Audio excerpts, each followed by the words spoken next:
Good morning. Look at me, on time with the spike cam, all ready to go. I missed you guys yesterday. I forgot to bring my x-ray in. I left it in the car. But the doctor said that my shoulder is beautiful. That what do they call it? It's not an implant. Is it an implant? I don't know. But he said it looked beautiful. And I told him my other shoulder had started hurting, but it's not bad enough yet to do anything. So at my next yearly appointment, they will x-ray the other shoulder and we'll start working on that one. But he said, of course, if I needed them before that, I could always call. So, hi, I'm Debbie. Welcome to my channel. Jumping right in, talking without introducing myself or anything. I'm glad you're here. We are rewatching or watching for some the Alex Murdaugh, however you say his name, trial. He killed his wife and his son and embezzled a lot of money from his law firm and his clients, which he is in jail for, but he's getting another trial for the murder of his wife and son. Because the clerk of court is an idiot, and we're about to hear some of the things she did. Myra Cosby is the infamous egg juror from Trial 1. She reported that before her dismissal, Colleton County Clerk of Court Becky Hill had repeatedly asked Crosby which way she was leaning. Hours before he was convicted of killing his wife and son, Myra Crosby, is it Cosby or Crosby? Was removed from the jury for allegedly discussing the case outside of the courtroom. The ruling overturning Murdaugh's conviction revealed new details about the clerk of court's interactions with Crosby and the role she played in her removal. There are reports Becky made up the story of Myra talking about the case because she believed Myra was leaning toward not guilty. She wrote a book about her experience because this is a long title. Because enough is enough. How juror 785 was wrongly kicked off the jury at the Murdaugh trials tells of the case and her claims that she was unfairly dismissed. That is a long title.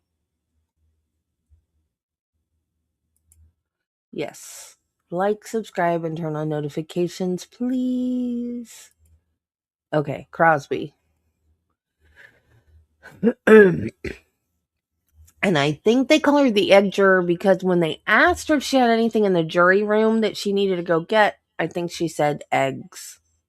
And I think that's why she became the egg juror. Because she had eggs, like she had chicken, so she'd bring eggs in for the other jurors every day. And she was called the egg juror because of that. So notice in the title of her book, she didn't call herself the egg juror. Juror 785 was wrongly kicked off.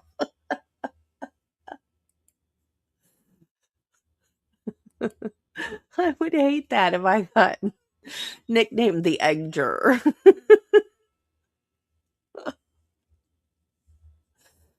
Look at Spiky. Cute little face. Spike is mad at me because I didn't share my yogurt this morning. But it had chocolate chips in it. I mean, I guess I could have picked out one of the parts that didn't have chocolate chips, but I was afraid to. I don't want to hurt my little guy. He's so cute.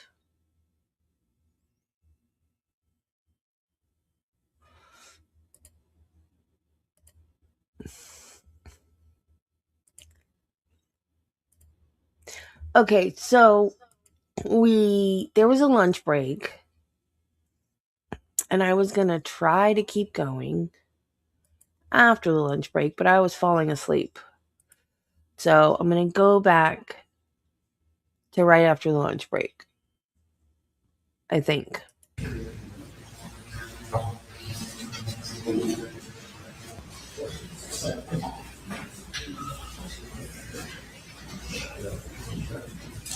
What is that from?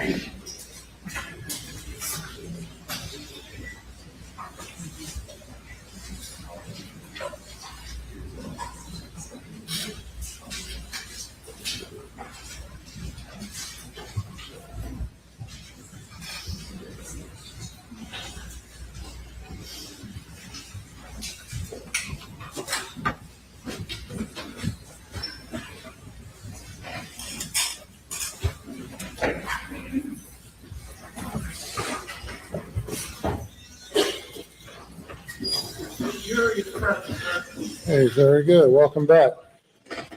Ladies and gentlemen, I've appointed juror number 826 to serve as the foreperson of the jury. In various places in various states, it's done differently. In some places, the jury selects a foreperson. It's my practice to appoint a foreperson. The fact that a person is appointed as foreperson does not give that juror any more authority than any other juror. All jurors are equal participant, and each juror has an equal voice in the process. Well, certainly welcome you to this role as foreperson, and look for all of you to continue with your role in the process from now through the end. And with that, we will have the state call its next witness. Thank you, Your Honor. May it please the court, the state calls Senior Special Agent Ryan Kelly. Oh, cool. Send me the link, Judy. Sorry if I'm walking away from you. He doesn't stay in his bed, though. Do you swear or affirm that any testimony you give that it will be the truth, the whole truth, and nothing but the truth, so help you God? Yes, ma'am, I do. He doesn't stay in his bed, but I think that's because he's uncomfortable. He'll get up, and then he'll go to another spot and sleep on the floor, and then he'll get up and go to another spot, and then get up and go back in the bed, and then so he can't get comfortable, like completely comfortable anywhere. He's just miserable. And we give him the joint treats. It's got chondroitin and glucosamine and hemp in it, and it helps, but it doesn't do everything. Poor little guy. Please be seated, state your full name for the record, spell your last name, and make sure you can get to the mic real good. Ryan Kelly, Kelly. Special Agent Kelly, how you doing today? I'm doing well, sir. How are you? Doing well. If you would just quickly introduce yourself to the jury and just give them a short synopsis of your career in law enforcement leading to where you are today. My name is Ryan Kelly. I'm a senior special agent with the State Law Enforcement Division. I'm from Berkeley County. I went to college at the Citadel where I studied biology. I attended the South Carolina Criminal Justice Academy. I've got approximately 22 years law enforcement experience, the last 10 of which have been at SLED Investigative Services Low Country Region, where our caseload includes violent crime, public corruption, officer-involved critical incidents, and financial crimes. I'm currently there as a senior special agent. All right, and if you would get that mic just a little bit closer to your to yourself. Is that better? Okay. Yep, that's much better. Have you, as far as the murders at Moselle, you had a very tangential role in that particular case? Is that correct? That's correct. Moving forward, did you become the lead case agent on a different matter that started on about September 4th, 2021? Yes, on September 4th, 2021, there was an incident involving Alex Murdaugh where he was shot along Old Salcahatchee Road in Hampton County. All right. And did you respond to that particular scene? I did. Okay. And about what time did that occur? The shooting occurred at approximately 1:36 p.m. All right. And that's September 4th? September 4th, yes. As you arrived at the scene, what, if anything, did you notice about what vehicle was there?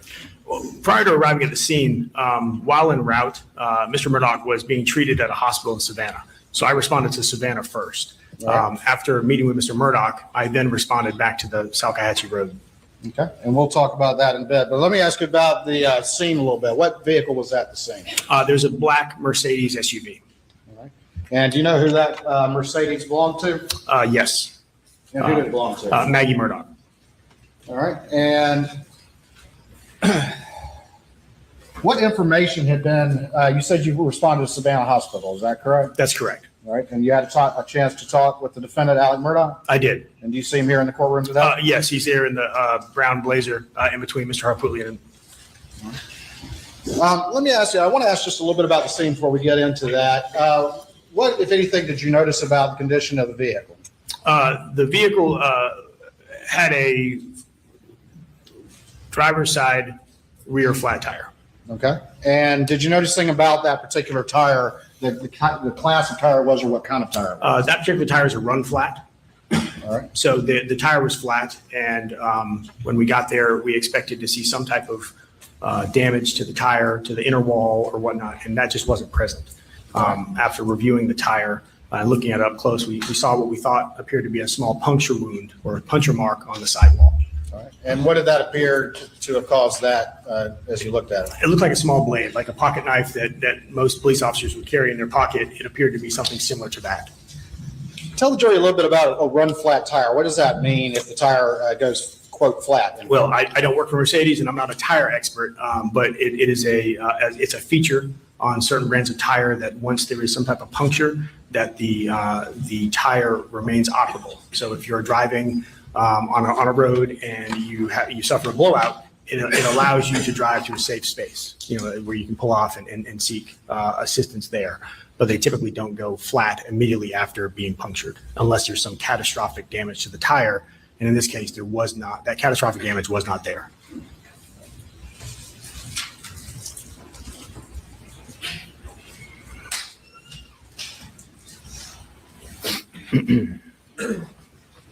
All right. In the standby for me, just real quick.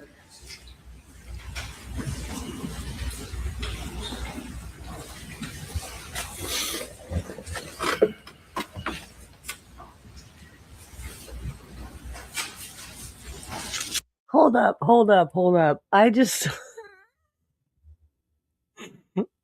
saw something.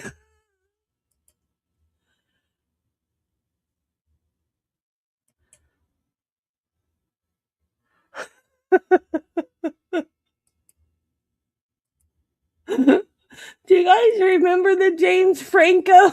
Hey, Jill. Oh, Wiggles missed it. You guys remember the James Franco alien thing? Hey, Nancy.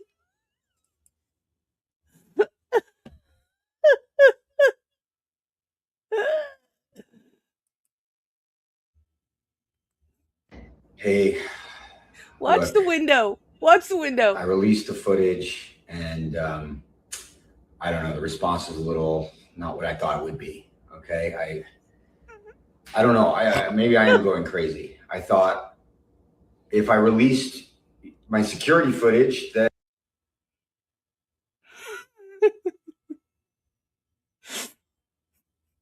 that would be it. Everyone would see that I wasn't making this up, but I'm reading the comments and I see that everyone thinks, I'm still crazy and that this is a big joke and whatever, that I'm making it up or that that's me, and that people are saying that's me. And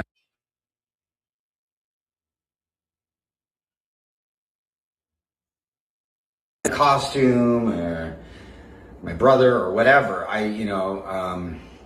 So I don't know. Maybe this is a big flop. I was just trying to get the information out, and I don't know. I guess people don't want to believe that they won't believe. There are some of you.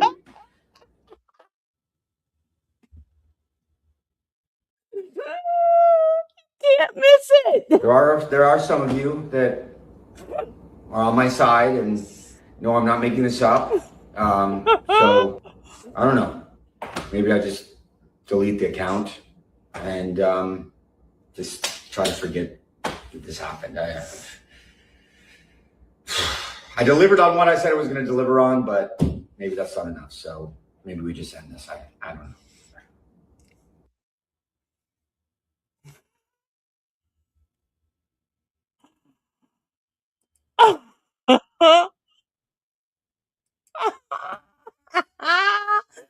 Oh my God.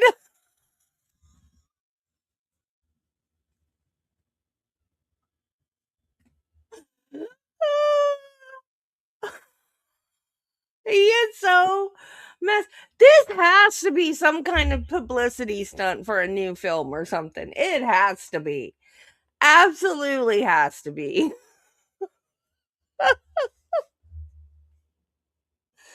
Well, we already know he's crazy because he stuck his D in Amber Heard, right?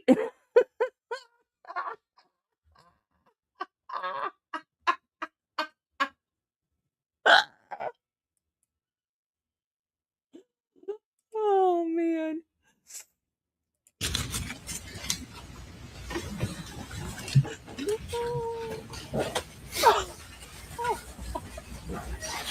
All right. In the course of your investigation, as you started to look into this, did you obtain a copy or review the 911 call from this particular incident? Yes, I did. All right. And who made that particular 911 call? Alex Murdaugh. All right. And I'm going to show you what's been marked as States 543. And is that a disc containing that particular 911 call? Yes. All right. Your Honor, at this point, I would move in States 543, I believe, without additional objection. Without additional objection, Your Honor. It's admitted. All right, thank you. I'm going to go ahead and play that.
I'm having a bit of technical difficulty here. Let me ask you this.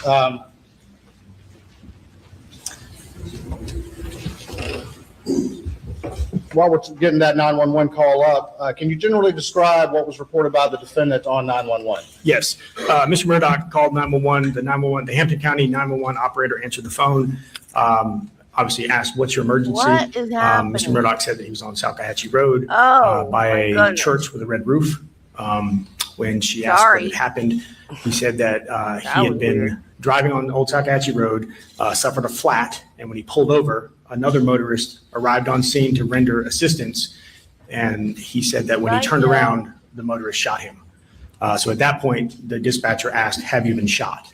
And then that's at that point where Mr. Murdaugh said, yes, he'd been shot. But then he said he was okay.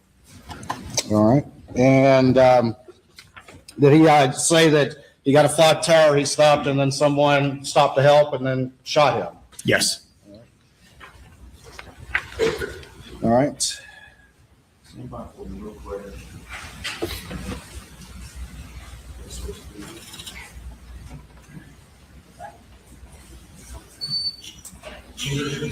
I apologize, Your Honor. I'm having technical difficulty.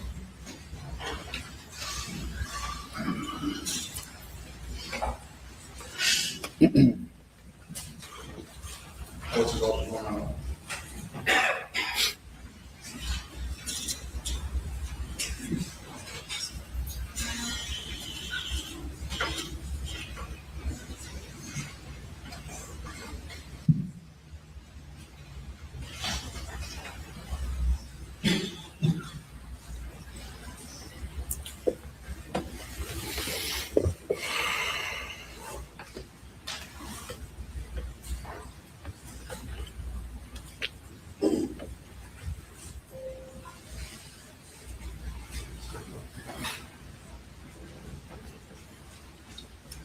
Madam Floor Lady, and members of the jury will have you go to the jury room for a few minutes. Please do not discuss the case.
All right, Special Agent Kelly, we fixed our technical difficulties, and for the record, about to publish the 911 call.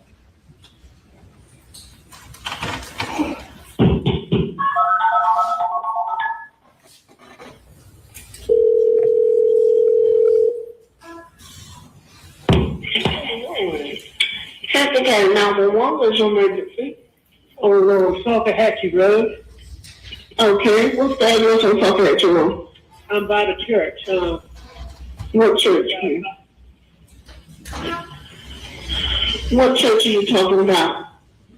I don't know the name of it with the red roof. Okay, what end of Saltahatchee Road? I don't know what you're talking about. At the Hampton County side. Okay, what's going on? I got a flat tire, and I stopped, and somebody stopped to help me. And when I turned my back, they tried to shoot me. Oh, okay. Were you shot? Yes, but I'm okay. You shot where? Where were you shot at? Huh? Did they actually shoot you? Or they tried to shoot you? They shot me, but. Okay, you need EMS?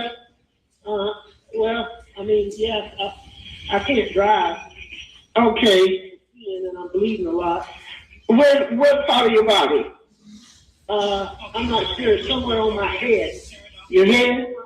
Somebody just stopped for me, ma'am. For 911. Okay. Still? Hey. Okay, let me speak to him, see if he can tell me exactly where you are.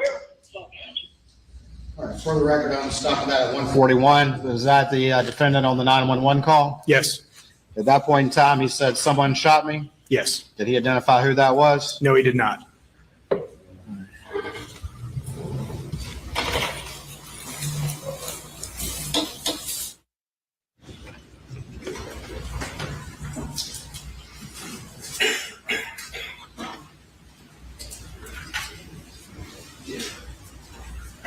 All right, I'm going to show you what's been marked as States 545. And is this a copy of a body-worn camera video you received from the defendant in the ambulance at the scene? Yes. And by the scene, we mean the side of the road on September 4th. Absolutely. Saltahatchee Road, September 4th, 2021. Your Honor, at this point, I'd offer States 545 into evidence, I believe, without additional objection. No additional objection, Your Honor. It's submitted. All right, for the record, I am going to publish a portion of that video. I'm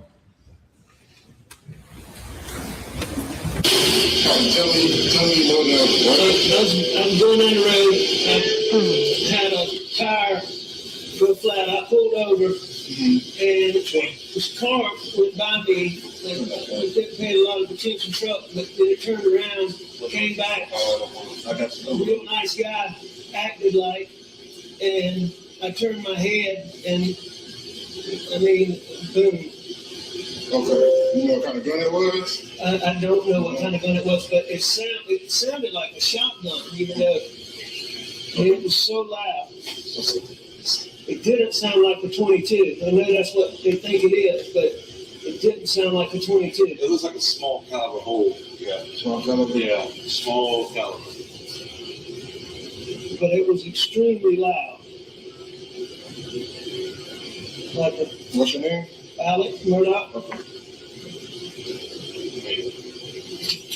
What's your date of birth? 5/27/68.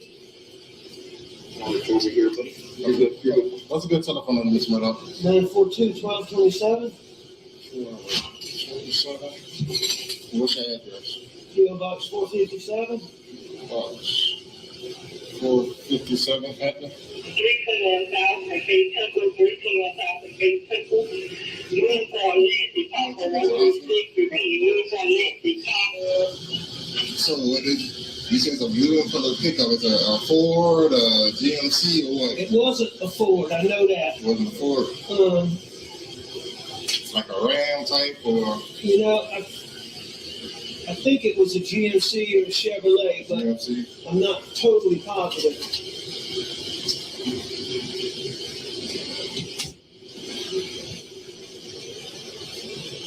I got problems with that.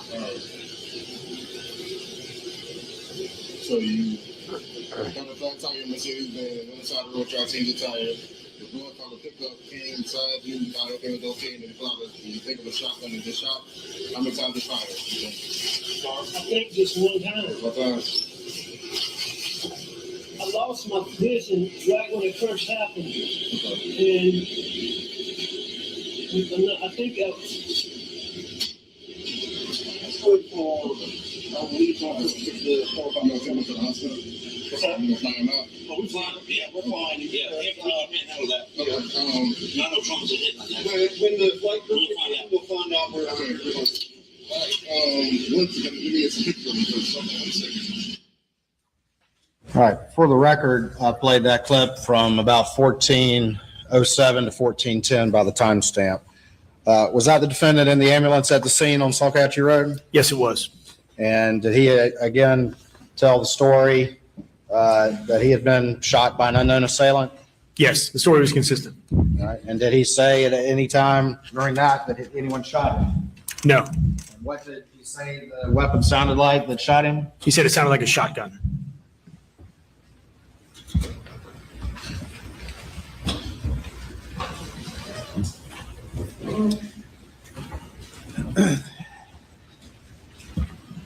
On September 4th, you said you responded to a hospital. Yes, in Savannah, Georgia. All right. And who did you see when you were there? I met with Alex Murdaugh and I met with Randy Murdaugh. All right. And did you have a conversation with the defendant? Yes, I did. All right. And can you just very generally relate what the defendant said? Did he tell you a very similar story that we've heard from the 911 call in the ambulance video? Yes, when we arrived in the hospital, Mr. Murdaugh was receiving treatment. He was awake and willing to talk to us. At that point, he was the only witness to this incident. We asked him what happened, and he told us a story that was consistent with the 911 call and with what was told to the deputy. All right. And did he state that a driver had stopped, passed by, turned around, and came back to the location? Yes, he said the similar story that he was driving along Old Salkatchee, that he hit something significant with his tire, causing it to go flat. So when he pulled over to the side of the road to inspect the tire, it was flat. As he was doing that, he said a dark and colored Chevy pickup truck drove by, passed him, turned around, and came back to his location. He said he made contact with the driver, and as Mr. Murdaugh turned around to walk back to his vehicle, he said the driver then shot him. Did he say that the driver of the truck seemed very nice? He described the driver as a very nice looking male between 30 and 45 years of age. Did he tell you what he thought the weapon was that shot him with? Yes. While he initially said it was a shotgun in the ambulance, when we met with him at the hospital, he identified the weapon as possibly a .22 caliber. Did he say whether or not he ever lost consciousness? He said that he lost his vision, dropped down to his knees, but he did not believe he'd lost consciousness. Did he describe the vehicle of the person that supposedly did this? Yes, he again described a newer model, dark in color blue Chevy pickup with, I believe, some type of sport tires. And did he describe the driver at all of this that supposedly was the person who shot him? Yes, his description of the driver was consistent, a white male between 30 and 40 years of age. He described him as nice looking, a nice person. He described him as having close cropped hair with a close cropped facial hair. And did he say whether or not he would recognize this unknown person if he saw him again? Yes, Mr. Murdaugh told us that if he were to see the person again, he would be able to identify him. At any point, did he identify specifically any individual, or did he claim that this was an unknown person? He never gave a specific individual's name. He just said it was someone he did not know.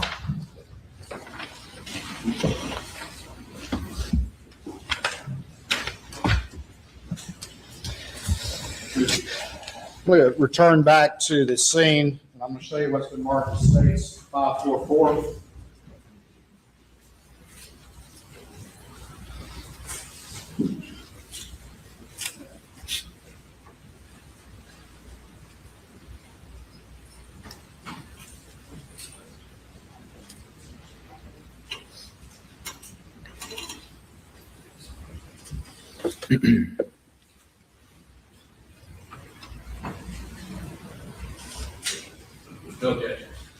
All right, I'm going to show you what's. Thank you. I'm going to show you what's been marked as States 544, and see if you recognize this particular image. I do. This was recovered from inside the black Mercedes SUV driven by Mr. Murdaugh. It is his assistant solicitor's badge. Could I have the helmet real quick, please?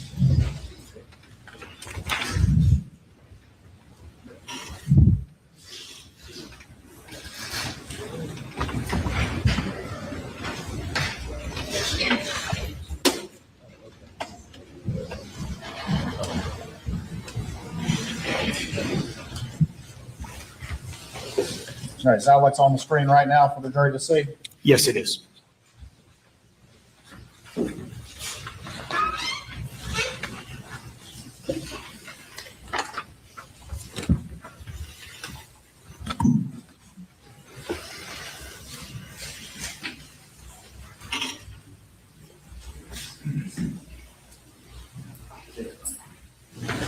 All right, turning back to now, let's move into September 5th.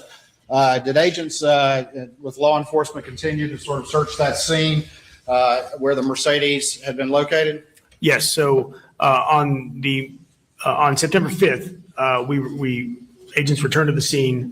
We were looking for any evidence of involved in the accident. We were looking for the significant piece of debris, and as we were searching the roadway around where the Mercedes had pulled off, we searched across the street in the grass area, and we recovered a gray in color utility knife. Did law enforcement, did you notice any sort of debris or anything like had been described by the defendant as supposedly causing the damage to the tire? No, we searched the area extensively, and we never were able to locate this significant piece of debris that Mr. Murdaugh described as causing his tire to go flat. I'll show you what's been marked as States 546, and do you recognize that image? Yes, I do. And tell the jury what that is, please. That is the folding knife that was recovered across the road from where Mr. Murdaugh's vehicle was parked.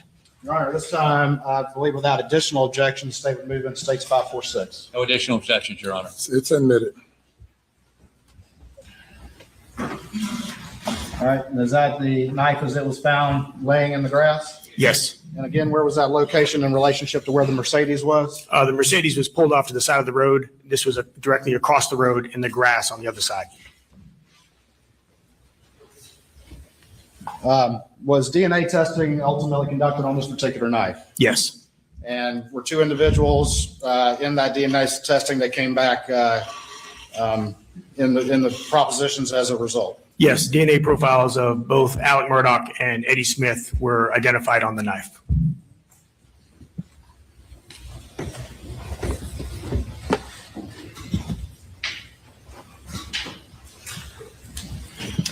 In the course of the investigation, did you uncover any evidence that not long before this event occurred at 1:34 or so on September 4th that the defendant had a confrontation with an individual?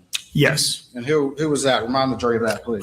Prior to going to Salcahatchee Road, Mr. Murdaugh met with Chris Wilson. And can you remind the jury what generally that discussion was about? Mr. Wilson and Mr. Murdaugh met. Mr. Wilson, at that point, Alex Murdaugh had been terminated from his law firm, and Mr. Wilson became aware of that, so he wanted to meet with him to discuss what was going on, because obviously Mr. Wilson and Mr. Murdaugh had the missing $192,000 from the previous months that was still ongoing. On September 6th, did you return back to the Savannah Hospital? Yes, I did. All right. And did you have another conversation with the defendant? Yes. When Mr. Murdaugh advised us that he would be able to, would recognize the individual if you should see them again, SLED has at its resources a composite sketch artist. So we brought her down, and her and I went to Savannah back to the hospital to re-interview Mr. Murdaugh in an attempt to create a composite sketch of the unknown suspect. All right. And just very quickly, what is a composite sketch? Again, I'm not a composite sketch artist, so I'm a layperson as I describe this. It is where an artist uses a digital software in concert with resources of magazines of certain body types and skin tones and whatnot, and allows the victim to like a catalog to go through and find the identifying features closest that fit the unknown person, and those various parts are then drawn together to create a composite sketch. All right. And during that particular interaction, was the defendant able to answer your questions? He was. Did he respond appropriately to subject matter? He responded appropriately. He was able to answer the questions asked of him. And again, we started from the beginning, and he again went over the entire scenario of what happened on the 4th, and it was consistent with the versions he had given us previously. Did he agree to have this discussion with you? He did agree. And did you go into some discussion again with what happened on the side of the road, at least according to him at this point in time? Yes. Hey, Was it Wiggle. consistent with what he related before? It was consistent. Did he describe this Look at unknown my new individual? pattern. Again, he described him in a similar fashion: white male between 30 and 40 years of age, was nice looking, close cropped hair, manicured, close facial hair. I believe he described him as wearing some type of outdoors type shirt. The description was consistent with what he had previously told us. All right. And did he also provide a similar description of the vehicle that this individual was driving? Yes, again, a dark and colored Chevy pickup truck. And yet again, at any point during this period of time, did he identify who this person was, or did he say it was an unknown assailant? Never identified who it was, and continued to tell us it was an unknown person. Did he work with the sketch artist and looking through books and working to make a sketch of this supposed unknown assailant? Yes, the sketch was completed. And did that take a relatively extensive period of time? Looking back, I don't know the exact approximate, but it probably took a couple hours for the interview and the sketch to be completed. All right, I'm going to show you what's been marked as States 547 to your testimony and see if you recognize that image. I do. This is the composite sketch. All right, Your Honor, this time I would offer States 547, I believe, without additional objection. No additional objections, Your Honor. It's admitted.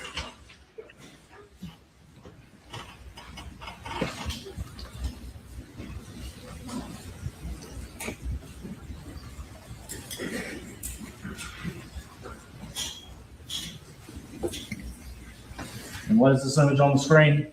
That is the composite sketch created with the assistance of Mr. Murdaugh, Based on his descriptions to the sketch artist? based on his descriptions.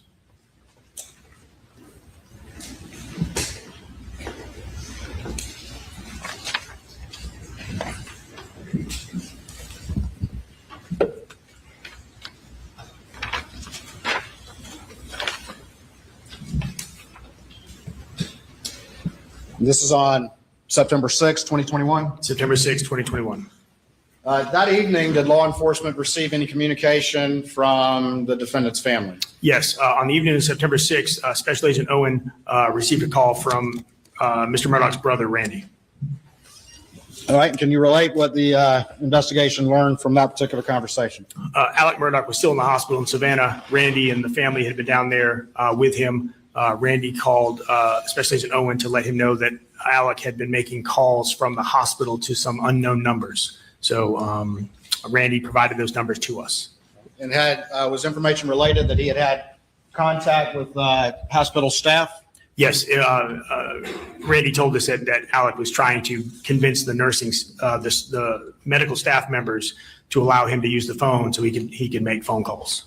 And was information related that he was actually offering the staff money to try to use their phone? Yes, one of the nurses in their notes made note of Mr. Murdaugh trying to offer money to use their phone. Did the family of Mr. Murdaugh relate a specific name and a number to law enforcement as they discovered that Alec was attempting to contact this person? A specific name and number were provided to us. Curtis Edward Smith. We were able to take the telephone number and trace that back to Mr. Smith.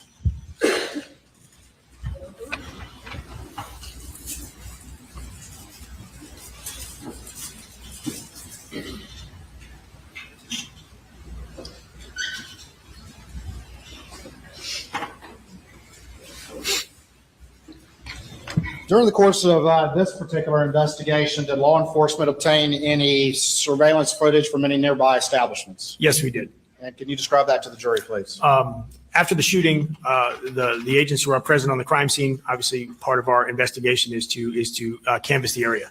There was St. John's Baptist Church was nearby. Agents made contact with staff there. They in fact did have surveillance video that captured the roadway of South Ahatchee Road. Reviewing the footage, we first looked to isolate Mr. Murdaugh's black and color Mercedes. That was something that was a known to us. That he went that way, it would have been seen. And as we continued to review the footage, we started looking for a blue and color Chevy pickup truck. At 1:25 p.m. approximately, we observed a blue and color Chevy pickup truck with a gold or yellow in color passenger front quarter panel. Passed by at 1:25. Approximately 20 seconds later, Mr. Murdaugh's black and color SUV passed by. At 1:30 p.m., the blue and color pickup truck was seen driving back the opposite direction away from where Mr. Murdaugh would have been.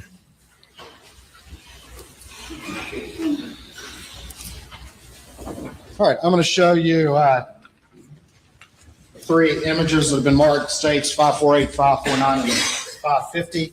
And see if you recognize these images. Yes, this is the 1:25 p.m. image. The first image is the pickup truck with the gold front quarter panel. The second image is 20 seconds later, approximately, with the black and color SUV. And the third image is at 1:30, 5 minutes later, with what appears to be the blue and color pickup truck driving back the other way. Your Honor, this time the state would offer states 548, 549, and 550, I believe, without additional objection. No additional objection. They are admitted. All right. Putting this up on the screen, we have the timestamp up here. Is that correct? Yes. And what is that right there? That is it is a dark blue and colored Chevy pickup truck with a gold front quarter panel. All right. 549. What does that image reflect? It is the Mercedes SUV. Going in the same direction? Going in the same direction, approximately 20 seconds after. And then 550, what does that reflect? That is at 1:30 p.m., approximately 5 minutes after the initial vehicles were seen. The blue Chevy truck appears to be driving in the opposite direction. Did law enforcement travel to any particular residence in light of the information that had been provided by the defendant's family about the calls that the defendant was making? Yes, once we were able to identify Curtis Edward Smith, we quickly learned that he was a resident of Walterboro, South Carolina. So we were able to go to his residence the morning of September 7th and we were able, he lives at 1075 Burlington Road in Walterboro. Agent Owen went by and was able to locate or observe the blue in color Chevy pickup truck with the right front gold quarter panel. Was a search warrant conducted of that residence? Yeah, a search warrant was obtained and executed on the residence. What date was that? September 7th, 2021. All right, and during the course of that search warrant, was there some narcotics found? Yes. Was there a ledger found? Yes. So a small amount of narcotics. Mr. Smith has a garage, a modest home. Over the course of the execution of the search warrant, narcotics were located inside the garage. But the search of the residence, we found the best way I could describe it would be a physician's desk reference of multiple narcotic pills, like a drug reference guide that he had made personal notes in. And was there any sort of notebook with a ledger in it or anything like that recovered? Yes, there was also a small spiral notebook, a 3.5-inch spiral notebook that had various, it looked like, obviously it wasn't completed by an accountant, but there was numbers and there was pills and descriptions of it looks like some type of sales ledger.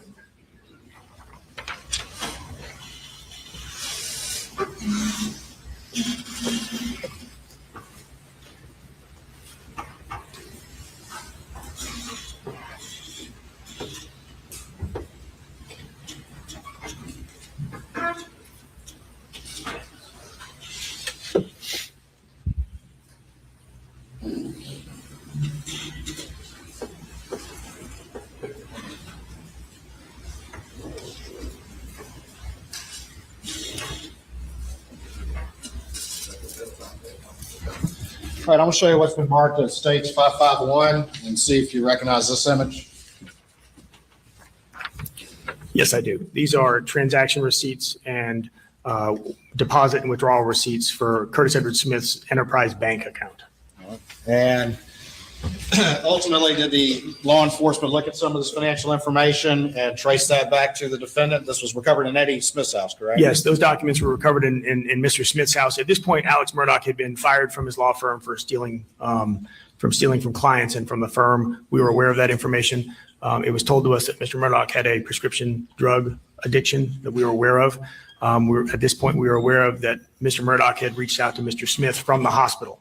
So when we found, like I said, Mr. Smith lives in a modest house, has a modest vehicle. When we're seeing several $100,000 of deposits and financial records for Mr. Smith's Enterprise Bank, we obtained a search warrant. Through the execution of that search warrant, the funds were tied back to checks written by Mr. Murdaugh. And did those funds continue up until the time of the murders in Moselle?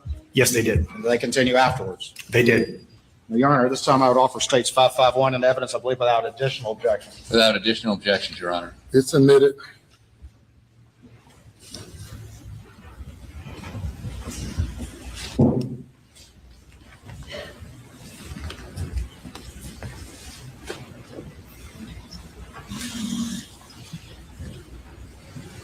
Did the investigation obtain any information from Blanca Simpson about any communication she had with the defendant that day, September 4th, 2021? Yes, Ms. Simpson made contact with Mr. Murdaugh, where Mr. Murdaugh had requested her send him copies of their insurance cards. Was that prior to the incident occurring on the side of the road? Yes, prior to the incident, Mr. Murdaugh attempted to meet with a few individuals, Mr. Wilson being one of them, and he made contact with Ms. Simpson via telephone.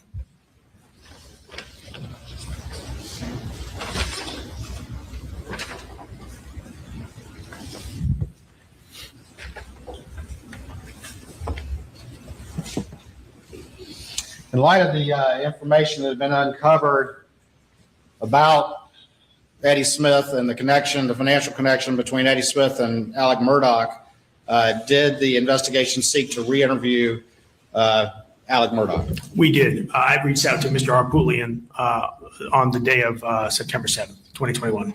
All right. And over the course of the next few days, was the defendant going to rehab? Yes, we communicated regularly with Mr. Harpootlian and Mr. Griffith. They made it known to us that Mr. Murdaugh had entered into a rehab facility that was out of state. So at that point, we were making an attempt to interview him. We made plans to travel to Atlanta, where we believe Mr. Murdaugh was, and those plans did not come to fruition.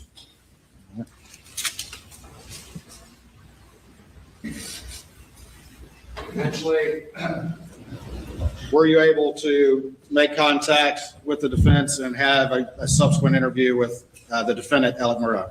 Yes, Mr. Harpootlian called me on September 13th, 2021, and we were able to set up a telephone interview of Mr. Murdaugh.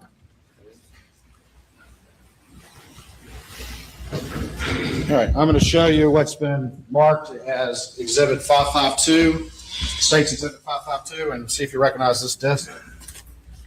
I do. This is a recording of the September 13th, 2021 interview with Mr. Murdaugh. Your Honor, this time I would offer State's 552 into evidence, I believe, without additional objection. No additional objections, Your Honor. It's admitted.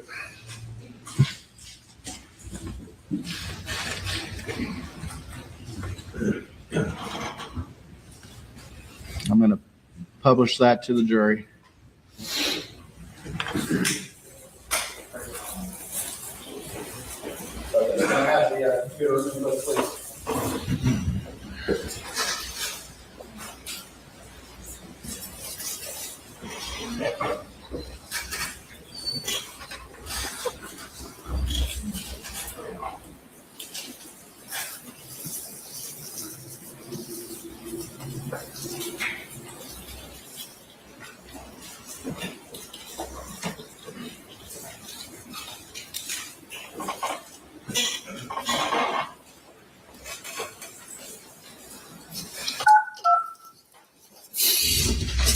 Let's see.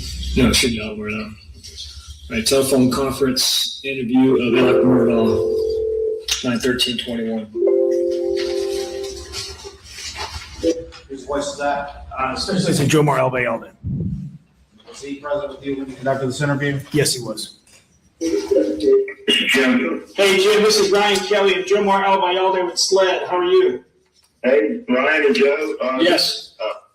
We're in an office over here in Atlanta with Alex and Dick, and I'm just gonna put the phone here on the table next to Alex and then turn it over to you guys. Well, let me start, Ryan. First of all, we only have about 30 to 40 minutes before we have to get out of here. Okay. Okay, no problem, sir. Sorry about that. You caught me. I was halfway to Somerville, so I had to turn around and get into a place for. And I'm sorry, but we were late getting here to see Alex, and once we got in here, we got to have a long discussion. Okay. It's official. I'd like to walk him through the questions, which will then allow you to question him, but give you some sort of, rather than him just sort of wandering around. Okay. Okay? Well, before we get started, can we just have, for the purpose of our notes, obviously we prefer not to do telephone interviews. This is how y'all requested, so obviously, we don't really have a choice. But we just I'm going to need Alex to identify himself, on the call. And basically what we do is I'm going to ask him his date of birth and the last four of his social. Okay, go ahead.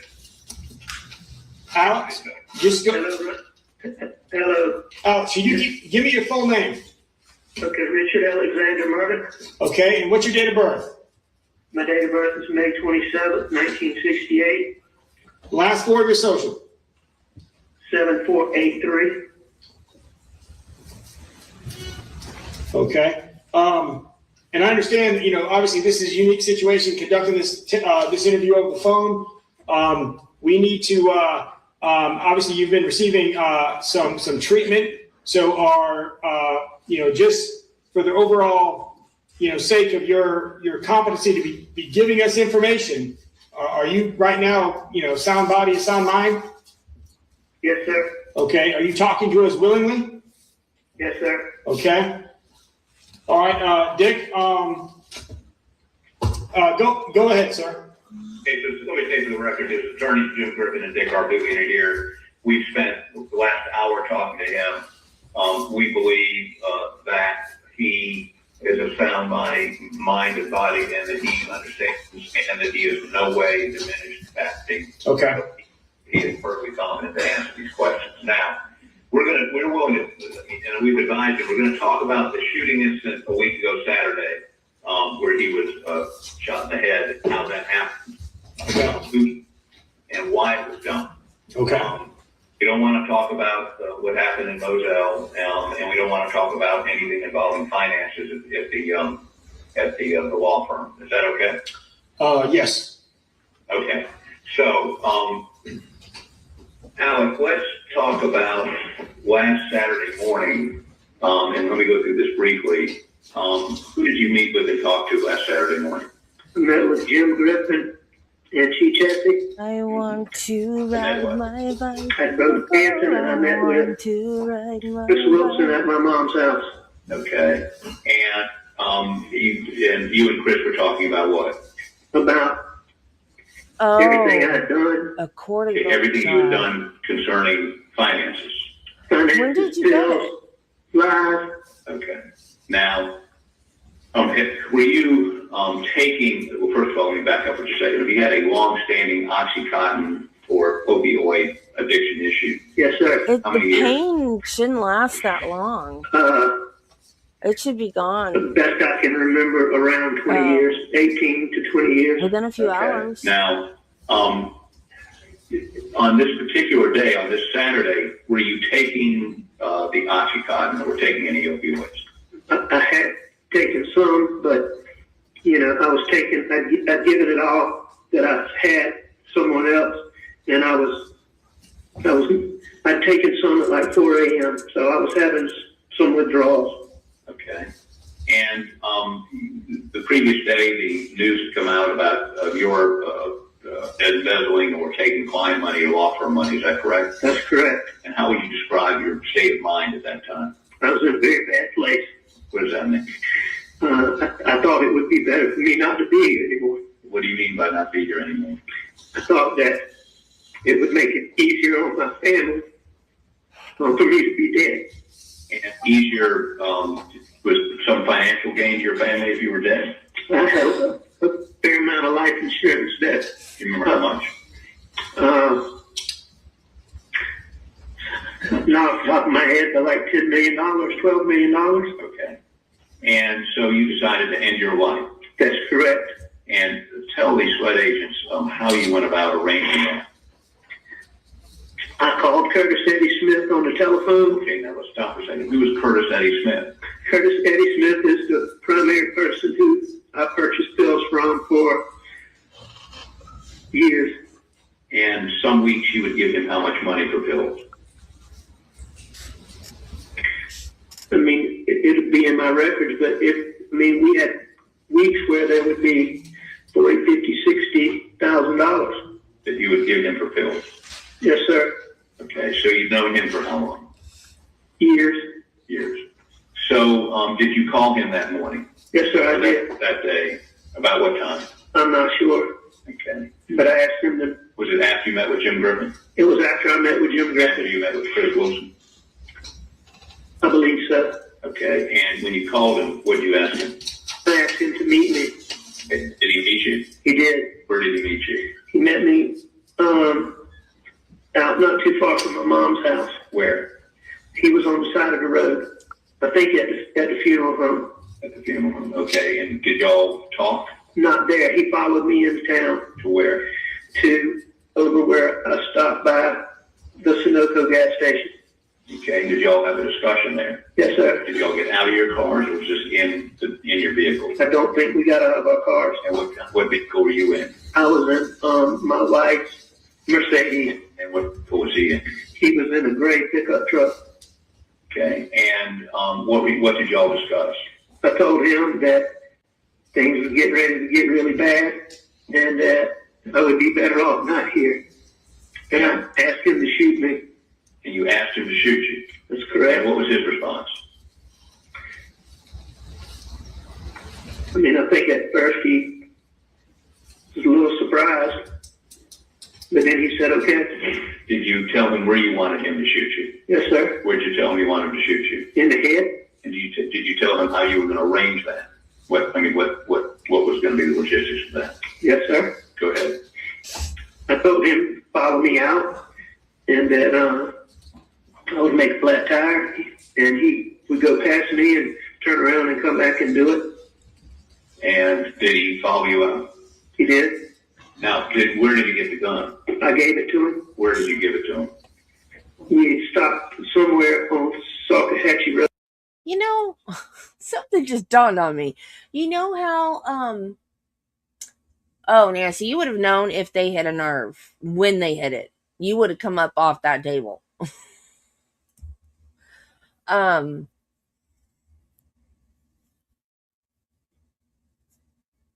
It's different with everybody, Nancy. And cortisone injections work for some people, and for other people, they don't. You might just be one of the people that they don't work for. And sometimes you feel worse before you feel better with a cortisone shot too. So, it might be a couple days before you start to feel better. Remember how we were saying that he is a smart person, and how did he think he was going to get away with all this? He punctured a run flat tire and pretended to have a flat tire.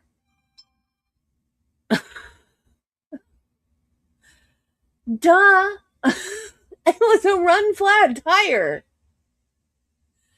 He's not stupid, yet he's stupid. Like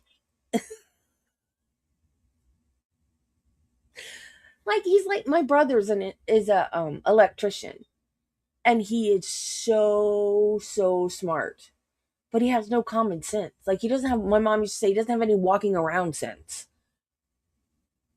Alex is the same way. Like, he punctured a run flat tire and pretended to have a flat tire. What an idiot! I didn't catch that the first time I watched the trial, that it was a run flat. Dummy. I believe. Did y'all have a discussion there, or did you just give him the gun? We didn't have much discussion. When you say much, was there any discussion? I'm not sure. I was worried about cars coming, and so it was a very fast thing. You gave him, what kind of weapon did you give him? A revolver pistol. What caliber? 38. Okay, and that was your gun? Yes, sir. Okay, and so he followed you out to where? Salcahatchee Road. Okay, and did you pull off the road? Yes, sir. And he pulled off the road, what did you do? I stopped, made my tire flat. How'd you make your tire flat? With a knife. Whose knife? Mine. What did you do with the knife after you made your tire flat? Threw it. Which tire? Back driver's side. Back driver's side. You threw it where? Across the road. Across the road? Yes, sir. Okay. Was there woods over there, a ditch, or do you know? Just some grass, like thick grass. Okay. And after you did that, he passed you? Or did he pass you as you were doing that? I think that he had already passed me and was in front of me and went down the road, turned around and come back. Now, when he was coming back, you had given him a pistol. What was your intent? For him to kill me. Okay. And when he came back, did he stop? Did he pull up? Do you know? He did. And when he pulled up, did you look in his face? I don't think so. So what happened next? I stood close to his car. And he shot me. Where did he shoot you? Why doing the questioning? He hit me in the very back of the head. What is the circumstances of this interview? Did that have any physical effect on you? It did. What happened? I lost my vision for a little bit, and I'm not sure if it knocked me to the ground or not, but I was disoriented, and it took me like a minute and a half, 2 minutes for my sight to come back. And did you remember him driving off? Did you hear him drive off? I was not sure. Okay, now after you came to your senses, did your vision come back? It came back. Okay, and what's the first time you remember somebody else being there?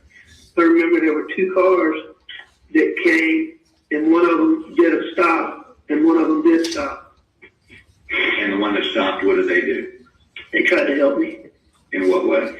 In getting me to in every way that first we got in, they were crowded in their car. There was some reason why their car was crowded, and I'm not sure what that was. But so the young lady got in my car and was going to drive me to the hospital, and I just wasn't thinking about the flat tire. And so we had to get out of that, and then they worked it out somehow for me to be able to get in their car in the front passenger seat. Okay, so and you got the front passenger seat. Where did they take you? To meet the ambulance. Now, were you on that? Did you call 911? Yes, sir. Did you tell them somebody shot Yes, sir. you? Some cat, you're right. At my request. So your intent was to have him kill you so you could collect your life insurance, right? So my son could. I mean, I knew I was about to lose everything, and I figured he's better off that way than dealing with me. Now this gentleman that shot you, give me his name again. Curtis Eddie Smith. What kind of vehicle was he driving? Gray truck. Okay, and this is probably not relevant, but I'm intrigued by the fact, how long was it? Have you ever discussed with him before killing you? Oh, you committed suicide? No, sir. How long did it transpire between the time you asked him to shoot you in the head on the side of the road and he actually shot you in the head on the side of the road? When I first asked him, we were at the Sunoco station in Barnville. And how long after that did he actually shoot you in the head? However long it takes to drive from there to Talkatchee Road. More than half an hour? I don't think so. Did he ever ask you to reconsider or say, things aren't that bad? Did he ever, try to convince you to do otherwise? No, sir. You find that strange? I didn't. I was focused on. Focused on what? Being gone. Okay. So that's all the questions I have, but I tried to lay it out as expeditiously as possible, but he'll be happy to answer any other questions. Any additional questions, again, I'm not Okay. trained interviewer, so y'all have at it. We've got about another 20 minutes. Okay. Thank you, sir. Hey, let me ask you this. Y'all recording this, aren't you? Yes, sir, we are. Okay, good. Just want to make sure. Yep. So Alex, how long have you known Curtis Smith? And Ryan, Officer Kelly, before we start, I just want to tell you, I apologize to you for lying at you in the hospital. I was in a very bad place. No, so we understand. And I do appreciate you, helping us figure this out now. So that's in the past. So let's just focus on what we're doing now. How long have you known Curtis? I've known him for years. I represented him. He knew my dad somehow from playing softball, and he came to my dad with a lawsuit, and I handled that case. So I would guess 10, 12 Okay. years ago. How often would y'all talk on the phone? Very frequently. Okay. And what would y'all talk about?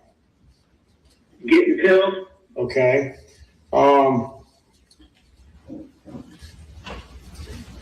And you would pay him money to get you pills, correct? Yes, sir. Okay. How often would you pay him? Frequently. Okay. Well, I mean, once a week, twice a week? It would vary sometimes, but it was several times a week. How would you pay him? In cash and mostly in checks, but in some cash too. Okay. And what account did those checks come from? the vast majority of them would come from the Bank of America account, but there would also be some funds that would come from the Palmetto State account. And whose accounts are those? Mine. The Bank of America accounts are in my name, and then there's another account there that I created that's a DBA. That's my name, DBA Forge, and then my checking account at Palmetto State Bank. Okay, so there's 2 accounts at Bank of America? Yes, sir. The DBA and then your checking? Yes, sir. Okay.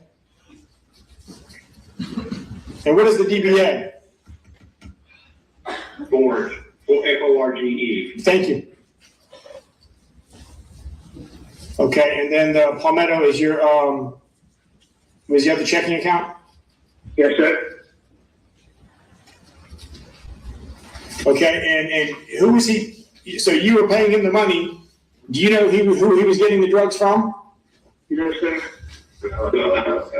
Al, what did he tell you where he's getting? Oh, well, I was told that he got them from a black guy in Walterboro, and I was told that he had some connection in Beaufort, but I never. They give you a name? No, sir. I never saw those guys. I never dealt with those guys, so I don't know.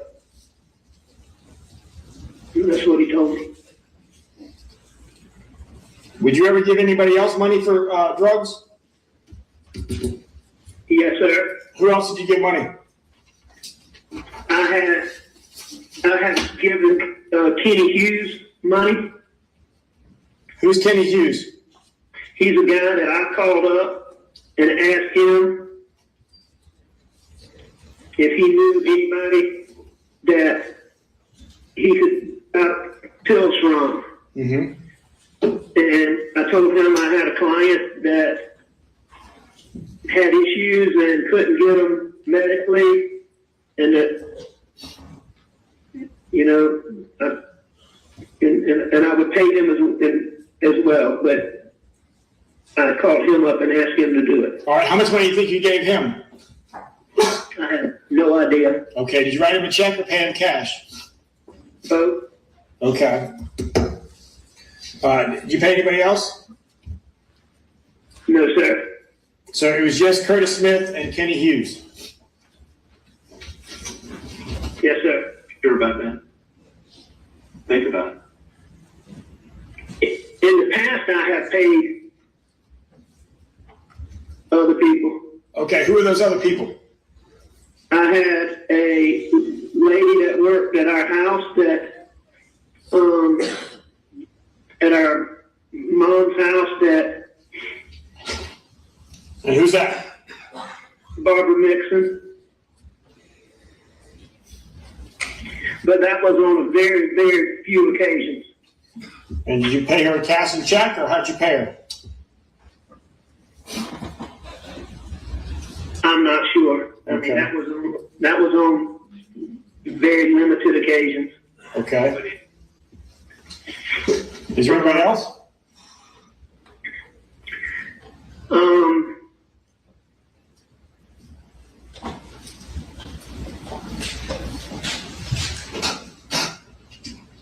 Not that I can think of right now. Okay. So the .38 revolver, it was your revolver? Yes, sir. Okay. Where did you get that from? It was at my mom's house. When did you pick it up? When I went up there that day. Do you know where it is now? No, sir. So you gave the gun to Curtis, and you don't know what he did with it? That's correct. Has anybody in your family had any communications with Curtis recently? I don't know why. Well, because when we interviewed him, he said he had to talk to his attorney first, and he listed you. And then when we said that wasn't possible, he listed Randy. So we're just trying to figure out. Randy's not going to represent him. And let me say this, maybe. Well, I got one more question. Does Randy have any knowledge of this? Does Randy have any knowledge of what? Of this attempted suicide / agreement with Curtis. I have told I told both my brothers and my son very recently. Yesterday, right? When was it? Yesterday. Yesterday. After we told him we're coming here so that he could tell you, he wanted them to hear from him first. Okay, so Randy didn't have any knowledge last week previously? No. Absolutely not. I lied to him too. No. Alex told me yesterday about 4:15, and then I sort of tipped John Marvin off, and then later on I learned that, and I talked to Alex, and he had called Buster, John Marvin, and Randy after I spoke with him at 4 o'clock yesterday afternoon. Okay. I have no And idea. we didn't I know I could. do that. We're trying to. And before that, I told them the same lies that I told you. Now, here's an important thing. Since the shooting, have you talked to the shooter? Yeah, Okay, tell them about those calls. I'm not sure. I was in the very beginning of my detox, and I can just see where I tried to call on the phone. And I know I talked to him, but I don't have it. Did you call him or did he call you? I called him. Okay, but you don't remember what he said. I don't. Do you remember what you told him? No, sir. And this is when you were in the hospital in Savannah? No, this is when I was in detox here. Okay, so you've called him since you went, because you went to detox. Let me ask you this, Agent Kelly, has the investigation revealed, as you testified before, that the defendant, Alex Murdaugh, did call Eddie Smith, trying to use staff phones as well while he was at the hospital additionally in Savannah? Yes, Mr. Murdaugh was able to contact Mr. Smith while staying at the hospital of Savannah. It's when? Monday night? That's right. Did you call him on a nurse's phone from the hospital? I heard that from. So you know what? Randy did say I did that. But you don't have a memory of that. Randy said that I called him, and then he was asking me. He did say I did that. Oh. But you don't remember calling Curtis. I don't, but I will tell you from past experience that when withdrawals begin, you do just about anything to make them quit. And I probably was calling him for that purpose. To get pills. Probably. All right, so you don't know where the gun is at? No, sir. But you last saw it in Curtis Smith's possession. I gave it to him, yes, sir. All right. So the accounts that you were writing the checks to Curtis I were was Bank right of there America with you. You're not a dummy. and Palmetto State Bank. Yes, sir. All right, and the funds, where were those funds coming from? Well, that's maybe an area we don't want to talk about, but just let's say the bulk of them were not legitimately obtained. Okay, and I'm not trying to be coy. It's just that, Mr. Murdaugh is independently wealthy, so Not anymore. Well, Not, I understand that, but I think it's a pertinent question. So look, he was independently wealthy, but there's a significant amount of money missing from clients in the law firm. Okay. So the money came from ill-gotten gains? Is that what? Some of it, most, I would say the majority of it, but some of it, I'm sure I use my own personal funds too. Okay. I mean, I was buying so many.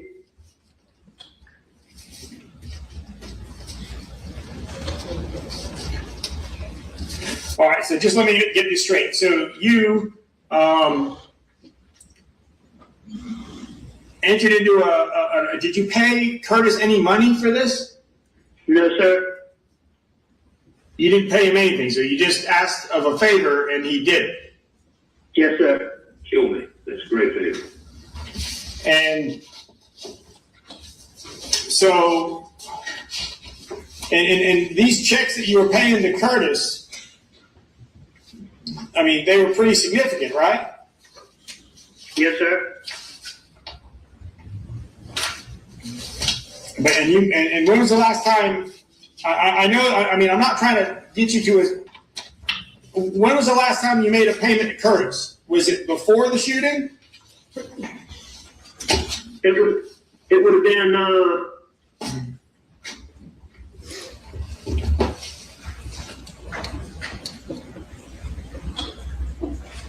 I mean, not like right before the shooting, but it would have been several days. Okay. Did you remember how much you paid him? No, sir. I think the last few times I paid him were all in check, and I was trying to, see him as little as possible. All right, now let me ask you this. Do you owe money to any drug dealers? No, sir. So there's not a threat out there that we need to worry about for Buster? No, sir. No, sir. Okay, so the money that you were paying to Curtis to get money from his dealer or his supplier, you were paid in full in those payments. So there's no outstanding debt that we need to worry about. No, sir. Hey, Ryan, that's assuming that Curtis passed all the money along. Well, no, I understand. And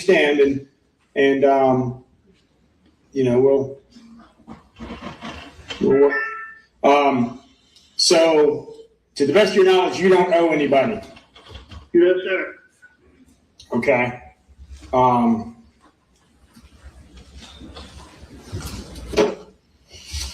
So the money that you paid him, you don't remember how much you paid him, but it was for pills. And you're saying that you didn't pay him at all for him to shoot you. That's correct. Now, I'm going to be honest, that doesn't make any sense to me. I understand. And I know that, whether you did or you didn't, it really doesn't have that much of a difference. So I'm not going to, but I appreciate you're being forthcoming and you're making every attempt to be honest at this point. But so, I just want to make sure that we're all on the same page. So you did not make any financial payment to Curtis to have him shoot you. No, I did not. Okay, but you entered into a verbal agreement with him to set up a scheme where he would shoot you. It would be a suicide set up as a robbery homicide. And you doing so was in order for your son to get your life insurance policy. I don't know about a robbery, but everything else is true. Hold on. So let me say this to you. He's had this policy for 10 years. Suicide. I've had a policy. No, I understand that policies. I mean, what is the policy with? Where's it at? I don't know where the actual policy is. Okay. Did you intend to have that paperwork in the Mercedes, like the will and all that information? Was that left in there intentionally? Well, I've been down to meet with some lawyers about some things, and it was in there from that Who do you think? day before. I can't call her name now. My Buster's girlfriend's employers, Kathy Olivetti. Yeah. And you meet with them about why did you have wills done? Just getting things cleaned up. I've been down and met with him one time before, and Ryan, there's a 2-year statutory ban on any suicide exclusion. In other words, if you have the policy work 2 years, Nobody likes him now. you can commit suicide. He and stole still everybody collect. the money. Okay. So that's not, now, what he thought really doesn't matter, but he may have thought Yeah. that there had been a problem. Okay. But you still entered into an agreement basically to have him kill you, so your son would then reap the insurance benefits. And Yeah. Okay. Okay. You in? Alex, is that true? yes, sir.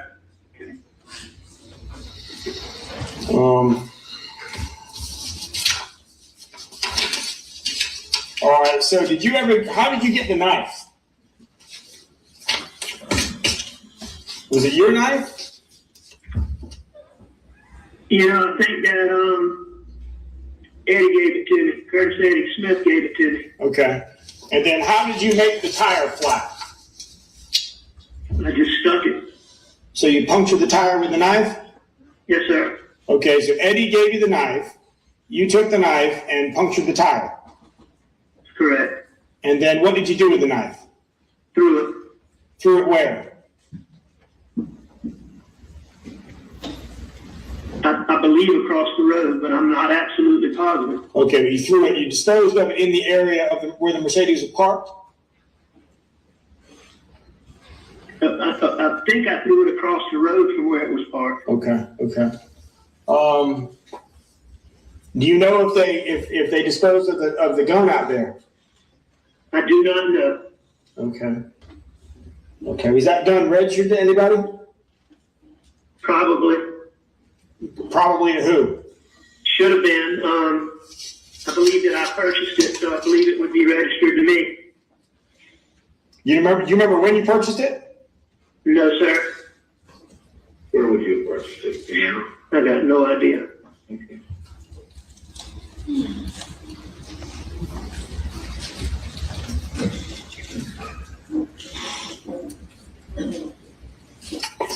don't have Curtis Eddie's phone number? Sir? You have Curtis Eddie's phone number?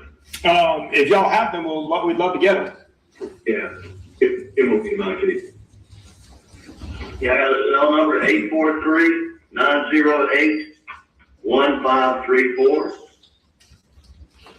And a home number at 843-538-4691. All right. Alex, did you ever have any dealings with anybody else besides Eddie? Any of his friends, family, girlfriend? I mean, I knew who his girlfriend was, but I never had any dealings with her about pills. Who's his girlfriend? A lady named Donna Eason. I don't know her very well, but I've just helped her with a couple of little legal issues over the years. Okay. But she never was involved in the exchange of pills or money. Okay. Is there a property up in Hugie? A property where? In Hugie, up 41. Do you guys own any property up there? Oh, yes, sir. And out of Charleston? Yes. Yes, sir. Tell me about that. There's a piece of property that I own with a bunch of other people that nobody else would pay, and so I've been paying for it, and he did some work up there digging some ditches. When did he do that? He started within the last couple of months.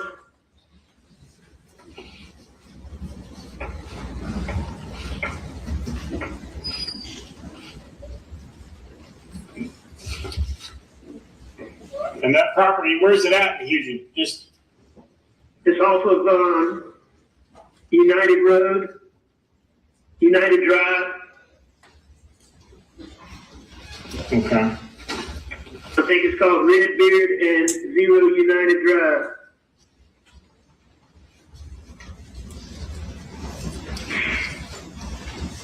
Hey, well, I'm going to have to jump here in just a minute. Okay.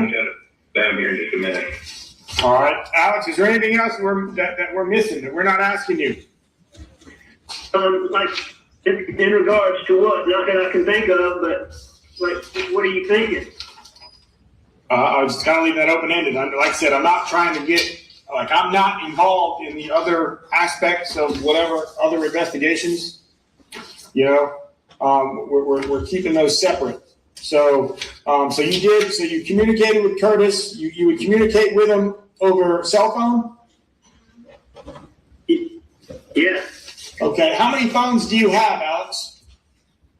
At the time. I had one phone. 1227 was my primary phone.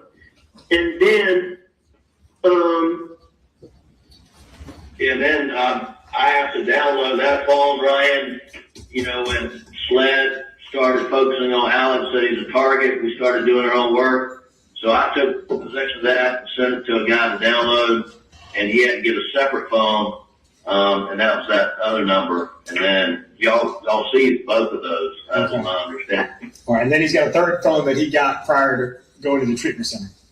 Yeah, from Walmart, burner phone. Okay. What is his extended? What's your expected length of treatment there in Alpharetta? Well, it's unclear right now, but he'll go from here into rehab at some point. We'll keep you posted. Okay.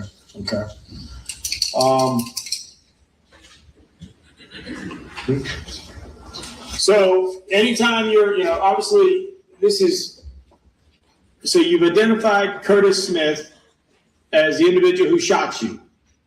And y'all entered into an agreement, so y'all kind of were hand in hand in this. Very much so. And he never tried to talk you out of it?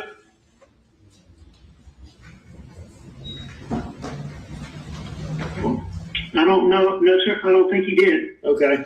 Did anybody know about this plan besides you and Curtis? No. Okay. All right. And if you're all about done, let me put this on the record. Alex, did you tell us the truth? I just want to make sure Ryan understands him and leading him on a very, No, I did not tell anybody the truth until, was it yesterday? Until yesterday afternoon. Okay. I've been really, really sick, and it's really the first day where I had any coherent thought process. And I sincerely apologize again for lying to y'all about everything that I did. Yes, sir. And you have no idea where the gun is? I do not. Alex, you're right-handed, right? I'm right-handed. Okay, and you did not shoot yourself, correct?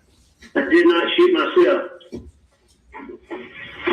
Did you? Were there? And what was the plan for Curtis to follow you out there, and you would immobilize your vehicle? So did he stop to make it fly for you to give you the knife first? I mean, how did that play? Because you got the knife from Curtis. When did you get the knife from him? I think I got it from him when I gave him the gun. Okay, over when you were at the Sunoco? No, we didn't do it then. That's when. Okay, when you pulled off the side of the road in Salcahatchee? I know people that have 3 phones, but it's shortly like after there's we made the 3 turn modes. onto Salcahatchee, we stopped and did a quick exchange. Okay, so you stopped, pulled over the side of the road, stuck the tire. Where was Curtis at when you were disabling the tire? I believe he was going past me. Okay, so he turned around, and where were you at when he turned around? I'm not sure. I mean, I would have been on the side of the road, I think. Okay, so did he pull up, kind of like what you said, just past your car? That's basically the way I told you it happened is kind of how it happened, except it was arranged by me. Okay, so as you turned around and turned your back to him, about how far do you think you were from the car? I don't know, 4 or 5 feet. Okay, 4 or 5 feet. And did you just stand there and wait for him to shoot you? Yes, sir. Okay. And I'm assuming he just fired once? Yes, sir. And then you fell to the ground or stumbled off? I'm still not positive about that part, but I did lose my vision for about 1.5 minutes to 2 minutes. Okay. And why didn't you Why weren't you truthful with us when this initially happened? I don't have a good reason. I was in bad place.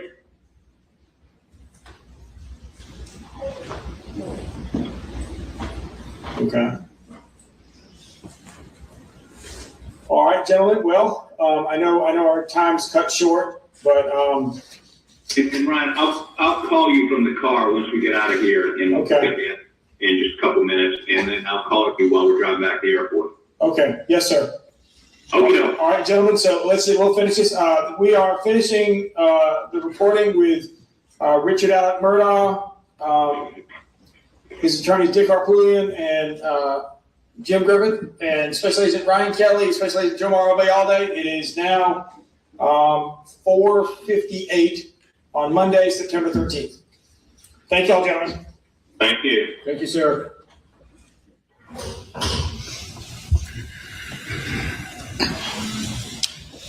Special Agent Kelly, is that the complete conversation that you had with Alex Murdaugh on September 13th, 2021? Yes, it is. Prior to that conversation, over the course of the 911 call, the ambulance, and multiple interviews at the hospital, did Alex Murdaugh ever mention or identify Curtis Edward Smith at all until his lies about the side of the road were exposed? No. Did Alex Murdaugh ever say that there was any risk or threat to Buster? He said no. No, he did not. He actually denied it when we asked. Did Alex Murdaugh say that Curtis Eddie Smith had anything to do with the murders of Moselle? He denied it when we asked. And is there any evidence that Curtis Edward Smith had anything to do with Moselle? None whatsoever. Thank you. Nothing further. Mr. Harpoolian. Your Honor, I understand we have a 4:30 cutoff. You just want me to go as far as I can go? Or we can adjourn now for the day. I think. I don't, this is going to take a while, and I would suggest perhaps maybe one adjourn. Hey, ladies and gentlemen, we are going to adjourn till 9:30 tomorrow morning. Have orders for speaking to the jury. We're going to adjourn until 9:30 tomorrow morning. Have a good evening. Please do not discuss the case.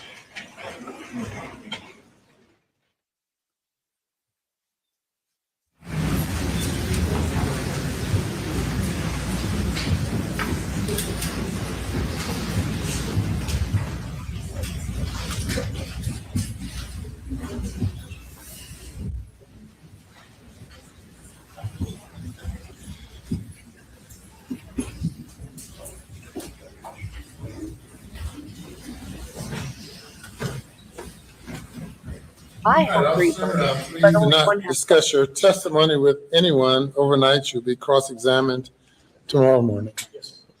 And we will be in recess. All right.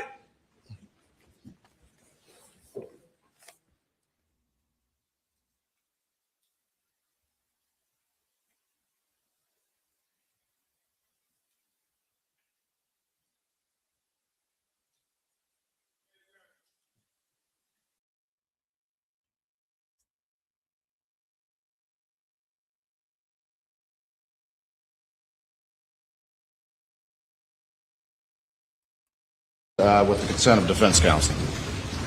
We consent, Your Honor. Okay, very well.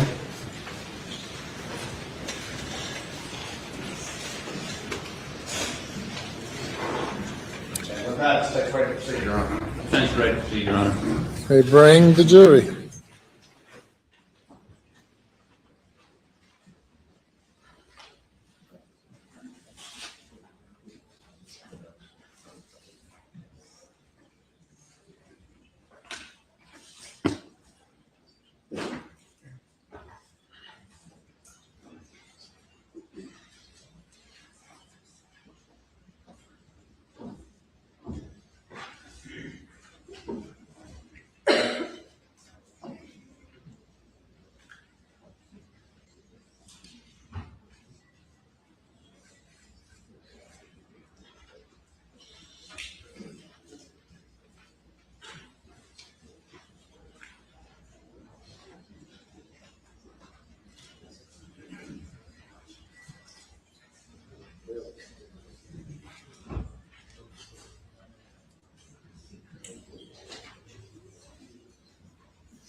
God, I'm hungry. My yogurt didn't last. It's all burnt up. Very good. Good morning. All right, day number 20. Cross-examination. You may proceed. Your Honor. Why is his days coming out different than mine? We're on day 18. Is he including jury? Morning, ladies and gentlemen.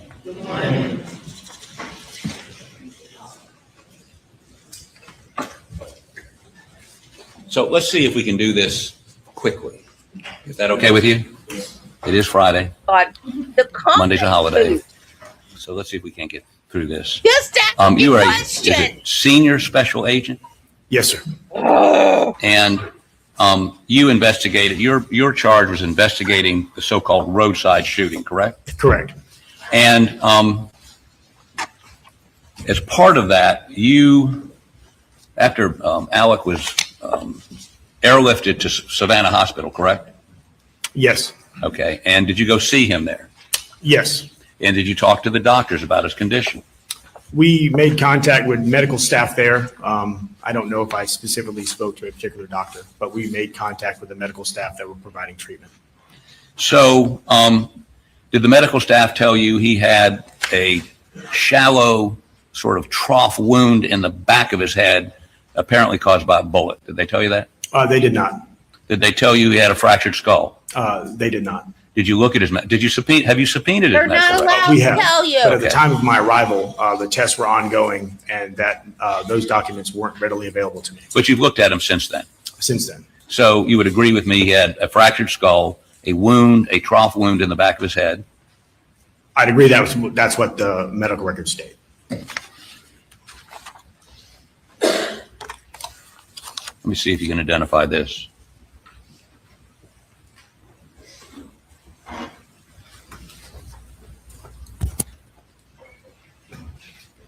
What the heck is a trough wound? A gouge wound? Never heard it called a trough wound.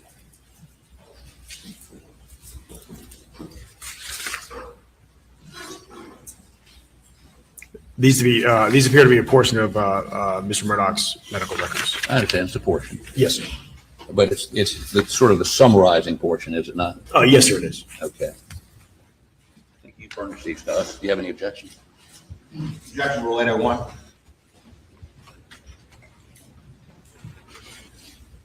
Well, let me ask you this question. Maybe this will make it easy. Who subpoenaed and got these records? Did you, Sweat? Was there a Yes, at the time of the ruling incident, they weren't discussing his medical condition with us. I mean, we were able to, due to HEPA, they weren't readily providing us access to his medical records or consultation with his doctors. We had a general understanding based on what Mr. Murdaugh told us or told deputies on the side of the road and based what he stated on 911 that he had been shot in the head. So when we arrived and we saw a subsequent injury. Just let me cut to the chase here. Did you all subpoena the medical records? Yes, we did. Are these a portion of the medical records, the business records that you received from the hospital in Savannah? when he was shot in the head and he didn't die? Why didn't he just say to the guy, shoot me again? He wanted to kill himself, right? So why didn't he just say, shoot me again? I'm not dead. The Memorial Health. Yes, sir. Okay. Does that resolve that issue? Business records?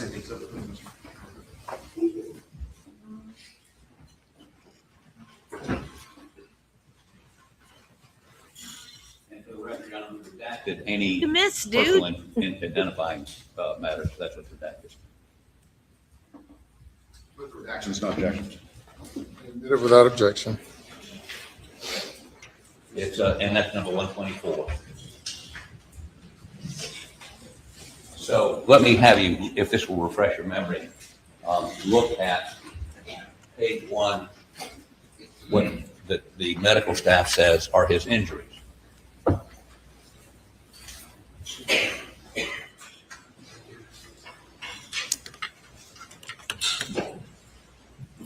Yes. Okay, now I could have you read that. Do you understand what it means? Nancy. I have a general, like I said, I'm not a doctor. I'm a slate agent, so I have a general Let's understanding try of that the again. terms on the Did he have- page. You screwed it up the first He had a time. furrow wound in his head.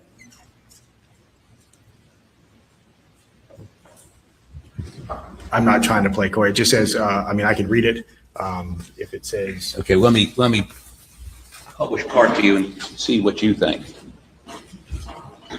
Left posterior parietal subdural hematoma with a with adjacent blood product. Words right. What do you think that means?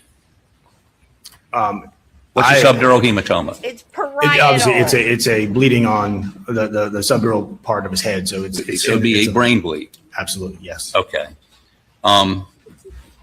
It says linear left posterior parietal bone fracture.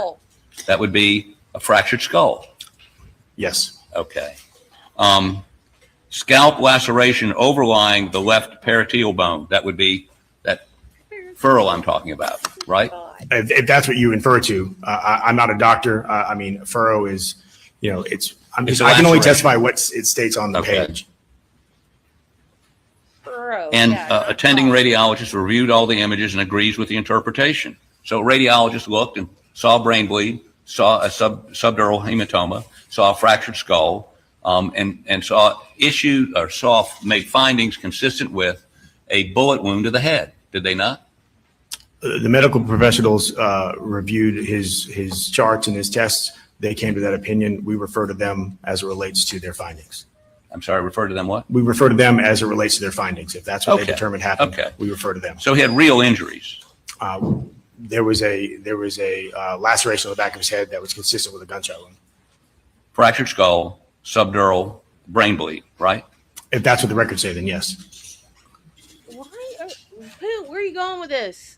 Yeah, have you ever told anybody that, specifically the Maggie's sister and her husband, that Alec had been shot in the head? I mean, I can play it for you. You recorded it. Yeah. Oh, absolutely. If it's, I'm not denying that I've done it. I don't remember off the top of my head. I just want to make sure you've told somebody that Alec got shot in the head. Yes, I've never questioned that Alec's been shot in the head. Okay, I'm just trying to.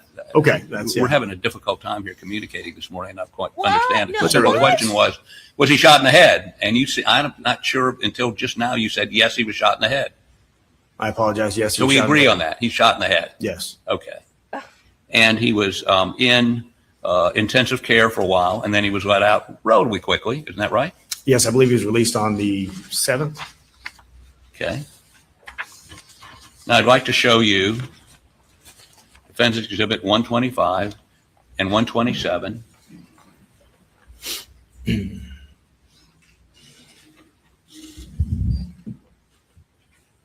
I don't think anybody said he was. Now these, let me show these to you so you can identify them.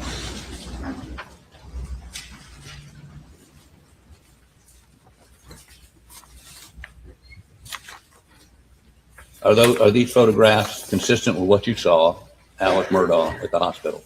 No. This first photograph was photographed by Hampton County EMS. Okay. So prior to my arrival, this was taken. When I arrived in Savannah, Alex was not in this condition. But you would represent that these. This image is something that I saw at the hospital. I didn't see this. Okay. So, this was taken by who? Hampton County? I don't know who took the photo, but it was included with the Hampton County EMS records that we obtained. Okay. So, did I offer these? No objection, Your Honor. Okay. So let's look at. Do I have to go to the Elmo, or do you have these? Okay. I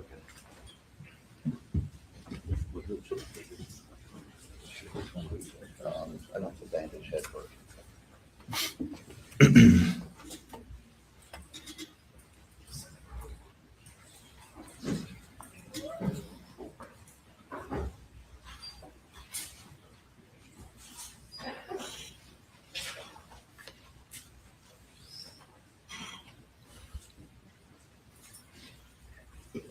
Okay.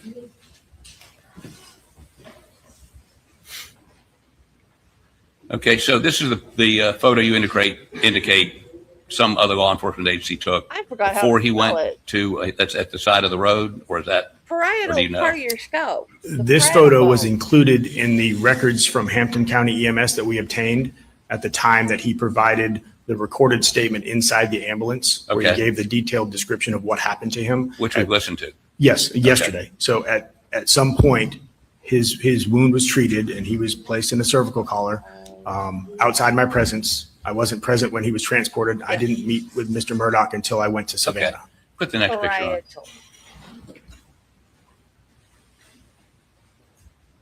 And who took this picture? This picture I did not take any pictures, so I believe it may have been, it was Agent Rebecca Gregg who was accompanying me to Savannah. And is that an accurate depiction of what his skull looked like at the hospital? Correct. And you noticed blood there? Yes. Yeah, Okay. spelled like that. Go ahead, It would be around a blue-green color.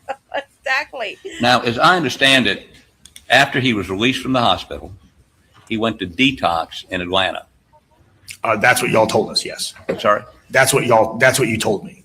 Okay. And we called you from a facility in Atlanta to give the statement we saw earlier, correct? You called me from a telephone. I don't know exactly what your location. I wasn't there with you, so I don't know where you called me from. You're telling me SLED can't tell where a phone is? Mr. Harpoon. I mean, if you're going to tell me that SLED can't tell us where a phone is, Pose the question, you must give him an opportunity to answer. I apologize. Mr. Harpoon, you called me. I don't know what number you called me from. My cell phone. Okay, so you called me from your cell phone. I have that number, so it identified as yours. Right.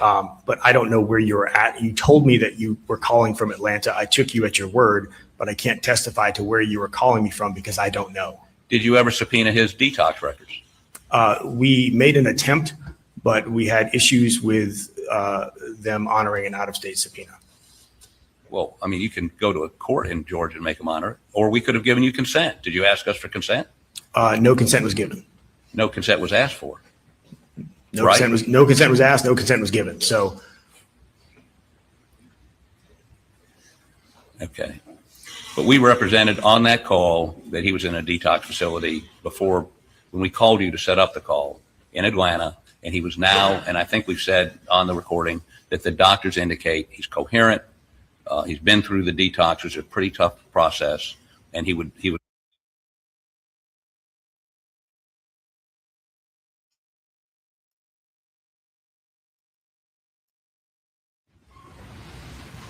And so as soon as he came out of the initial stages of detox, you don't know this, but we went down, we called you. Harpoon, you can't testify. Who called who initially to set that call up? I called you on the day of September 7th to reach out to let you know that we had some developments in the case, and I told you that we wanted to speak to Alex. Okay. You told us that he was in rehab or was en route to rehab, and we would try to make some arrangements. We had initially discussed agents traveling to whatever facility Mr. Murdaugh was in to meet with him in an attempt to get a statement. That meeting did not materialize. On the afternoon of the 13th, you called me from your cell phone to set up a telephone interview.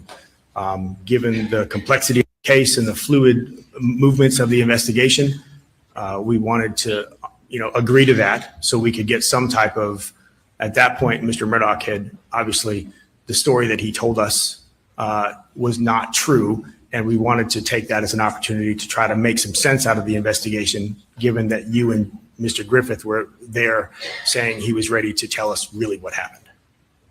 So he, through his attorneys, reached out to you to give this recorded statement we saw. On the 13th, you called me, yes. Right. And secondly, he admitted that he had stolen money, right? Yes. He admitted drug use. Yes. And he admitted that he lied, correct? Yes. Okay.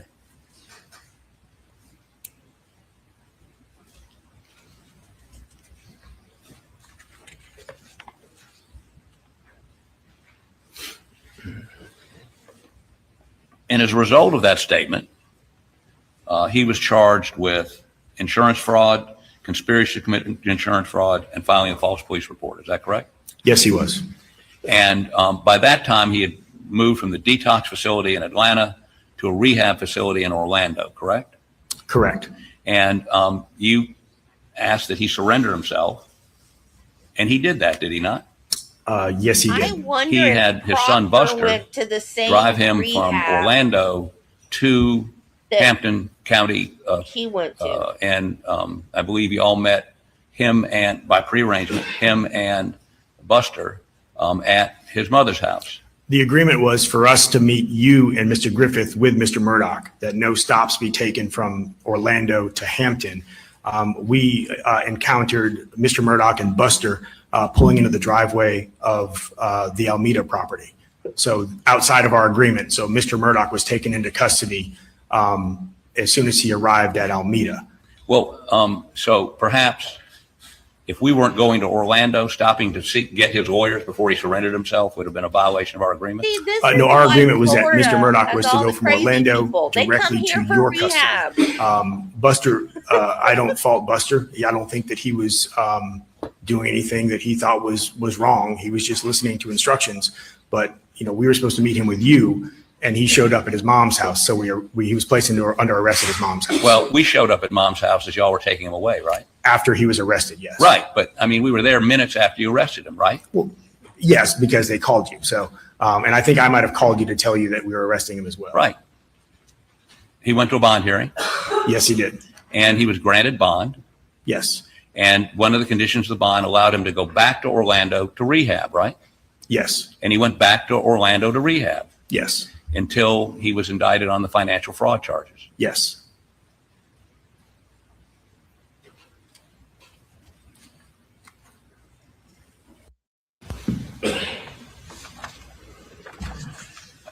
And his cooperation, when I say cooperation, the statements he made I understand you were only investigating the roadside shooting, right? Correct. So you weren't investigating the murder. You weren't investigating, I'm talking about Maggie and Paul's murders. You weren't investigating the financial crimes, only the roadside shooting, correct? Are you referring during my interviews with the 3 interviews with Mr. Murdaugh? I'm sorry. Are you referring to in the 3 interviews with Mr. Murdaugh, the first 2 interviews were conducted with him being considered the victim of a violent crime. Right. And in the 3rd interview, you set parameters as his attorney as to what information we would discuss on the call. But he did, when you asked questions about his bank accounts, he cooperated fully with you, right? After some give and take, I think between you and I, he disclosed information. Yes. Right. And he admitted to you he'd stolen money. Which judge? Yeah, he confirmed that he stole money because at that point we had been told by Mays other parties he had stolen money. And on the 7th we recovered enterprise banking slips. So we knew we had documentation he had stolen money. He just confirmed it with his. Did you know whether he knew he was just coming out of detox? Certainly many defendants would have never talked to you, correct? Objection sustained. Did he have to talk to you? Some of the best confessions I've ever got were from a defense attorney. So he spoke to me. Not this defense attorney. Okay. He still confessed on the call. So there are defense attorneys and defense attorneys, right? Okay. So let me say this: as a result of some of the information you got, did you give that statement that he gave you? Did you give that to who was investigating the financial crimes? That was a joint operation out of our office. There were several agents that were involved. But no agent in charge, Mr. Owens? There was an agent, David Williams, Special Agent David Williams, myself, Special Agent Matt Wright. We've all had part in the financial investigations. Okay, and as a result of his cooperation, partially, and what you already knew, you're aware that he was indicted on 90 indictments of financial fraud, which could result in life without parole for him. Do you not? He was found. If you'd answer yes or no and then explain your answer. Was he indicted on 90 charges of financial fraud and for which he faces life without parole? Is that correct? Just yes or no? Objection sustained. I'm sorry, what was the objection? There's an objection, and I sustained the objection. I'm sorry, Your Honor, I don't understand the grounds for the objection. 401, Your Honor. I'm sorry, I understand what 401 is. I don't know why it would apply to this. Objection is sustained. The information you got was voluntary about the financial piece of this was voluntary by him? No one threatened him? No one coerced him? He has two lawyers sitting there, right? To the best of my knowledge, no one threatened him. I was not present with Mr. Murdaugh at the time of giving his statement. I wasn't. It was over the telephone. I'm based on what you've told us. No one threatened him. Y'all were Nobody had there a gun to his representing. head. I wasn't in the room. If you did, I can't speak to it.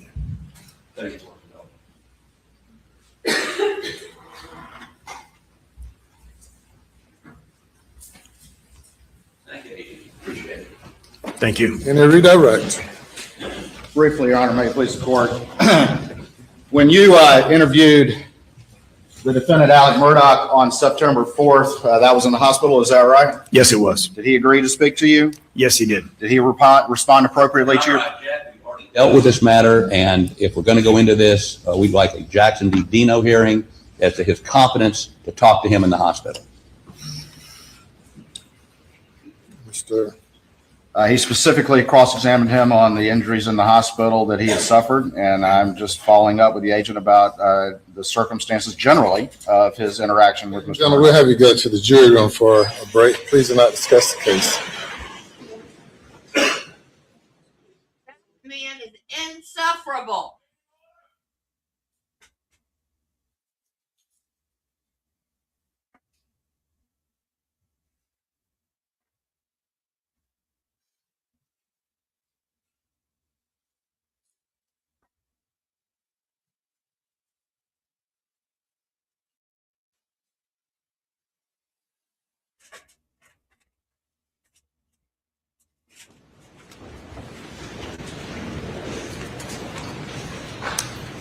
Everyone, be seated, please. What's the nature of the objection again, Mr. Harpootlian? Your Honor, there's several bases. One, that was a leading question, but if you get past that. Secondly, we had an agreement, which he complied with on direct examination, to have him say what happened there in summary fashion and not go into a quoting piece, even though we believe, and if you look at these medical records, he's showing positive for barbiturates and opioids, many of which were administered by the hospital. We believe the doctors will say he was not competent to give any sort of voluntary statement. And he was not advised with Miranda warnings. He wasn't in any way, obviously wasn't in custody, but we believe that we're entitled to a hearing on competence to give a statement if he's going to go further on this. And to do so, we're going to need the doctors from Savannah here to testify what his condition was. So perhaps we should adjourn this and come back on Tuesday or Wednesday of next week to finish it. Some total of my questions was specifically in response to the cross-examination. I was not going to ask him to go back to to relate what he related to Agent Kelly, which again, they had already agreed for us to do in summary fashion. It was simply going to be questions that he was not in custody. He was voluntarily agreed to talk, and his questions were subject matter appropriate, and he appeared to understand the questions. That was going to be the extent of it, and it was in direct response to their putting in the records and discussing the injuries that are reflected in those records. If that was the extent of my questioning, not to reiterate the summary to which, frankly, they had already agreed to allowing us to do, which we did yesterday. If that's all he's going to ask, I withdraw my objection. All right, very good. Thank you. Let's bring the jury in. How about quit being a Stand jerk? and get a stretch. Yes, sir. That's what we're agreeing, if that's all he's going to ask. But if that question leads to another question, leads to another question. So stand for a few moments.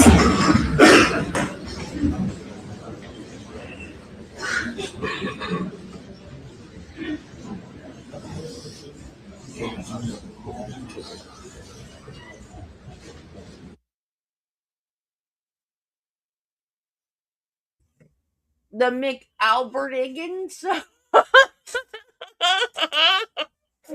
The McAlbertiggums.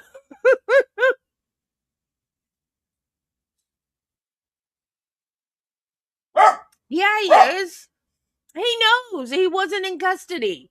You don't have to Mirandize somebody that's not in custody. He just said he didn't arrest him until after he came back from rehab.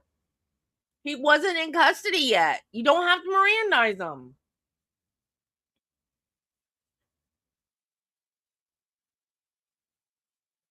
He's just being a jerk.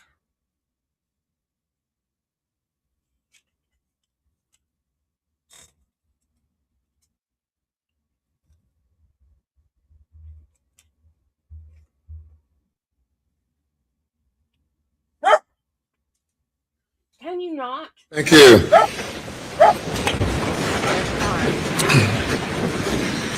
The objection is withdrawn. You may proceed. Thank you, Your Honor. May it please the court.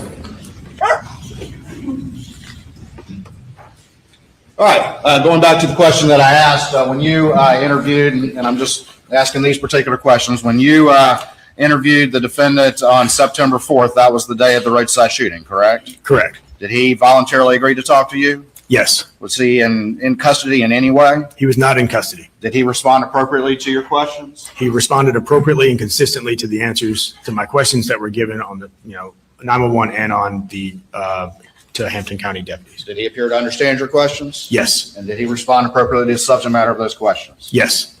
When you interviewed him on September 6th, he was still in the hospital, is that correct? Yes. And at that time, did he voluntarily agree to talk to you? Yes. Was he in custody at any point? He was not. Did he respond appropriately to your questions? He did. Did he appear to understand your questions? He understood the questions and, again, gave consistent responses to the interviews from September 4th, from the 911 call, and from the video from the ambulance. All right. And his answers related appropriately to the subject matter of your questions? Yes, the side of the road.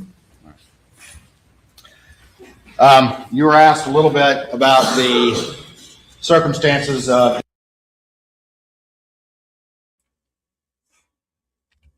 Two things.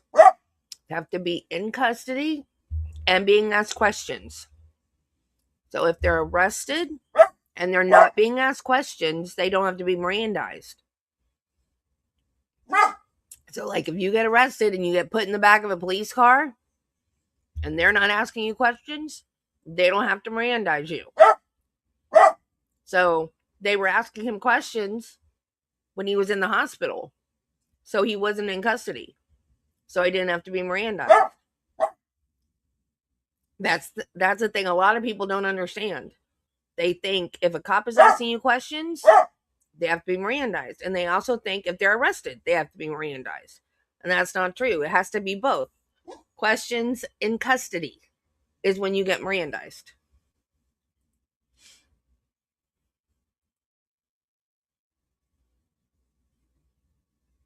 the telephone interview on September 13th, 2021, correct? Yes. And did you want to do a telephone interview or did you want to speak to him in person? No, our initial inquiry was to go to where he was at. We did not know his location. They took him out of state. Our intention was to go meet with them wherever they had him to conduct that interview. When those plans did not materialize, time was of the essence. When they called us and agreed to have the telephone interview, we made an investigative decision to agree to that and conduct the interview over the phone. That time period between September 6th and 7th, when all the developments you testified to yesterday on the side of the road took place, and September 13th, was SLED just sitting around doing nothing, or were y'all actively attempting to further question the defendant? We were absolutely actively in working the active investigation. We were actively attempting to make contact to have that interview and make that take place. And it was September 13th that the defense agreed, but only through a telephone interview. Is that correct? He Mr. Harpuli called me on the 13th, and he said, "Hey, we have a short amount of time. We can do this. Can we make it happen?" So we had to make it happen, and within about 30 minutes notice. So Agent Albayalde and I got to a place where we can conduct the interview, and the interview occurred. And when y'all had that phone interview that the jury heard yesterday, at the beginning, they put limitations on the subject matter of what could be discussed. Yes, they advised that they would only discuss the side of the road shooting, that the Moselle incident, and the financial crimes were off limits. Ultimately, some financial information was discussed. Is that correct? That is correct. But Moselle never was. Is that right? Correct. You were asked about ultimately when he was taken into custody. Is that correct? Yes. Do you remember roughly what date that was? I don't have the booking paperwork. I don't remember what specific date. I took him into custody twice, so I don't know what date. And that was after he had finished that rehab stint. Is that correct, to your understanding? Yes, we took him in custody once on the Alameda property. We also took him in custody a second time when we went to Orlando to extradite. What you were just asked about by Mr. Harpootlian, when he returned to South Carolina, that was the first time ever that he had been taken into custody. Is that correct? Yes. And that was for charges related to the side of the road? Yes.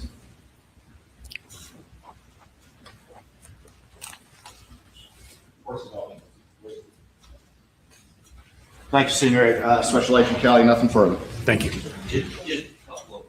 Questions. That second time you took him into custody, do you know when that was?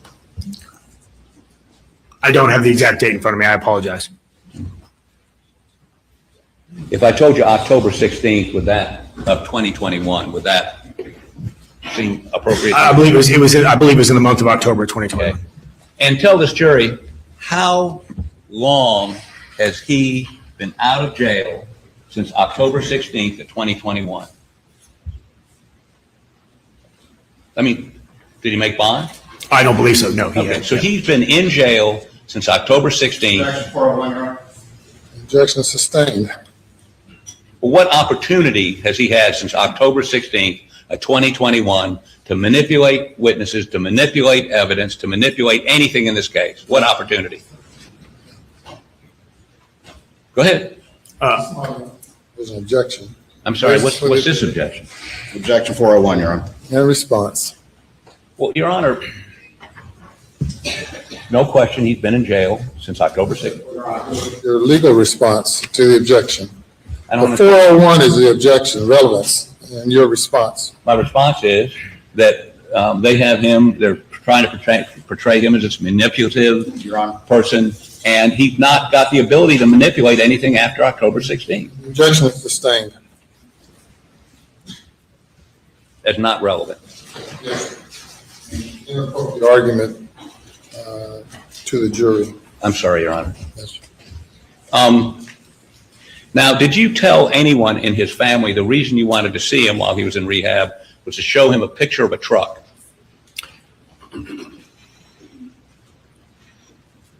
The conversations about the picture of the truck, we obtained the picture of the truck on and around. Excuse me, if you would just answer yes or no, and then you can explain your answer. We're going to go down this trail, and if you say no, then I'm done. If you say yes, then I'm going to ask you when you did it, and we don't have to go through this back and forth for the next 10 minutes. Did you tell anybody in his family you wanted to see him in rehab just to show him a picture, among other things, just to show him a picture of a truck? I believe that was one of the items we wanted to discuss with Mr. Murdaugh. Okay. And so you were giving the impression that at that point you still believed him, and you just wanted to show him a picture of a truck. 401, Your Honor. Relevance? Really? Let me hear that question again. You indicated to a member of his family you knew was communicating with him that all you wanted to do was show him a picture of a truck. Back to the form, Your Honor. It's cross-examination. Thank you. Did you communicate? What's the response? I asked the question. Could you repeat the question, please? I'm sorry. Phil, quit being a jerk. Are you a senior special agent? Yes, sir, I am. Senior Special Agent Kelly, did you communicate to a member of Mr. Murdaugh's family, Randy Murdaugh, that all you wanted to do was show him a picture of a truck? That was paramount to you, and that's what you communicated to Mr. Murdaugh. Objection 401, Your Honor. Objection overruled. The question you just asked me is that, and I responded to, that was one of the things. That was not the only thing. We knew the identity of Curtis Smith. We knew the truck that Mr. Smith. I didn't ask you what else you knew. I asked you. Ask the witness to be allowed to complete his answer, Your Honor. Okay. You may continue your response. We wanted to meet with Mr. Murdaugh to show him images of the truck. We wanted to show him to see. At this point, we suspected he was not telling the truth. And we wanted to see if he would continue to not tell it, to continue to lie to us about not knowing the existence of Curtis or the truck, or if he would, show some type of clarity. And so, and this goes to sort of the same issue. When you wanted to see him With the exhibits I just introduced. Okay. When you wanted to see him and you contacted me, I indicated he was in detox, right?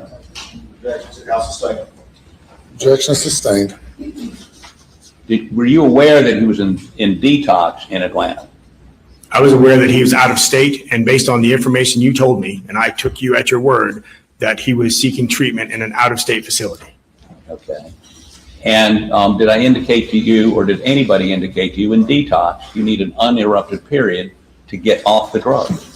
I believe that is what you explained to me. Okay. And that he wouldn't be competent to communicate until he'd been, there was some hospital records, maybe I would not be competent to speak with you until the doctor said he was competent, right? On the morning of, on the September 4th incident, he consumed opioids that morning. He was not detoxing or coming off those drugs. He did not appear to be under the influence of any narcotics. When we met with him in the hospital, he was on his cell phone, he was walking, he was talking, he was coherent.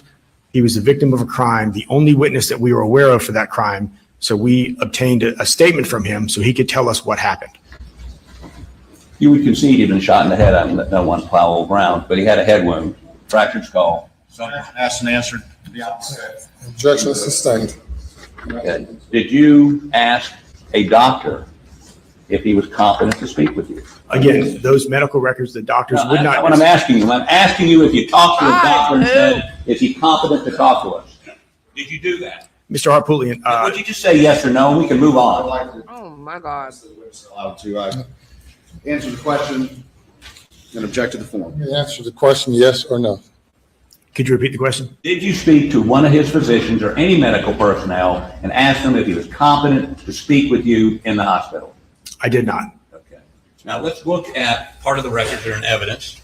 And there was drug testing done on this day, correct?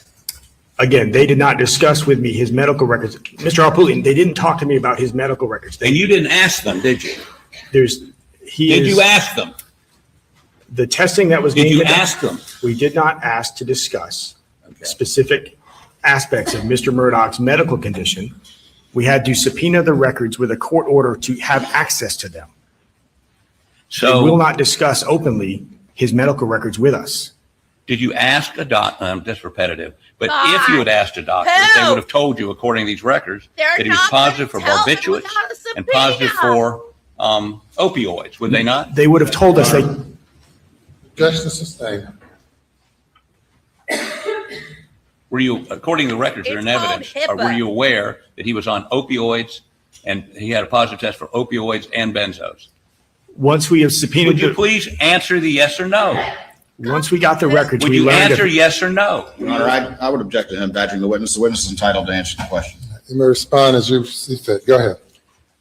At the time of September 4th, we did not ask the medical doctors or the medical professionals any information about his condition because they would not discuss it with us. So if I had asked, they would not have discussed it. So we did not ask. When we obtained the medical records through court order, we were able to review them and learn after the fact the diagnosis. Would you still have, if you'd had the medical records, would you have still gone forward with questioning, knowing he had opioids and benzodiazepines in his blood system? At that point, he was a victim of a crime. He was the only witness to a shooting that we were currently investigating. I would have asked those questions, and when I found that they were consistent with the two other statements he had already given, it would have allowed us to move forward with the investigation.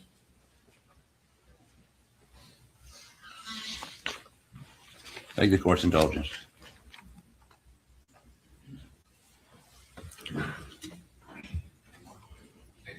Thank you. You may step down. Thank you, Your Honor.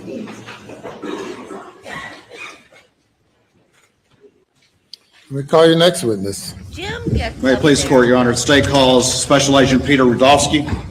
Jim gets up there and testifies, and at the end of every sentence, isn't that right? And Pooh gets up there and badgers every witness he does. Raise your right hand and go back. Do you swear or affirm that any testimony you give today will be the truth, the whole truth, and nothing but the truth, so help you God? If you would please be seated, state your full name for the record. And spell your last name, okay? And then you got Becky tampering with the jury. This is the circus of a trial. Special Agent Peter Rudofsky, that's Rudofsky, and it's pronounced Rudolph and then ski. All right, Special Agent Rudolph, how you doing today? I'm doing good. How are you? I'm good.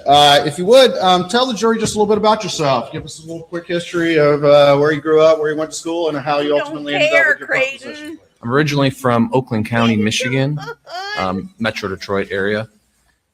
Became a reserve deputy in 2015, reserve officer with Bay City Department of Public Safety while I was attending Saginaw Valley State University to get my bachelor's degree.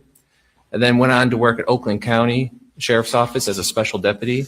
Graduated in 2017 at Saginaw Valley State University with a criminal justice degree. And then in 2017, moved to South Carolina, worked for the Department of Public Safety. In 2020, came to the South Carolina Law Enforcement Division, where I am currently. Began in the undercover vice unit, worked in the undercover vice unit until October of 22, where I currently am a special agent assigned to investigative services. All right, and that was when again? That was October of 22 is when I have my new position. At some point in that position in SLED Investigative Services, did you get involved in the investigation of the murders of Maggie and Paul Murdaugh at Moselle? I did. November of 21 is when I was brought on to assist the Low Country region with this case. I've missed you, John. November of 21 or November 22? 21. And let's talk a little bit more just about some of the experience you've had as a law enforcement officer. Have you had any experience with or had any training with using the FBI CAST program? I did. I took a basic 16-hour cell site analysis course, which allowed me to use their system CAST Viz, which is what if you saw Matt Wild's presentation, the mapping system and the plotting, it allows me to use that system and kind of do a basic level operation of it. And what has been your primary focus of your involvement, at least in the investigation after you got involved in November 2021? And to be fair, that was November 2021. You were not working in investigative services when the Moselle event happened in June of 21. Is that correct? That is correct. So when you came on in November of 21, what's kind of been one of your main focuses and main assignments? The main focus was to take all of the various forms of data. There's, a lot of phones, a lot of different data, and take all that and put it into a readable timeline that you could start from, the beginning of the day to the end of the day and see everything with all those different phones and different, media sources all in one document. All right. Stand by for me just real quick.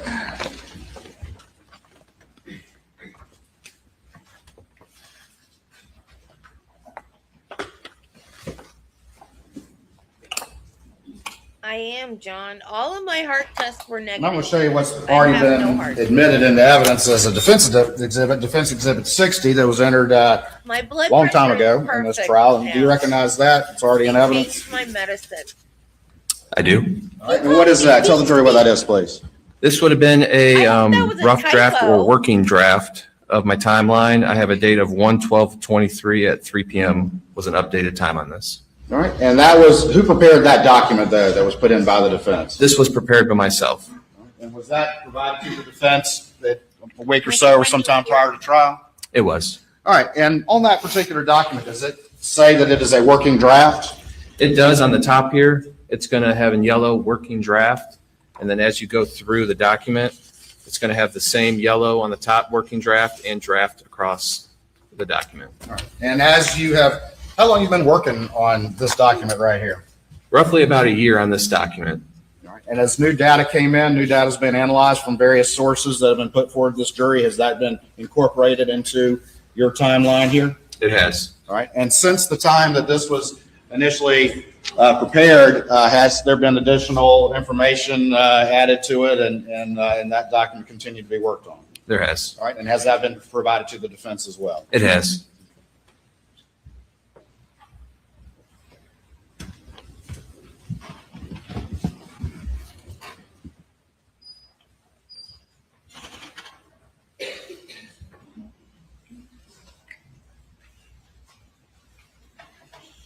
All right, I'm going to show you what's been marked as States 520 and see if you recognize this document.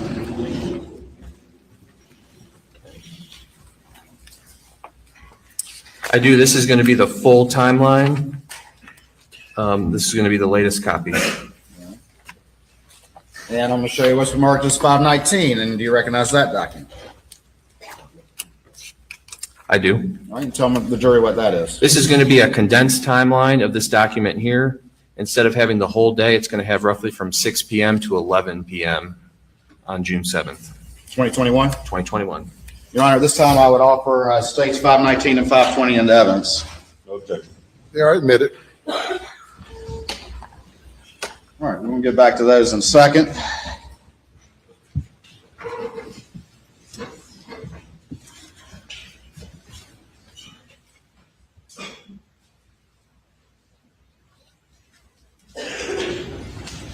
All right, now you mentioned before that you had some training in using the FBI CAS program. Is that correct? That is correct. And during the course of this investigation, actually fairly recently, did additional information come in related to what you've been working on? That is correct. And explain that to the jury. What information came in? So on Friday, I received a call, Which Friday? would have been last Friday, from Attorney General Conrad that GM discovered some new data. I initially did a search warrant back in March of last year. No data was returned to us from OnStar. We get a call saying that they have data and that they're going to be sending it to me. I received an email on this past Saturday with 3 Excel files of data from GM. All right, and tell the jury generally what was that data? There was a lot of data in it. Mostly it was a lot of latitude and longitude plots. There was speed data in there and a lot of data that when you start your car up, you might see like your engine lights and all that, those codes and stuff. A lot of the codes was on the data. All right. And for what vehicle was this for? This is for the 2021 Suburban driven by Alex Murdaugh. Had GM previously responded to law enforcement inquiry that there was no such data? That is correct. All we got was basic subscriber data for OnStar. And when had they responded with that information? I believe it was March 18th Of 2022. 2022. Yes. And then during the course of this trial, they contacted and said, oh, wait, we found something. That is correct. All right. All right. And since that time, have you downloaded that data into the CAS program and analyzed it in that fashion? I have the CAS data is pretty much a tool that you can take different latitude, longitude, and different kind of data points, put it in the system in an Excel file, and it pretty much plots it and paints a nice picture for you. All right. And you have you worked in this case as you've been synthesizing the data from various sources? Have you worked or synthesized the data that came from Engineer Falfusky with the FBI? Yes, sir. And remind the jury who Falfusky is again, please. He is a vehicle engineer from the FBI out of Washington, D.C., and he's the one that took the telemetry unit out of Alex Murdaugh Suburban, and he took all the data and recreated that, the year-long process to get all the data extracted that he previously testified on. All right, and is that telemetry data generally synthesized or summarized along with other data in your timelines that are admitted into evidence? Yes, it is. Can you compare for the jury the difference between what the telemetry that Engineer Falfusky did and the OnStar data that GM recently provided? The biggest difference you're going to see is on the telemetry data. If you remember, there was that Excel spreadsheet with all the different colors on it. It would show vehicle going into drive or park, moving, propulsion, that kind of stuff. The data we got back from OnStar is mostly a lot of latitude and longitude and speed and different kind of codes and whatnot. There wasn't really any location data in the FBI data. I don't believe there was any for that day. I believe it was all before. But we have mostly, GPS coordinates and whatnot. That's the biggest difference that you're going to see between the reports. All right. And was the OnStar data recently received generally consistent with the telemetry data that had been developed by the FBI and Falfusky? It was. Just more specific? Just more specific. All right. I'm going to show you what's been marked as States 524 to this trial and see if you recognize this document. I do. All right. And tell the jury what this is, please. This was a presentation I created that is based on the GM OnStar data that was received last week for 6/7 of 21 for a 2021 Chevrolet Suburban. Your Honor, at this time, I would offer in the evidence states 524. Submitted.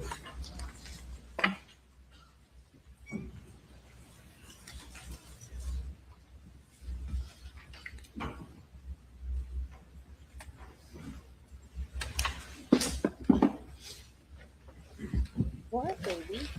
Get up here.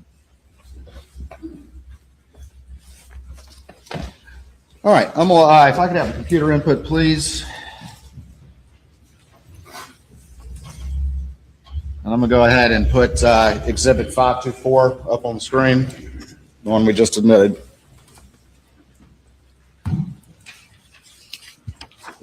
What?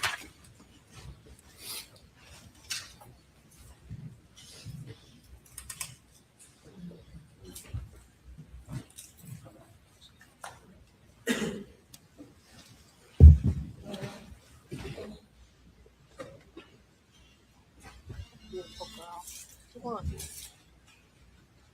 What you want, everybody? Make sure that's working. All right, is this the 524 exhibit we just put into evidence? That is correct. All right, and that's your name up there, and it's got the CAS program and everything. Is that right? That is correct. All right, moving on to this next slide. And can you see all right up there? I can. All right, if your little screen becomes hard to see, just let me know. We can have you come down here and look at the big one. All right, what's up on this slide? Tell us what this represents to the jury. What you're going to see up on the slide is going to be 3 file names that were received from GM. These are all 3 Excel files. This is what they were labeled to us from GM. And what does this slide look like? This is an overview. Do you mind if I step down? Yeah. Point up. This is going to be an overview slide here. Top point is going to be Moselle, the Moselle House property. Bottom left, we're going to have Hampton. Far right is going to be Alameda. There are 4,820 data points that make up these lines here. When you zoom in a couple.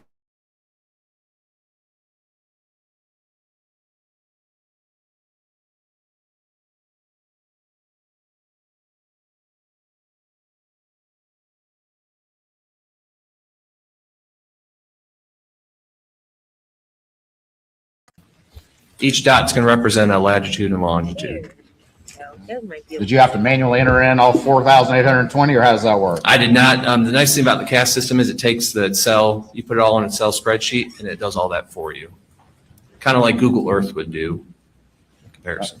All right, this next slide, what is that? This is the same slide. It's just showing on a different, the last one was like a Google Earth kind of view photo. This is just a regular like map photo. It kind of just says, the location's a little bit easier to read. You got Hampton, Alameda, then you can see Islandton. All right.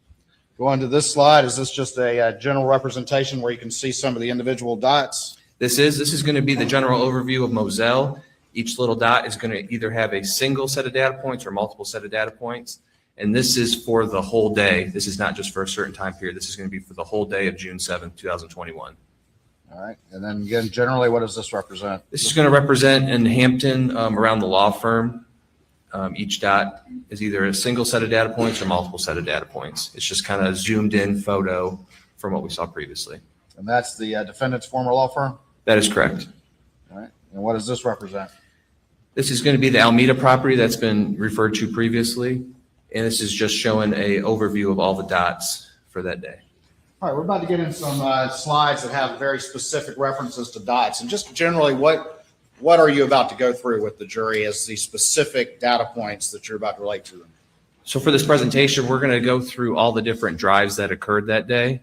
You're going to have a data point and a slide that's going to show you the beginning, a couple slides during the drive, and then at the end. And we're going to have a couple different drives that we'll be walking through.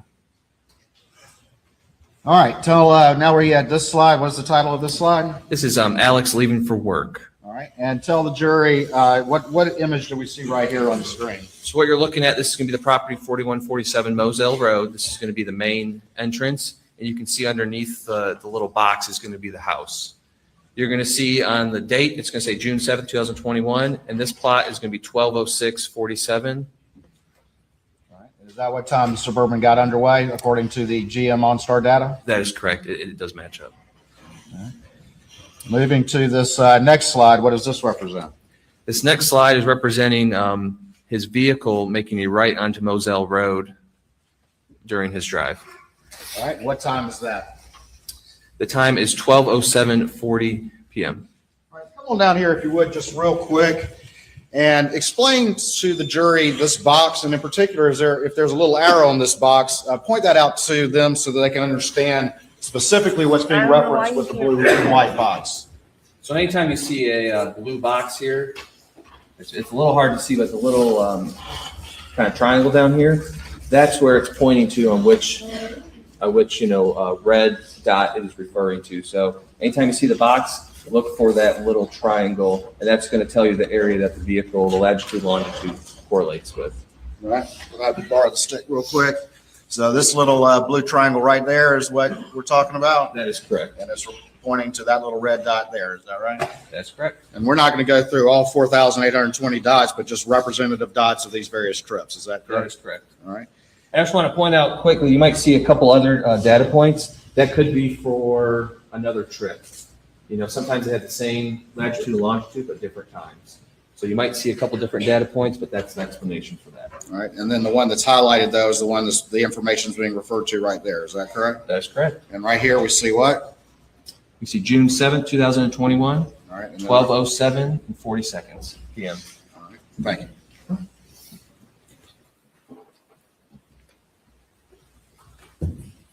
All right, before we move on to the next slide, what's the car doing at this point in time? The car is moving. All right, and what location is it? Just generally an orientation to the property?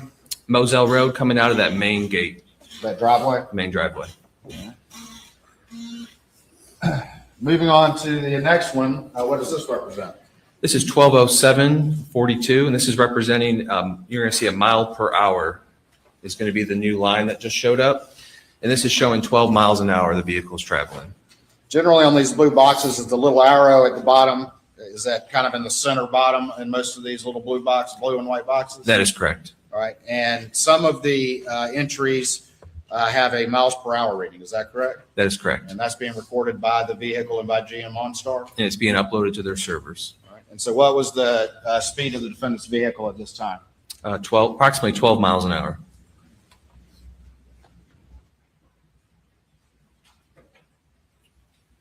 Now, on here, it's in reference to miles per hour because we're Americans. But the data that you got, what unit was it in?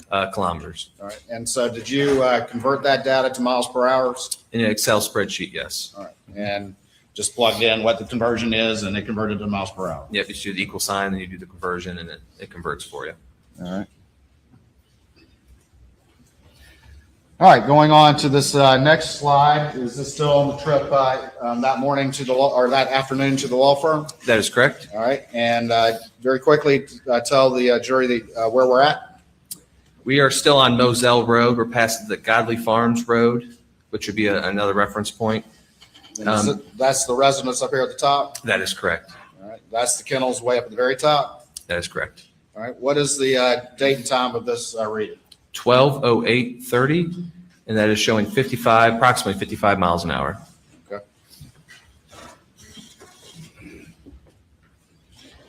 All right, tell me about this next one.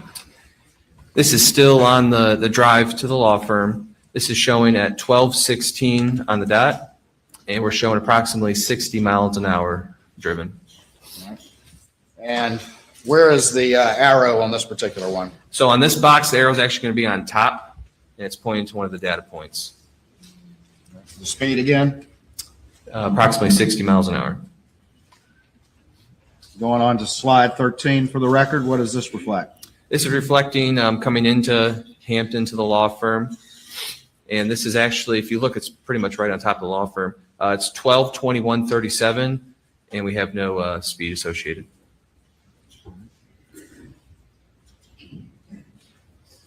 All right, and then the next slide, slide 14. This is 12:24:06 with no speed reported. This is when he's arriving. This is the last data point I could find. All right, so he's arrived at work at that time, correct? That is correct. 12:46. 12:24? 06. Going to this next slide, explain to the jury what this is, and we're slide 15. For So after each drive, we're going to have a slide that's going to show a max speed from all the data sets on Excel. The max speed for his drive from Moselle to the law firm that morning was 12:13:19. The max speed was 65.8 miles per hour, and the average speed of that whole drive was 37.24 miles an hour, and that time was at 12:13:19 during his drive. All right, we're moving now to slide 16. Tell the jury what this represents. This one's going to represent Alex leaving work at the law firm, heading to his house. It shows at 6:24:18, and it shows him going 8 miles an hour, just starting to leave. All right, PM? PM. And the speed? Approximately 8 miles an hour. Going on slide 17.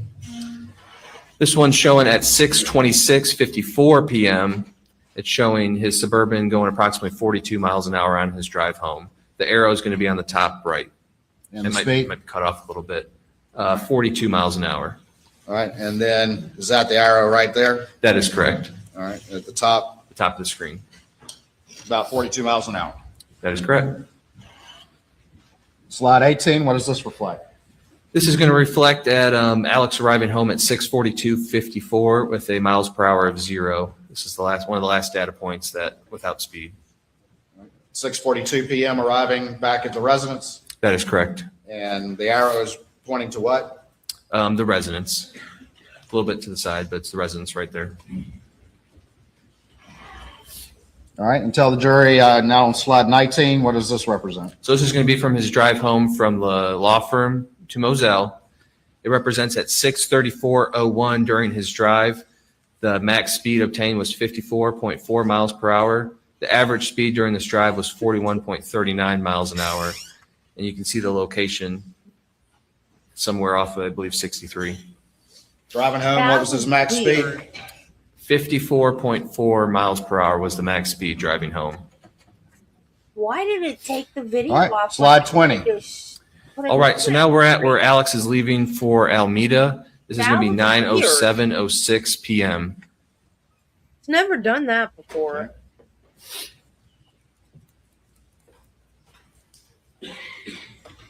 And again, we'll go through the timeline in a bit, but is this generally consistent with some of the telemetry data that Falfosky did?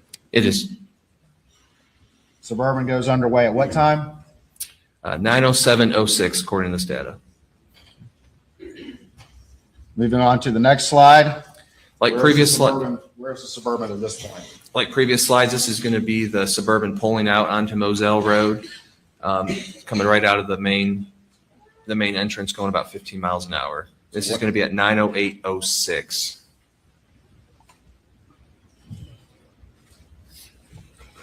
What do we have right here? This is going to be 9:08:18 with speeds approximately 37 miles an hour.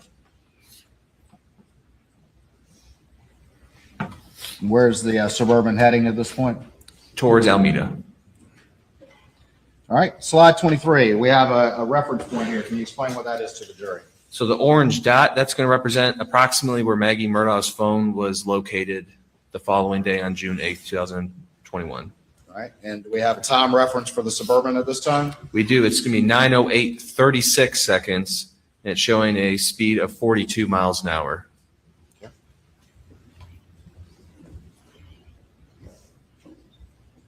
Moving on to the next one. Tell the jury what this is. In the grayish white looking box, you can still see the little circle where it says Maggie Murdaugh's phone location. And right under it's where the pinpoint's going to be. It's going to be 9:08:36, 42 miles an hour.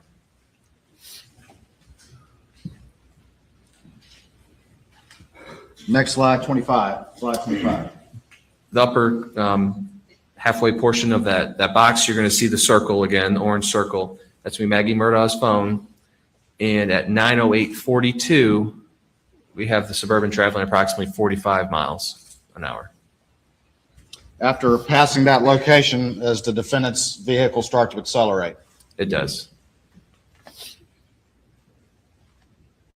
Going to slide 26. Tell us what this references. So we also have Maggie Murdaugh's phone location. This is just another data point. There's several throughout the road. This one is showing 908.54, 44 miles an hour. Slide 27.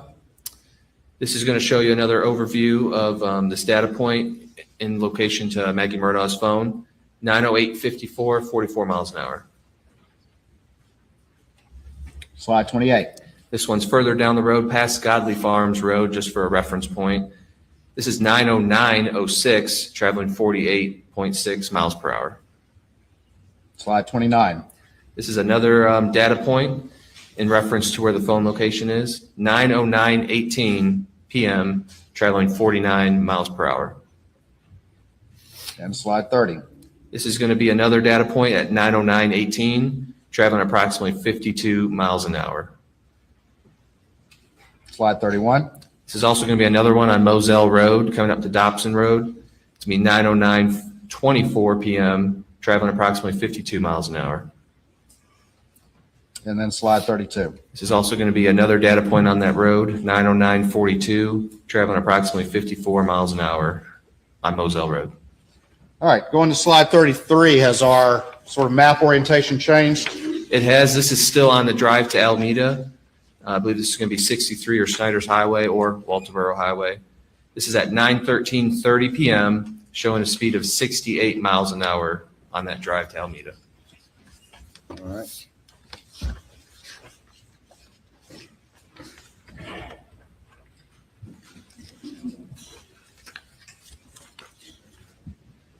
And I'm going back to slide 3. Do that real quick.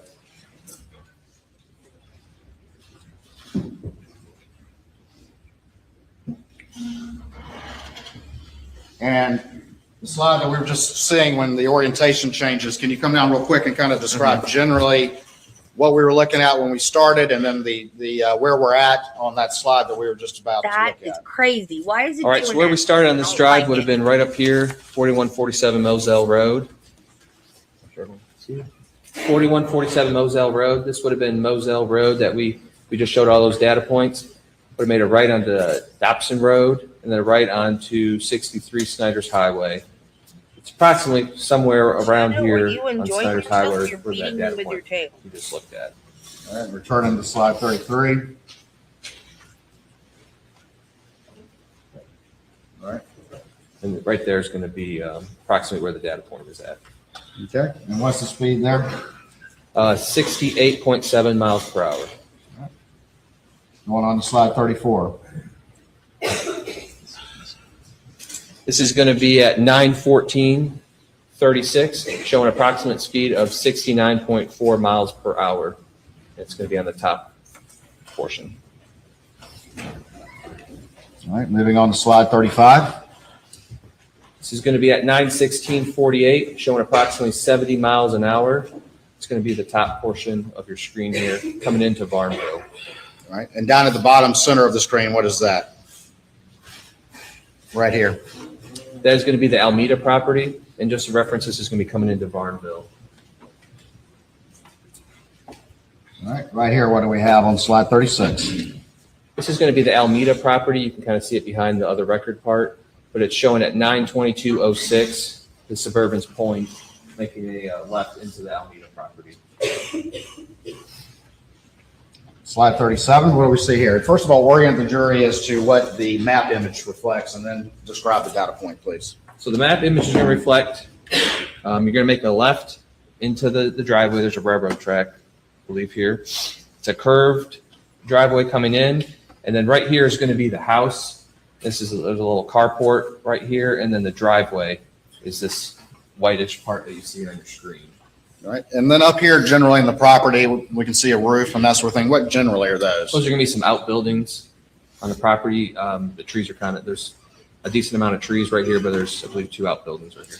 This white area right here just above the house, what is that? That's going to be where you would park. It's a paved area in front of the carports. Where do the data points reflect the Suburban going, though, when it arrives? The data points for the Suburban, it looks like it went toward like a little bit into the grass, closer to the wood line over here. And that's going to be at 9:22:39. Closer to the wood line and the outbuildings? That'd be correct. Okay. All right, and again, what time is the arrival at Alameda? 9:22:39. And this is just, so this right here is going to be a better overview without the box. The box. You can see right here is going to be the driveway leading in. This is where a carport would be, where the vehicles would be parked. And then this is the main house here. And you have your outbuildings.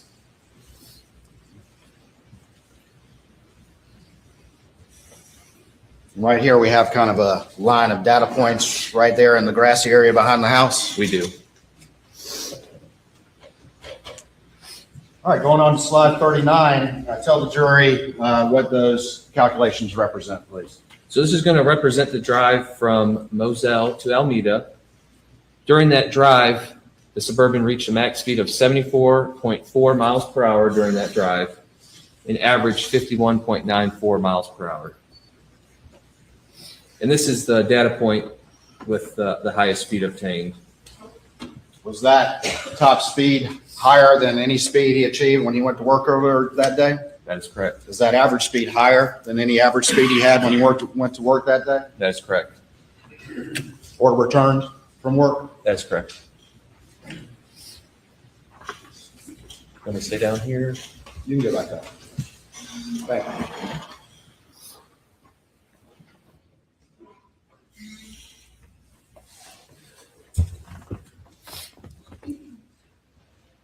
Then max speed again is what on the trip to Alameda? 74.4 miles per hour. And the time again that he 9 arrived? At Alameda? Yes. I believe it's going to be 9:20. Let me back up. You go back. We're back up to 9:22:39. So 9:22:39. He reached his max speed at 9:14:13. on June 7th, 2021 at 9:22 p.m. Is it dark? That is correct. All right, we've gone on to slide 40. Please tell the jury what this represents. This is going to represent at 9:43:18. This is when we first saw movement. And this would be Alex leaving Alameda en route back to 4147 Moselle Road. It's shown approximately 2 miles an hour. All right, and the time again? 9:43:18. The arrival time that you just testified? That's correct. What was the arrival time? That 9:22. And he's leaving at what time? 9:43. So approximately how long? 20 minutes.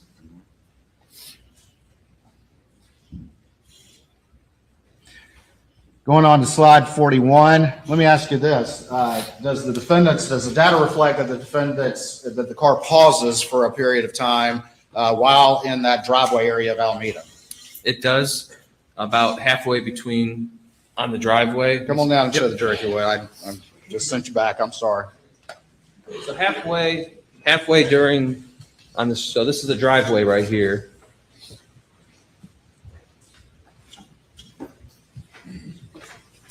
So this is the driveway just for reference. We see what looks like a data point, I believe, right here. And if we click on that data point, it's going to be about a minute until this data point will show up leaving the property. All right, and then on slide 41, we have a, what's the time stamp that you have on that one? And show the arrow to the jury too, please. Yep, 9:45:22. And the arrow is going to be all the way down at the bottom, right across the railroad tracks, turning onto the MSC Highway. At 9:45. That is correct, 9:45:22. All right, moving on to slide 42. Please tell the jury what this data point represents. This slide's going to show you the drive back from Alameda to Moselle. This is just a data point on MSC Highway. It's 9:46:01, and this one doesn't have a speed. Going to slide 43. This is also orient the jury and tell them the data point, please. So on the bottom, you have Alameda going through Varnville and then heading up to Moselle. This is at 9:51:30. This is showing approximate speed of 74 miles an hour. It's going to be the top portion of that box. That's the arrow at the top center. That's correct. Slide 44. Please tell the jury what this data point represents. Top of the map, you're going to see Moselle. This is going to be on 63. This is going to be at 9:54:24. We have approximately 70 miles an hour. And the arrow is located where? It's going to be on the bottom. Slide 45. What do you have right here? This is going to be at 95918. This is Moselle Road coming up to Godley Farms Road for reference. Top portion on the left is going to be the Moselle property. This is at 95918, showing a speed of 57 miles an hour.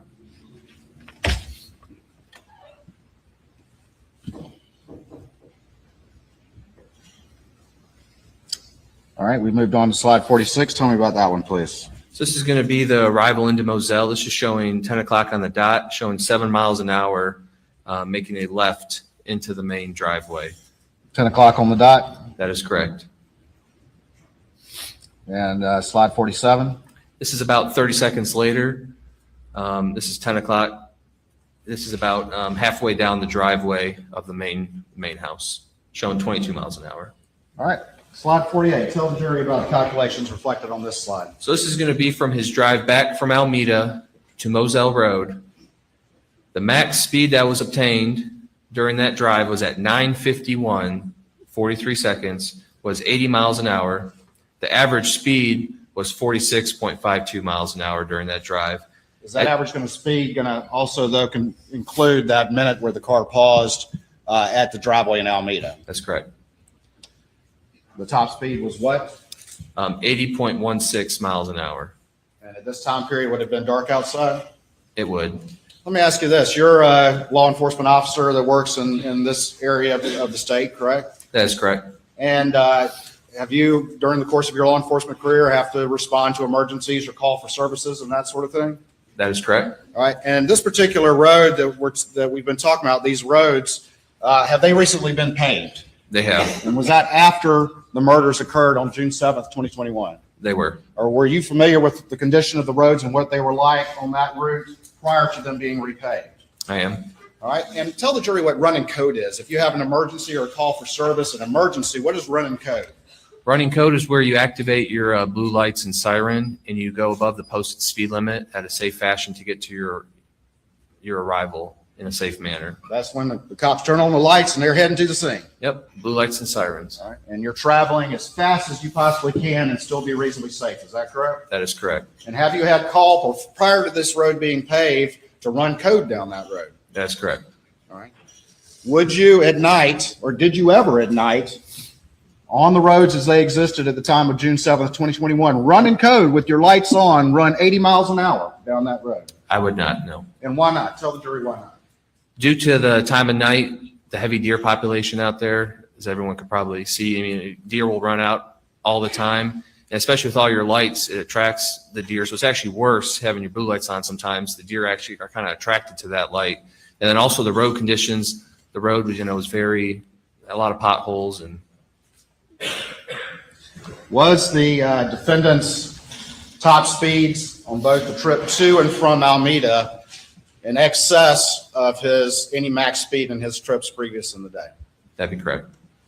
Posted speed limit is 55 on 63.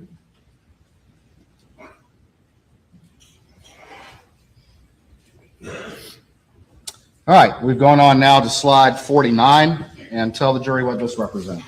This is going to be a timestamp of 10:05:06 p.m., and this is showing Alex Murdaugh leaving for the kennels. And where's the dot on this particular slide? The dot's going to be on the bottom towards the middle, right by the house. Moving on to slide 50, tell me what this represents. This is also showing the drive over to the kennels. The timestamp of this is 10:05:39. And where's the arrow? The arrow is going to be on the bottom. You can kind of see it by the field. All right, going on to slide 51, what does this represent? This is just saying the max speed was obtained 28 miles an hour at 10:05:49 during that trip. Okay. And then slide 52. This is showing the Suburban arriving at the kennels, 10:05:57 p.m.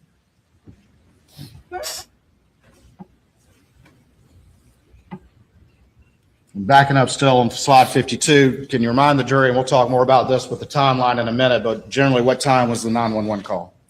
10:06. I do not know the seconds. All right. And to your recollection, during the 911 call, did the defendant say he was returning back to the residence during that 911 call? He did. All right. And so we're on slide 53. What does this reflect? This would be him heading back to the house around 10:11:54. All right. Slide 54. This is just also showing him driving back to the house at 10:12:18 p.m.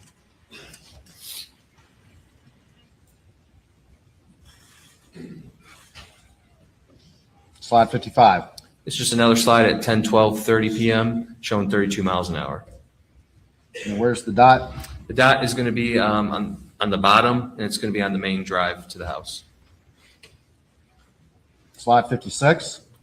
This is going to be at 10:13:54 showing 2 miles an hour, and it's right next to the house. All right. Slide 57. This is just showing on that max speed from going from the kennels back to the house was at 10:12:19, and the Suburban reached 35.78 miles an hour approximately. Slide 58. This is just showing the drive back down to the kennels. This is during the 911 call at 10:14:30 p.m., showing approximately 24 miles an hour.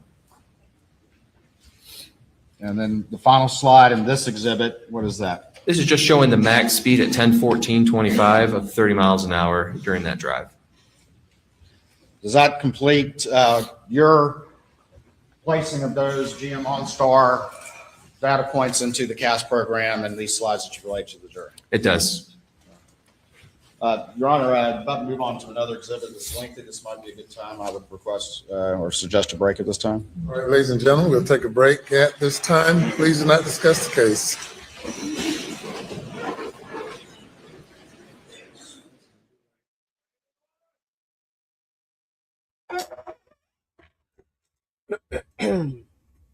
Hey, Marty. Shadow, you got to move.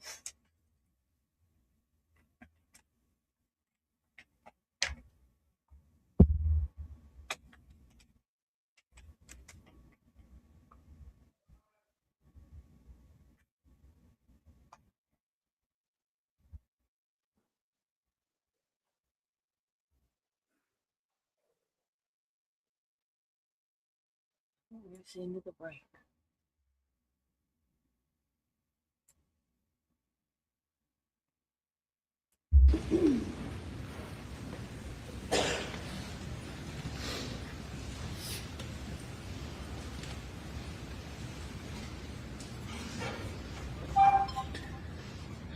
All right. Just real quick, I want to go through this opening page. And this is the condensed one, 519. Is that correct up on the screen? That is correct. All right.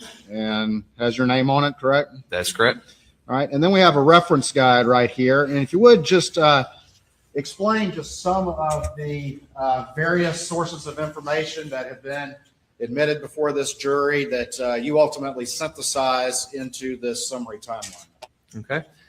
What we have here is we're going to have cell Cellbrite extraction report. It's going to be for Paul Murdaugh, which as you go through this timeline, PM is going to refer to Paul Murdaugh. We're going to have AM, which is going to be Alex Murdaugh's cell phone extraction, and then MM, which is going to be Maggie Murdaugh. So anytime you see the abbreviations, that's what it's going to refer to. We have their cell phone extractions here. We also have the FBI telemetry report.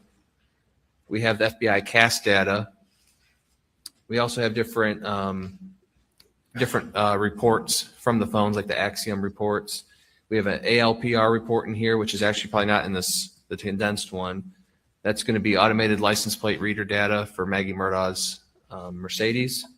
We're also going to have some Snapchat data, and then data from Rogan Gibson, Paul Murdaugh, Alex Murdaugh, Maggie Murdaugh, and Buster Murdaugh's CDRs, which is the call data records from Verizon. Let me pause you real quick. So we have extractions. Mm-hmm. Tell the difference to the jury, and I don't mean to point out with the stick, between an extraction and then CDRs or cell data records, please. So the extraction is going to be what, like Britt Dove testified, what he actually extract out of the phone. And then the CDRs is going to be what Verizon testified, which is going to be their records of phone calls and text messages. So two separate data sources from two separate entities. All right, and continue on, please, with the remainder of the data in your summary timeline. We have referenced here a couple different like Knowledge C database. That's kind of like the Axiom database. It's just another database that was, records were provided to me from. We also have a PMPED building access log. And then in the big timeline, we have the 911 recordings. And then just want to point out a Dylan Hightower extraction. That would have been the first phone extraction of Alex's phone 2 days after the 7th. All right. And then we have the GM OnStar data. Okay. All right, and then down at the bottom here, we have some color-coded things on the left of the screen and then a box on the right. So quickly explain to the jury what those reference points mean, please. On the right of the screen, you're going to see the 2021 Suburban log file excerpt. Farkowski from FBI had that Excel sheet with all the different colors and everything. This is going to be a reference guide, so when you're going through this, what the colors actually mean on the data. Right, and then give an example of what you mean by that. So you're going to see kind of that reddish, pinkish color. That's going to mean that the infotainment center is booting up. So when we go through this timeline, you're going to see that data section highlighted with that color. That's what you'll know is happening with the data. If you see pink, it's going to be a propulsion. When you see blue, it means that it's either in and out of park. And that's kind of just how we're going to be reading it as we go along the timeline. All right, and then these addresses have colors over here, and just we don't have to go through every one, but the first one, that red one, what one is that? 4147 Moselle Road. All right, so if we see that little red box with an arrow on it, that's Moselle on the map. That is correct. And then the green is what? It's going to be Almeda, the Almeda property. Okay. We'll talk about the others as we go through. All right. All right, let's start moving through it.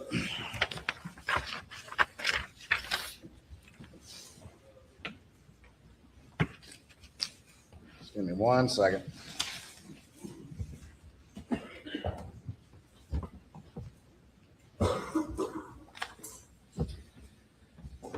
All right, starting. All right, so this timeline, this condensed timeline begins roughly when?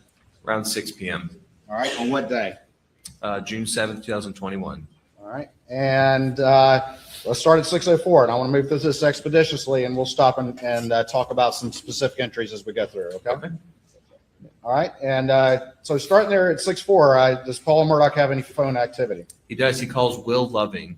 And as you can see in the parentheses, it's going to say PM extraction. That means it was pulled off of Paul Murdaugh's phone extraction, just for reference.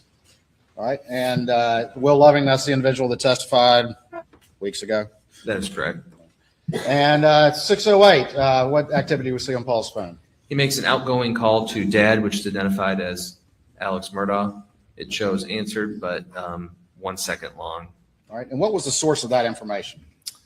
That was from Paul Murdaugh's phone extraction. It does not show up in Alex Murdaugh's original logical dump or the second one from Britt Dove, but it does show up on his CDRs from Verizon. So that'd be the records that Verizon actually keeps for the phone. All right, and can a user of a phone affect the CDRs that are with the Verizon phone company? They cannot, no. Or can the user affect what data remains on their phone? Yes. And frequently throughout this timeline, do we see instances in which there was a call logged on on Alex Murdaugh's CDRs, but was missing from his phone from the extraction? That is correct. Don't leave the witness. All right. Can you explain any difference between the CDRs as it relates to Alex Murdaugh's phone and whether or not there's any missing call logs on the extraction from his phone? As we go through this extraction, you're going to see that multiple instances we're going to have calls showing on Alex Murdaugh's CDRs that we could not find on the logical extraction or the Britt Dove full extraction of Alex's phone. And that's going to be notated on the bottom if it was not in the extraction. All right. 6:09:48. Do we have any communications on Maggie's phone? This is going to be a iMessage from Maggie Murdaugh to Paul Murdaugh stating, "You okay getting little foot massage? Then I'm heading home." And that was obtained from Maggie Murdaugh and Paul Murdaugh's phone extractions. It's 6:10:01, going to the bottom of this page, that being page number 2. Is there another message from Maggie to Paul Murdaugh? This is also going to be iMessage to Paul stating, "Love you," and Blanca cooked you dinner. Moving on to page 3. And what does this reflect right here? This is going to be from FBI agent Matt Wild. This is going to be from his report. This is for Paul Murdaugh. You're going to identify that in the right-hand corner where it says Paul. Just for reference, anytime you see a map, if you look on the right-hand corner, it's going to tell you whose map that is for. All right. And just generally remind the jury what this map reflects, please. This is just showing generally where the cell towers are located and where the area, whenever like a phone call or text message, where it was pinging during that time for Paul. And these little red things right here with the angles on it, what are those reflect? That's going to be where the cell tower is and what angle the call would have originated or take place from. All right. And down at the bottom, what's the first time recorded for Paul's cell phone as it pings on these cell towers? It's going to be 6/17/42. And can you describe to the jury generally where these cell towers reflect Paul's phone's moving? So it'd be at the Beaufort area down the right-hand side, moving up towards Moselle, which you can see in the far right corner, that little badge-looking red dot. All right. Up here at the top center, what is that right there? That's going to be an arc. It's just a distance arc. But the red dot, what is that? The red dot, that's going to be 4147 Moselle Road. All right. And what times does Paul's phone ping off any cell tower near Moselle? 6:53 p.m., 7:05, and 7:30:05. All right, and we see a 3 right there. Does that refer, or what does that 3 refer to as it relates to that cell tower location near Moselle? It's just going to show you what side of the cell tower it's on, what arc. And what time does it first ping on sector 1 facing Moselle? 7:05:33 p.m.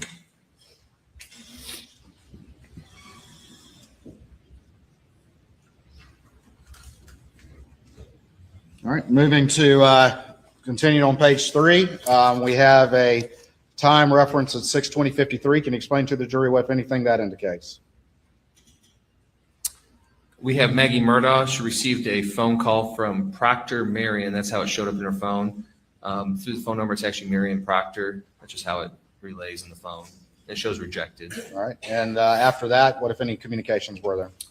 Right after that, at 6:21:28, Maggie Murdaugh sends a text message to Marion stating, "Can't talk, getting food massage, we'll call you back." That was from her phone extraction. Moving on to 6:23, are there any communications with Maggie and Paul? There are. Paul sends a message to his mom at 6:23:27 stating, "What did she make?" And then Maggie replies back shortly after saying, "Country fried steak and mac and cheese." Below that, we have a orange and blue box. What does that represent? So this is going to be from the FBI telemetry data from that Excel spreadsheet that's already into evidence. And this is just showing with that color coordination I talked about earlier. The orange is going to show a system startup. And from previous testimony, that could be, unlocking a car, locking it, getting in close range with the key fob, opening up the rear hatch, just something that makes, when you get in your car, you kind of hear that noise before you start it up, the telemetry. It's just inner workings. Anything could really cause it. Well, I'm asking you, going back to that map, the incident location at I don't Moselle like it when where my Paul and chat's Maggie were worried found about murdered, each other. What county is that in? That's going to be Colleton County. And then if you look, we have the pink, which is going to kind of show propulsion, and then blue, which is going to show some kind of shift We're a family. in the vehicle transmission. All right, down to the bottom, 6:24. What is that? 6:24:02, that shows from the FBI report, telemetry report, that the Suburban shows a device connection. That would be Alex Murdaugh's phone? That'd be correct.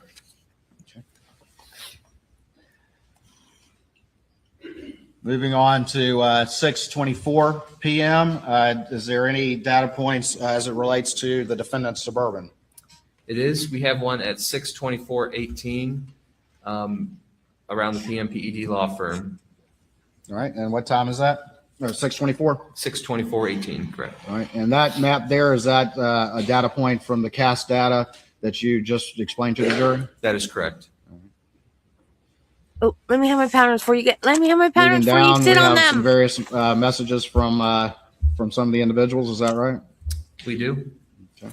We have Alex Murdaugh receiving a phone call from Jay Parker at 6:25.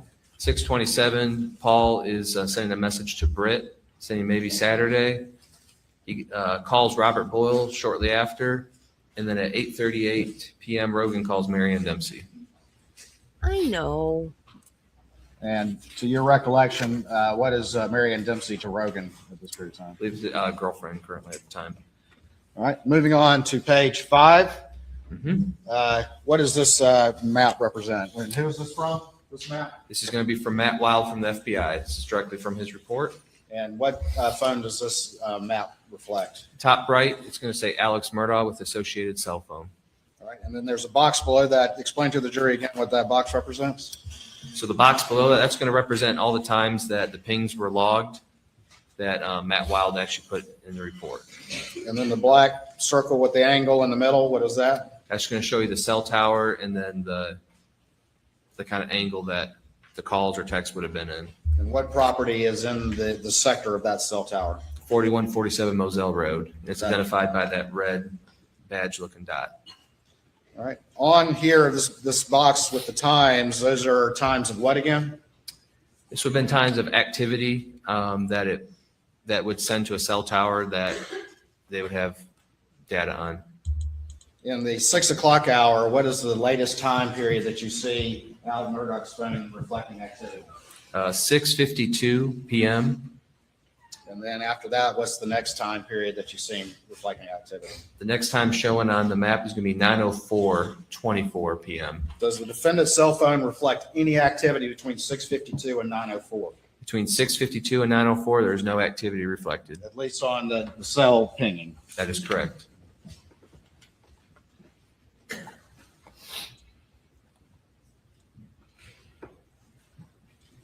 All right, at 6:40:01, what activity, if any, is reflected? Paul calls, it's going to show up as PA in the extraction, which is Alex Murdaugh based on the phone number. It shows it was answered. It was 2 minutes and 29 seconds long. This call also does not show up in the phone extractions for Alex Murdaugh, just on his CDRs. It was in the defendant's CDRs? That is correct. All right. And it was also in Paul's phone. It shows the phone call. 6:42, and what if anything's reflected? We have a suburban device connection to iPhone from the FBI report at 6:42:48. Why'd you put and at yourself in the 6:42:54, we show the suburban arrives at 4147 Moselle Road based on the GM OnStar data. All right, and going on to page 6, is that your CAS map reflecting that data point you just described? That is correct. It's going to be the 6:42:54 data point. And what happens at that moment?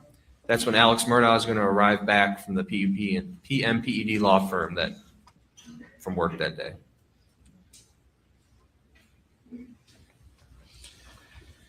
All right, moving on. 6:43:50, what if any activity do you see? It shows that Maggie Murdaugh's phone had a missed call from PA, which is Alex Murdaugh. It shows missed, but also it shows up in Alex Murdaugh's CDRs, but does not show up in either one of the phone extractions. All right. And moving on, we have a couple of the orange and white boxes. Tell the jury again what those reflect. So these are just going to reflect some kind of system boot up. Doesn't mean the car moved or did anything. It just means that door was opened. It just something triggered the car to kind of do a little internal boot up from previous testimony. At 6:53:44, what if any activity do you see? Paul Murdaugh calls John Marvin. It shows 1 minute and 42 seconds long, and that's based off of Paul's phone extraction. So your understanding, when you see those times of the call lengths, does that also include connection time as well? It does. Based on previous testimony from Verizon, that could include how long it takes to get the actual network connected. All right. And then at the 7 o'clock hour, what if any communications are on Paul's phone? So Paul sends a text message to Claude CB Rowe saying, "Are you coming tomorrow?" And then shortly after, he sends another text saying, "Sunflowers died. We need to plow them under ASAP." And that was based off his phone extraction. Moving on now to page 7. We have some activity at 7:02:29. We do. Maggie Murdaugh calls Alex Bye. See you Murdaugh. later. It shows 2 seconds. And this also does not show on Alex Murdaugh's extraction. It shows on the CDRs. And it also shows on Maggie's phone that Maggie called Alex, but does not show on Alex's phone that that call was there. Missing from his phone, though, correct? That is correct. All right. Missing in the call log of the phone. All right, 7:03 to 7:11. What, if anything, is reflected on Alex's phone?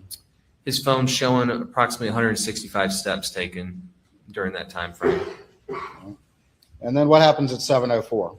7:04, through the catch data database, it shows that Paul Murdaugh is at the residence of 4147 Moselle Road.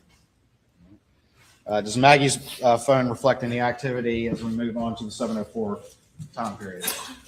Her phone showed that between 7:04 and 8:17, her phone was showed a Bluetooth connection to MBUX 95224, which is her Mercedes-Benz. And so anytime we see MBUX 95224, what, if anything, does that represent? That's going to reflect her Mercedes-Benz. MB for Mercedes-Benz? That is correct. All right. Moving on, at 7:05, does Maggie call anyone? She does. She calls Marion at 7:05:13. It shows answered 7 seconds. At 7:05:55, is there any reflection of the communication between Alec and Maggie Murdaugh? There is Alex sends a message to in his phone. It's Maggie May, stating, "Paul said Why you were is getting it a doing petty. that? Call when you done." That's from the Alex. That's from the extraction. All right. Moving on, do we have any communications between Maggie and Paul during this time period? At 7:05:32, we have Maggie calling Paul. It shows answered 1 minute and 31 seconds. And then does Maggie attempt to call Marion again? That's correct. And I'm sorry, that would be at the bottom of the screen. Yep, that'd be the 7:07:49. Maggie Murdaugh calls Marion. And when it says Marion, it's Marion Proctor. All right, moving on to page 8, we have another map. Can you generally explain what this represents to the jury, please? So in the top right-hand corner, we have Maggie Murdaugh with associated phone number. We have 2 points, 4147 Moselle Road in the red, and the green's going to be the Almeida property. When you're looking at this map, number 1's going to be closer to Charleston, and it's working its way. Maggie is working her way towards Moselle in this map. All right, and the first time period you see on dot number, this numbered 1? It's going to be 7:07:49 And p.m. the latest time period you see on the dot is numbered 5. That is correct. That's going to be in the Walterboro area. It's going to be 7:50:20. That's 7:50:20 is StreamYard gonna be the now, latest dot. Nancy. And that's in the Anytime I Walterboro put a area. comment up, what I'm sharing disappears, and it just started doing it. It wasn't doing it earlier.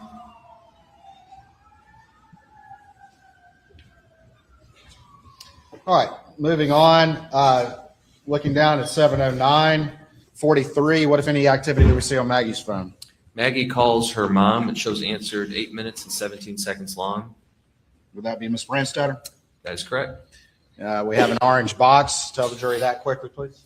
So that's just showing a system boot up. Could have been getting close to the Suburban, unlocking it, locking it, opening up a door, or it could just be some kind of internal components based on previous testimony from the FBI. After that, we have 2 entries. Can you tell the jury what those 2 entries are, the time periods, and what they represent, please?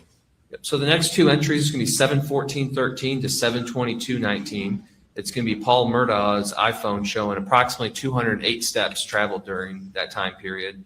And the one below it's going to be 7:15:35 to 7:21:52. This is going to be from Alex's phone, showing that approximately 200 steps were taken during that time frame. So we have 208 steps taken from Paul during his time frame, and then Alex is around 200 steps traveled. And both those time periods for those steps for Alec and Paul, are those generally roughly the same? Generally the same. Consistent? That's correct. 7:18:44, what, if any, activity do you see? Alex Murdaugh sends a text message to CB Rowe saying, "Call me, please." Going now to page 9. At the top, those two entries, again, explain those two entries to the jury. So the first entry is going to be Paul Murdaugh's iPhone from 7:25:03 to 7:34:47, and it's showing 139 steps taken during that time period. This is approximate. 7:28:35 to 7:37:11 is going to be Alex Murdaugh's iPhone, showing approximately 47 steps traveled during that time period. All right, 7:30 p.m. We have another data point indicating Maggie's trip home to Moselle. That is correct.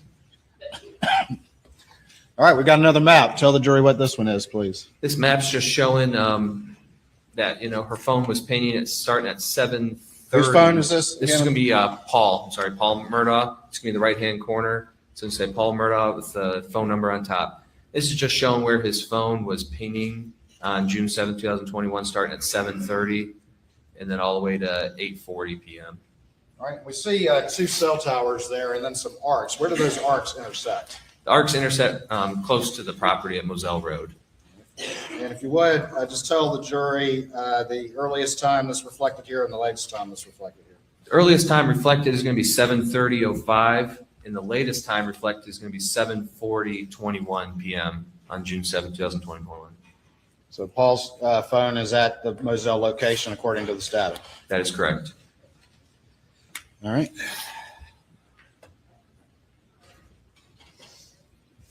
Bottom of page 9. Do we have any communications between Maggie and Marion Proctor? We do. At 7:31:13 p.m., we show a call from Maggie to Marion at 7:39, which is the length of the call. 7 minutes and 39 seconds. That's correct. Does that include connection time as well? It does. Do we have any step data on Paul's phone in the time period around this time? Paul's phone shows between 7:35:10 and 7:41:43. It shows roughly around 171 steps traveled during that time frame. 7:37 and 7:38. Do we see any activity on Paul's phone with some of his friends? Yeah, Paul receives a Snapchat message from Michelle Beck stating, BC, I have short-term memory loss. And that was based off his phone extraction. And then Paul Murdaugh receives an iMessage from Megan Kimbrell stating, Paul.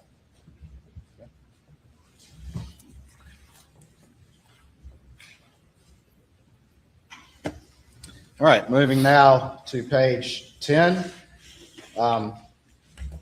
Going to 7:39:55. Can you tell the jury what that data point reflects on your summary timeline? So from earlier testimony, you've seen this this video. This is just a thumbnail picture, and this is when it's showing it was created in Paul Murdaugh's phone. And we have a little screenshot of the creation time. It's going to show 7:39:55 is when this thumbnail was created in Paul's phone. And remind the jury what video that is. I'll say we got a thumbnail there, but Yep. what video is that? This is going to be that Snapchat video that was sent to a few friends of the tree. You have Alex Murdaugh on the tree that's leaning over. All right, and again, this is when that video, at least the timestamp, was its creation. That's correct, based on previous testimony, yes. All right. 7:41 to 7:48. What, if anything, is reflected on Alex's phone? We show that 29 steps were traveled on his phone, approximately between 7:41 and 7:48. All right, and just talked about the Snapchat video. Looking at this map, whose phone is this? And explain these data points to the jury, if you would, please. Or whose phone is this first, if you would, please? So this is going to be Paul Murdaugh's iPhone, and below it, it's going to be his iPhone location data. So this is not going to be Verizon location. This is going to be location data directly off of his phone. So this is GPS data that's more specific. That is correct. All right, and we see a number of dots up here. What is this area up here generally sort of in the center of this image? That's going to be the kennel area, and then there's that little house. The cabin? The cabin. All right, and what time periods in that upper box do we see GPS data on Paul's phone up there in the kennel cabin area? We're seeing between 7:45 and 7:54. Paul used It's on Snapchat. location That's data. how they figured That's out 7:54, that Alex was 7:56. at the kennel. 7:56, sorry, it's hard to see. All right. That And where then he goes, we have two "Bubba, data that's points at a the bottom. Snapchat Is that, video." where is generally that on the property? That's going to be what previous testimony talked about, like a dove field.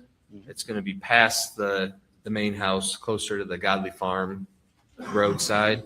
And that's going to be a data point at 8 and 42 seconds and 8 and 44 seconds. 8 p.m.? That's correct, 8 p.m., June 7th. Oh, darn it.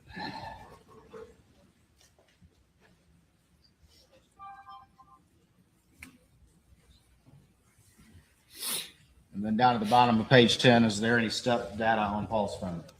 There is. It shows approximately 89 steps traveled during What time periods? 7:45 p.m. to 7:55. Oh, Alec might have used it too. I don't know. Moving on to page 11, we have a map. Tell the jury whose phone that is and what that data point is, please. So this is going to be Maggie Murdaugh's phone. This is going to be Verizon location data. And what we see here is the tower and then the arc of the tower. This is going to be in the Walterboro area. The time is 7:50:03 p.m. All right, and moving down, we're starting to see some references, and there's a little battery symbol on the side. What does that represent? So that's going to represent battery life. So right here, this is going to be at 7:52:28. It's going to show Paul Murdaugh's iPhone battery at 7%. And in your review generally of Paul's cell phone data, was it generally consistent for him to continue to use his phone even if he had a low battery life on it? That's correct. And is that also consistent with the testimony from David Grubbs from yesterday, the day Previous before? testimony, yes. All right, below that, 7:55 time period, we have two entries. Can you explain those two entries to the jury and how they relate to each other, if anything? So 7:55:44 to 8:05:28, we have Paul Murdaugh's iPhone showing approximately 262 steps traveled. And a close time frame from 7:55:32 to 8:05:07, we show Alex's iPhone traveling approximately 270 steps during that time period.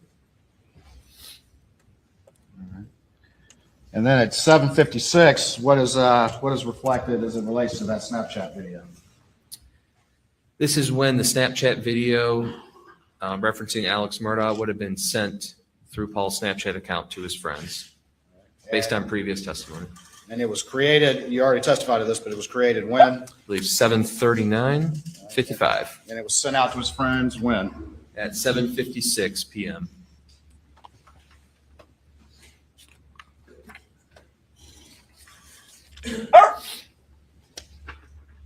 Moving on to page 12 at 7:57, does one of his friends respond?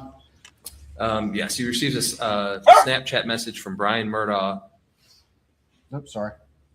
stating, "Damn, man, needs some straps. Oh, it." All right. Now we're moving into the 8 p.m. hour on June 7th, 2021. Is that What correct? in That the is world correct. is going All right, on? we have a with map this? here. First of all, in the right corner, whose phone is this? This is going to be Paul Murdaugh's phone. This is going to be his iPhone location data. I can't And mute it. starting up at So the, fucking- it's sort of the top center, more to the right. Where does that location generally? That's going to be the little cabin on the property. All right. And what is the data point? What's the time on that data point up there? I believe it says 8:06:20 p.m. All right. And then we see the dots sort of moving down. And in what direction are they generally moving? That's moving towards the main house on the property. All right. And then down at the bottom of the screen, at what time do we see that data point stop at the main residence? 8:14. What's the first data point? 8:08:45 and then 8:14. Paul's at the main PM. residence at what time? First? 8:08:45 p.m.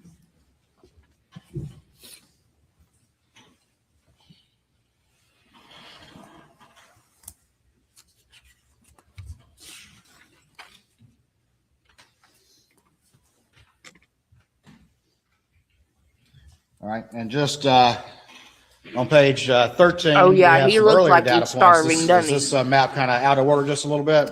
It is. This is just going to be earlier data points at 8:05:14 and 8:04:45, just showing some location data from his iPhone. So that one should have gone before this one, the one at the bottom of page 12, That's correct. which reflects Paul again getting back to the main residence at what time? All I have left is crackers, and you won't eat 8:08:45 that p.m. one. Looking below, I'll give you another one. again on page 13, do we see 2 entries for Paul and Alex's phone? And if so, please explain to the jury what they are. So for Alex's phone, we show between 8:05 and 8:09 that his phone approximately took 54 steps traveled during that time period. Another one? And then for Paul, we show 8:05:46 to 8:15:24. We show approximately 303 steps traveled during that time period.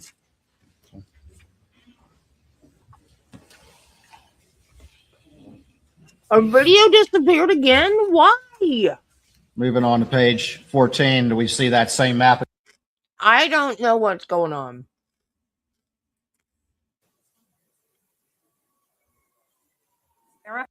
And then for Paul, we show 8:05:46 to 8:15:24. We show approximately 303 steps traveled during that time period.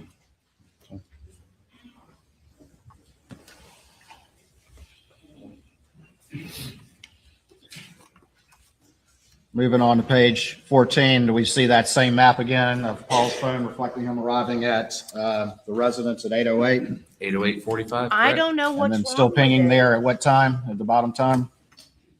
8:14 p.m.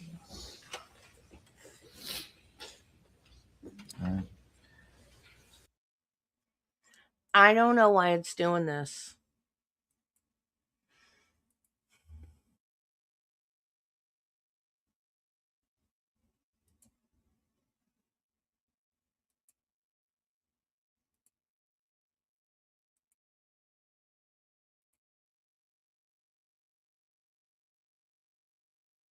Again, at 8:07, what if anything do we see? At 8:07:20, we see that Paul is sending Snapchats to a few friends. Is it back now? That's based off his Snapchat records. All right, the next entry is in purple, and then there's kind of a line going from that. Explain what that purple reference, that time period references, and then the line that travels down the side of your timeline. Explain to the jury what that's going to represent generally to the various phones as we go forward. As we go forward, anytime you see purple, that's going to represent Maggie Murdaugh's phone. And for this instant, it's going to represent on the left-hand side, the line going down. Anytime you see a line next to something, that means whatever it says on the left. So if it says device locked, it means the device was locked during those other time periods. So this is going to show from 8:11:08 to 8:31:15 that Maggie's iPhone was locked. And as we move down, you can see it continue to the next page. That means during those times it's locked. All right, so we'll see multiple of those as you go forward, just explaining time periods where various devices were locked or other things were going on. That is correct. All right. Moving on to page 15, we have a map. Explain to the jury whose phone this is and what it represents. So this is going to be for CB Row, and this is a overview map. You can see Augusta, North Augusta area, and it's showing the sector and the tower that it's pinging off of at 7:13:15 in the It was North Augusta, storming where Augusta area. Wiggles is. Say 7:13 or 8:13? I'm sorry, 8:13:15. All right. So CB Rowe's phone is pinging over here, way over here in Augusta. Is that right? That is correct.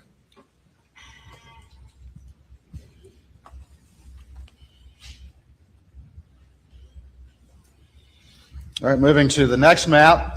Whose phone is this? If you could tell whose phone this is, and then what data points you see on this particular map. So this is going to be Paul Murdaugh's iPhone location data. So it's going to be separate from like Verizon location data.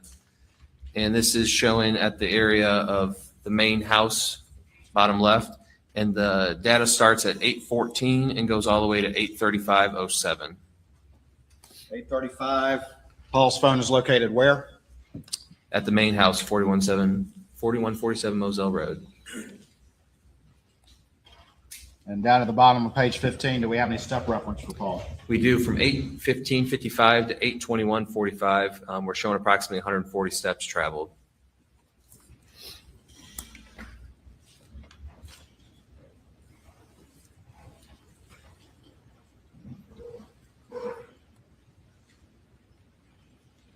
Paul arrived back at the residence about 8:08, you testified, is that correct? That is correct.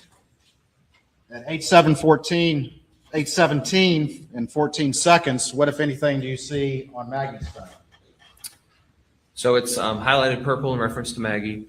It's going to show that her phone ended at the connection to the Mercedes-Benz, which is the MBUX 95224. It shows that it's unplugged. And what does that mean? What does that reference mean as it relates to Maggie's phone and the Mercedes she was driving? It means that she unplugged her phone From that vehicle. What are you doing over The there? data generally reflects that she's at the residence at that point. That is correct. You didn't have grapes. Paul 8:08, Maggie 8:17. That is correct. Alex's last data point on his phone was 6:52, right? That is correct, based on the Verizon records.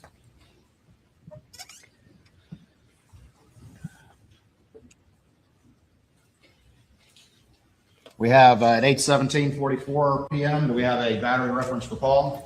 We do. It shows that his iPhone was at 4% battery life at that time. As we continue forward, do we see Paul continue to use his phone? We do. At 8:17 to 8:18, what, if anything, do we see on Maggie's phone? We're showing approximately 38 steps taken during that time frame. Right. And that would be after her phone disconnects from the Mercedes. That's correct. 8:19 p.m., what do we see on Paul's phone? We see that he connects to a PRTC Wi-Fi and that he receives a Snapchat message from Ansley Wilson stating he got the magic touch. He also sends another outgoing text message or Snapchat message. Right. Now, PRTC, his phone connects to PRTC. What is PRTC? So PRTC is going to be the local internet telephone provider for this area. So it's just showing a Wi-Fi connection. And was PRTC, to your knowledge, providing services to Moselle Road? They were providing services to the main house and then the cabin. All right, going below that, we have a series of communications. And whose communications are these going sort of back and forth, a series of communications? This is going to be Paul Murdaugh's series of communications. All right. And I'm not going to read each one or have you read each one, but are these generally communications going back and forth with his friends? That is correct.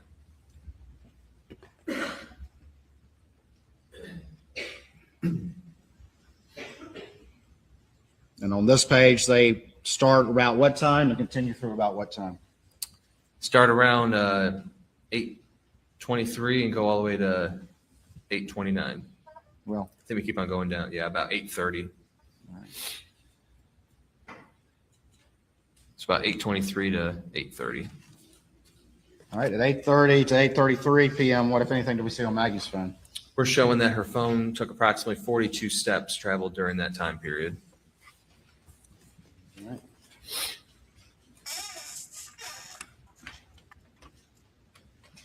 And that starts at what time that Maggie's phone starts reflecting steps? 8:30 p.m. About 8:30. Going on to the next page, page 17.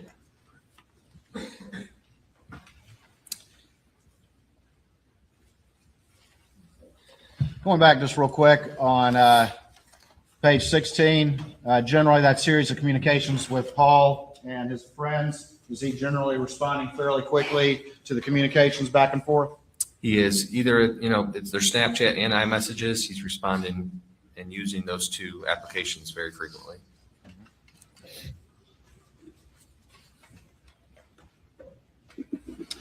Now we're at the top of page 17 at 8:31 p.m. Describe to the jury generally what this data entry is.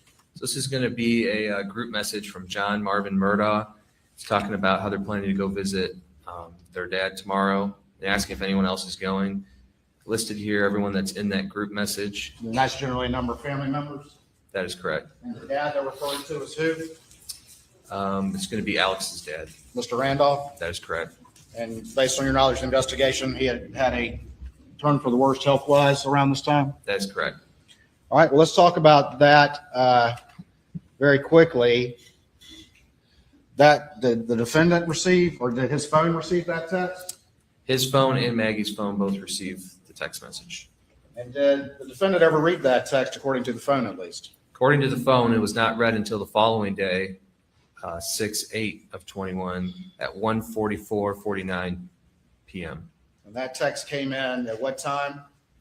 8:31 on the dot. And did Maggie read that text right away, at least according to the phone, her phone? She did not. Right. And when did her phone finally read that text? Around 8:49:26. What time? 8:49:26 is when Maggie read that text. 8:49. 8:49.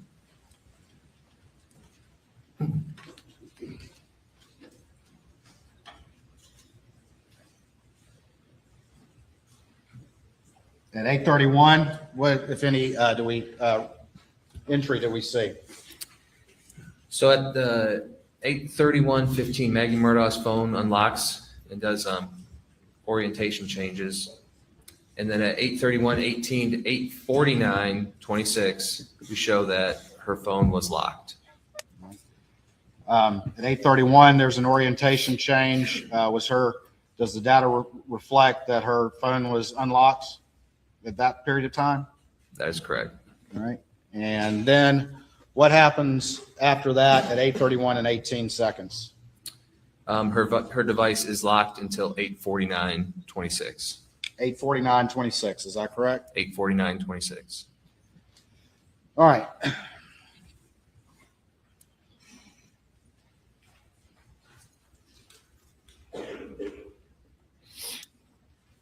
At 8:32:25, we have an entry in green and then a line going down. Can you explain to the jury those time periods and what, if any, significance they have? So green is going to reflect Paul Murdaugh. Anytime you've seen green, it's going to be Paul, and purple is going to be Maggie.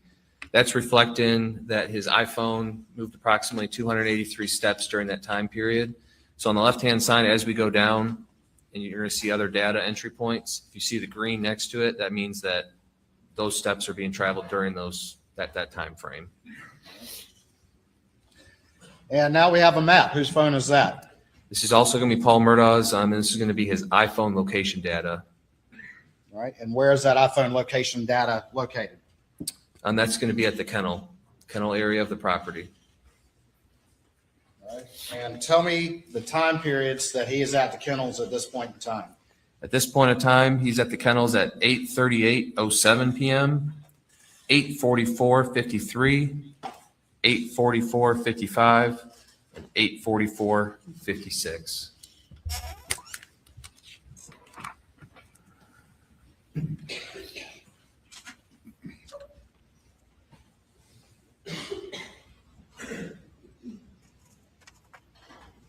What happens at 8:40 while Paul's phone is at the kennels?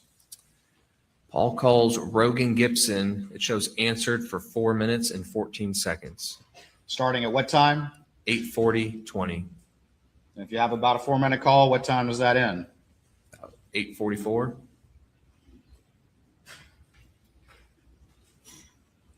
At 8:44:34, what, if anything, does Paul's phone indicate?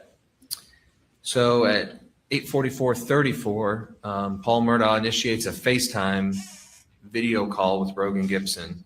It shows answered 11 seconds long.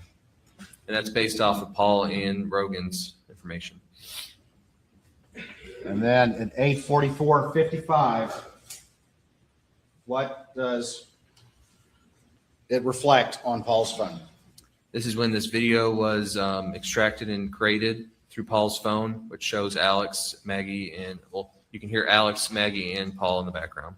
That's the kennel video at 8:44. That's a kennel video that's been in previous testimony, correct?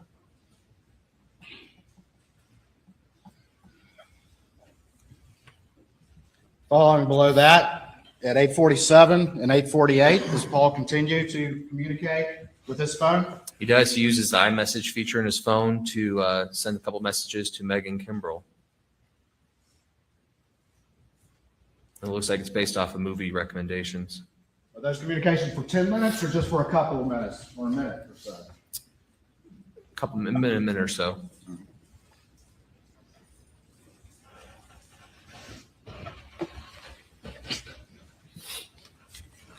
Going to the top of page 19. Mhm. What time do we see there? 8:48:29. And what's going on? What's Paul doing? He's receiving a message from Megan, and we have some backlight on data at 8:48:56. All right. And the next entry, tell me the time periods for that entry.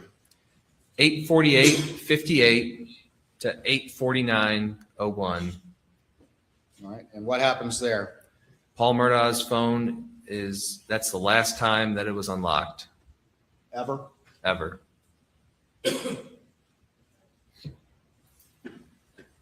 8:49:01.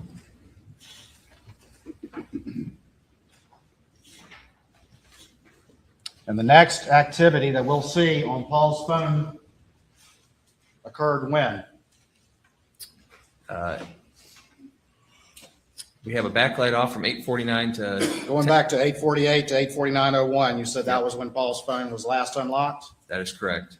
And continue on with that data entry, what does it indicate? What's the next time ever that Paul's phone shows any activity? 10:18. That's when. And the 8:48 to 8:49 p.m.? Oh, I'm sorry. Next activity notification is going to be the Rogan Gibson call at 9:58:35.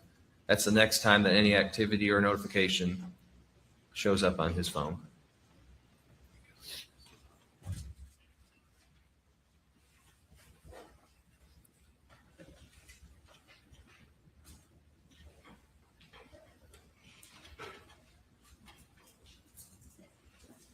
Looking at this entry with the green line on the right side, what are those time periods there and what do they represent starting at 8:49:01? Starting at 8:49:01 to 10:34:23, Paul's phone shows device locked. And was it ever open again until it died at 10:34:23? It was not. 8:49:01 is the last time before that Paul had ever unlocked his phone. That is correct.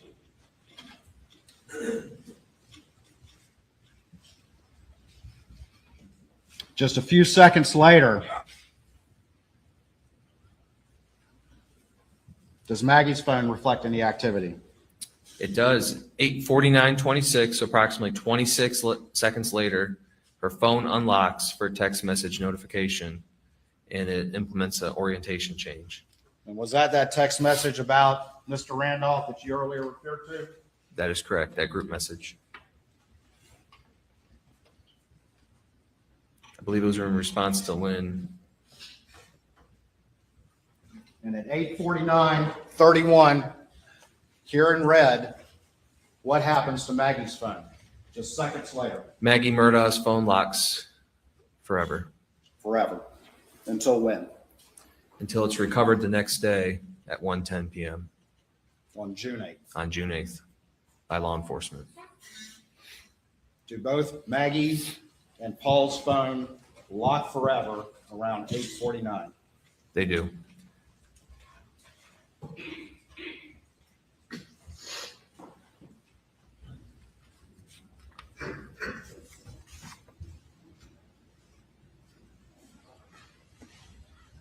At 8:49:35, does Paul's phone receive a text from anyone? It does. It received a text from Rogan Gibson. And what does that text say? See if you can get a good picture of it. Mary Ann, referring to his girlfriend, wants to send it to a girl we know that's a vet. Tell him to sit and stay, and he shouldn't move around too much. That shows unread. You never read that. Never read it. According to the investigation, is that the conversation that Paul and Rogan were actively engaged in starting at 8:40? That is correct.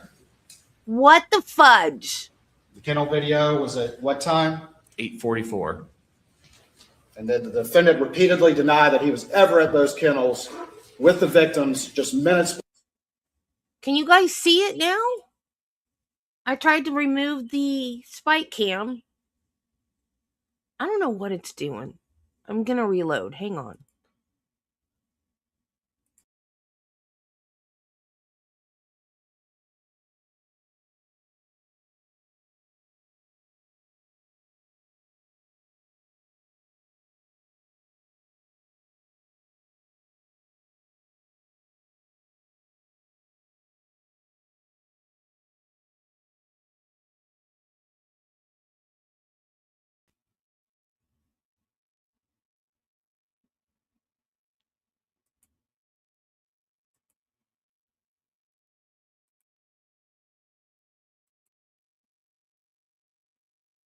before their phones go silent forever. Objection. Basis for the objection. Leading. It's leading. Don't leave your witness. Are we good? Did the defendant repeatedly deny ever being at the kennels at that Yes. time period? Yes, he did. Various interviews with law enforcement. And was that kennel video? What time was that kennel video? 8:44. And what time did Paul and Maggie's phones go silent forever? 8 And now he's back. Answered several times. Objection is overruled. 8:49 I thought you is were when their done. phones went silent forever.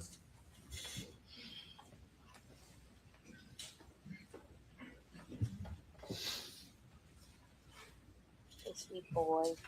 At 8:53, do we see any activity on Maggie's phone? We do. At this time, as you can see to the right, her phone is locked, but we do see that 59 steps were traveled over the period of 8:53 to 8:55. And that just means the phone was moving, correct? That is correct. Do we see some orientation changes as well? We do. Between 8:53:08 and 8:55:32, we see various orientation changes, which would indicate that someone has the phone based on previous testimony.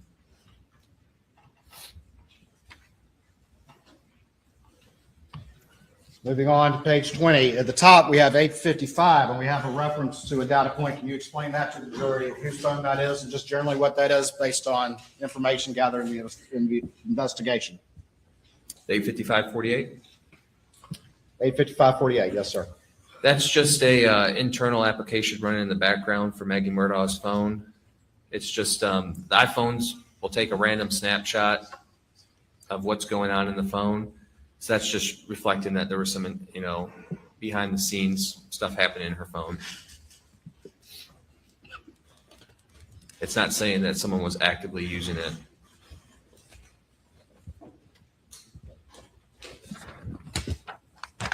Hold on for me just real quick.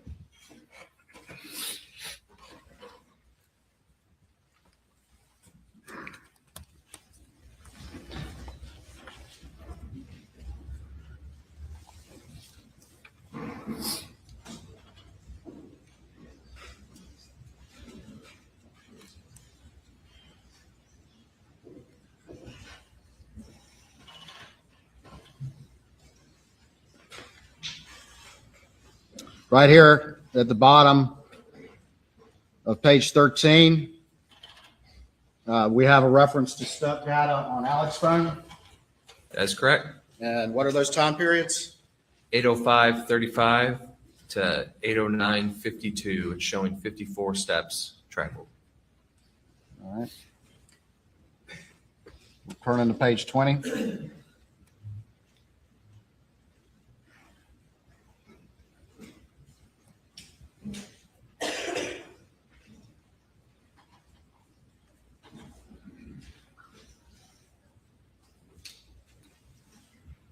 What suddenly happens to Alex's phone around 9:02? Pretty much wakes up. And what data point is reflected?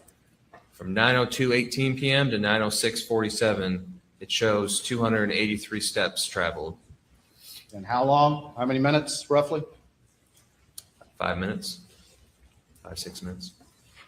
I'm going to show you what's been marked as Exhibit 521 to your testimony and see if you recognize that.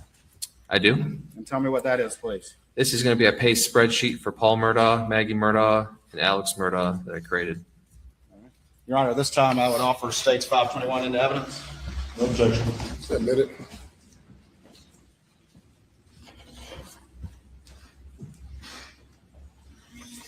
Can I have the envelope, please?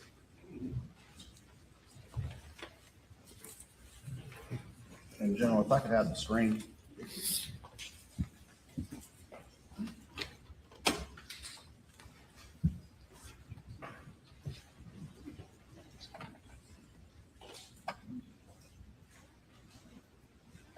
All right, tell the jury real quick as we look at this exhibit just admitted, just generally we have at the top, tell them quickly what this is and what these columns represent. Explain this chart if you would.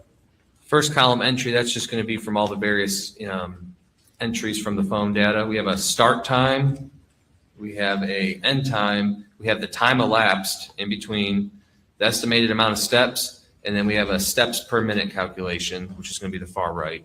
And the steps, those are the data entries in this timeline that you've been testifying to as reflected from the phone data. That is correct. And then the last column is just a simple calculation of steps based on the time periods of those readings. That is correct. And the last step readings that we have on Paul's phone are from what time to what time? The last step reading from Paul's phone is 8:32 to 8:42. We have one for Maggie as well, is that correct? We do. Her last time frame is going to be 8:53 to 8:55. And then down at the bottom, who do we have? This is going to be Alex Murdaugh's PACE spreadsheet. Let's talk about this a little bit. If you would, start with entry 21. And what time periods is that? And this is Alex's phone, correct? This is going to be Alex Murdaugh's phone. Right, time period? 6:52 to 7:02. How many steps? Approximately 283. And how many steps per minute based on a simple math calculation? Estimated 29.34. All right. 22, time period, steps, and steps per minute. 7:03 to 7:11. Approximately 165 steps. Estimated 19.26 steps per minute. 24. 24 is going to be 7:28 to 7:37. Approximately 47 steps. And estimated 5.46 steps per minute. 25.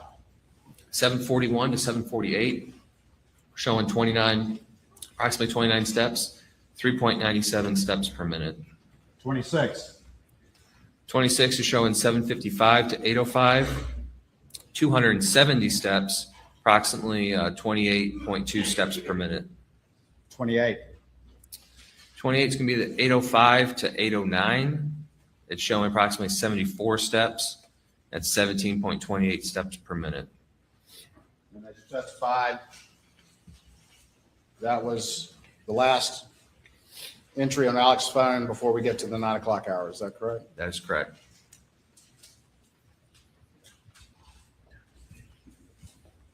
And what time was the video again? 8:44 p.m. Let's talk about 27. What's the time period there? Time period's going to be 9:02 to 9:06. How many steps? 283 steps, 70.75 steps per minute estimated. He was a busy guy right then, wasn't he? It appears. Comments. Only questions, no comments. Was that, Kind of what was the average steps per minute from 902 to 906? 70.75. Was that far in excess of any Wow, Mark. ratings on his phone in those prior entries? According to this table, I yes. wish I could call my mom. Could I have the computer back again, please?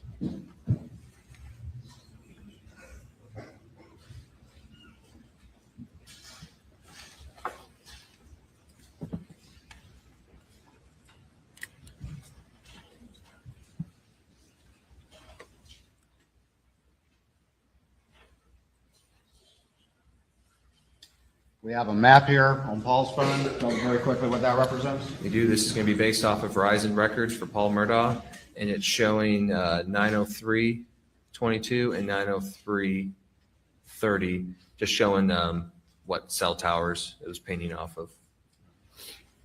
Again, is his phone still locked during this time? That is correct. Paul and Maggie's phones are still locked this time. Bottom of page 20. Oh, Marty. You got a you're pink box. fine. What does that reflect? That's from the FBI telemetry data, just showing a I system shouldn't have said startup what I said. telemetry system. On which It's gonna be, vehicle? Alex Murdaugh's 2021 Suburban.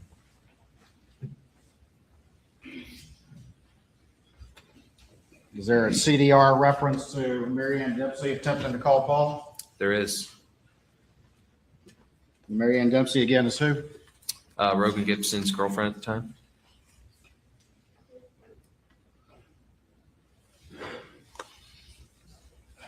We have two If he was entries still after alive, I'd that. probably be Can you mad at explain her. those entries to the jury and tell the jury what those are, please. So at 9:03:52 to 9:04:23, Maggie Murdaugh's iPhone backlight is on. At 9:04:23, Alex Murdaugh calls Maggie Murdaugh, shows 18 seconds in his CDRs. This does not show on that Dylan Hightower first extraction or the second extraction. And it also shows missed on Maggie's phone extraction. That one's missing from Alex's phone, correct? That is correct. In the call log, it is missing.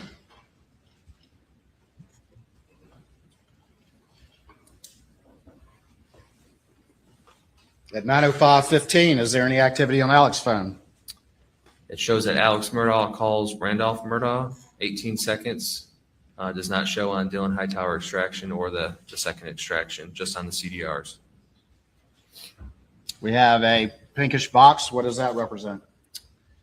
Pinkish box can represent that system startup for the telemetry data for the 21 Suburban. At 9:06:12, what happens?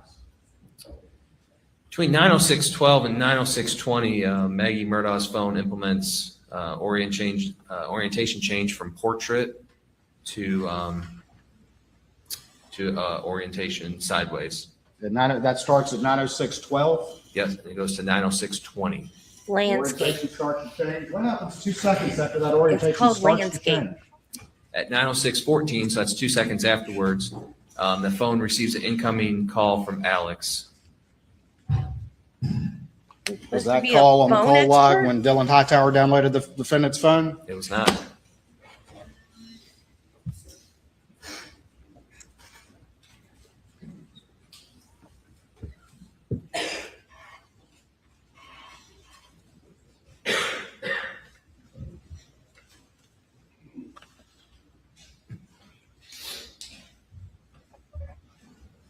Nine 9:06:14 and 9:06:15. Are those referencing that missed call that showed up on Maggie's phone? That is correct. And 9:06:20, we're still seeing an orientation change? Yep, that's when the orientation ended.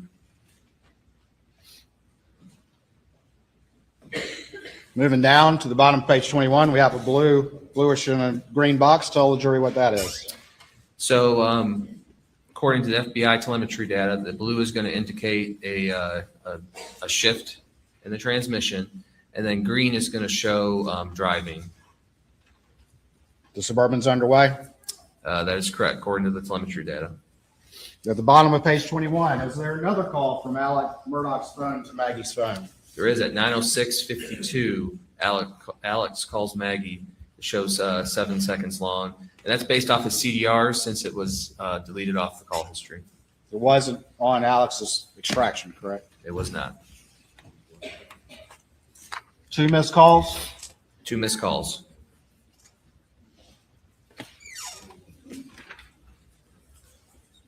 Moving to page 22, at the top, what, if anything, does Alex Murdaugh's phone show in relation to the Suburban?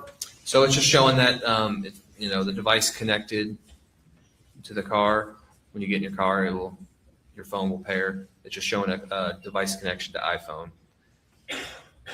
And then the next entry, there's a time range there. Explain that time range to the jury and what that means. So starting at 9:07 and going till 9:44. 9 what? Sorry, 9:31:44. My mom Her would be backlight is 95 off. if she was still Backlight is alive. That entire time period. That entire time period. It was on, but now for this time she'd be period from making 9:07 to everybody 9:31, it's going to show off.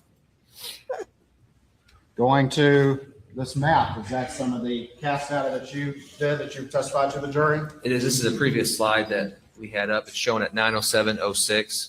The Suburban is leaving 4147 Moselle Road. Oh, man. What 2 did I calls do? to Maggie. Does the Suburban just take a quick right and go down this road right there to the kennels, or does it just continue straight on? It just continues straight on. Doesn't stop by the kennels for a second, does it? It- Oh, Doesn't stop by the kennels. His vehicle does not stop by the kennels. I did something wrong. Keeps right on going. It's right on going to Moselle Road, makes a right.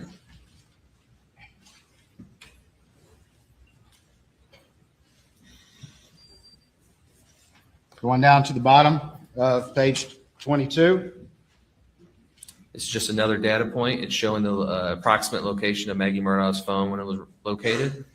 And at 9:08:36, it's showing 42 miles an hour on Moselle Road.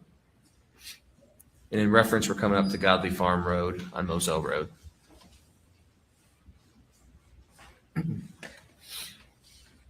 This is at 9:08:36. And then we have, below that, we have a reference to a data point that you previously showed to the jury at 9:08:42. Yep, it's going to be on the next page. All right.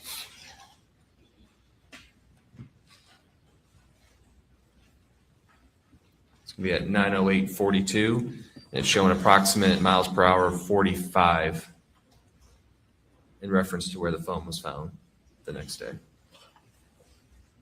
And what's the speed on the defendant's vehicle at that point? 45 miles an hour. And is Maggie's backlight off during this time period, this entire time period? Her phone is locked. And the backlight is off.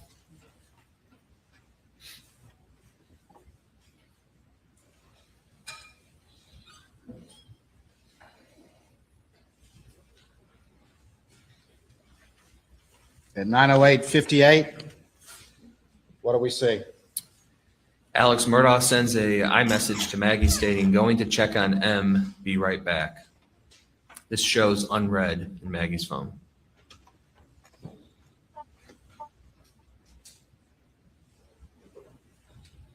Moving on, does Alex's phone reflect a series of calls being made? It does. Tell me about the first one. First one's gonna be at 9:10:47. Alex calls Buster. It shows 60 seconds long. That's based off of CDR since it's not in his phone extractions. I That's was a again late also start. missing from that entire series of events She around the time of the was murders that was not on 36, Alex's I think. extraction when it was downloaded. That is correct. It's not in the call log. I'll move on now. Been asked and answered.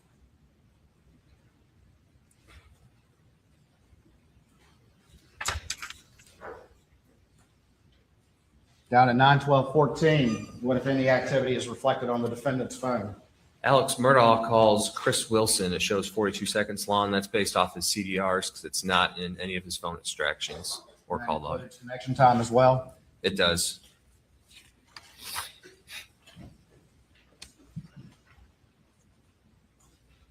Moving on to page 24, we have a map. Tell the jury quickly what this map reflects. It's going to be an Alex Murdaugh location map from Verizon. It's going to show at 9:12:14 what tower and what sector it's pinging off of, and then at 9:18:46 what tower it's pinging off of. The red dot's going to be Moselle. Green one is going to be the Alameda property. Moving on to the next map, is that similar information of the defendant's trip from Moselle to Alameda? It's similar. It's just going to show you the coverage areas for each tower.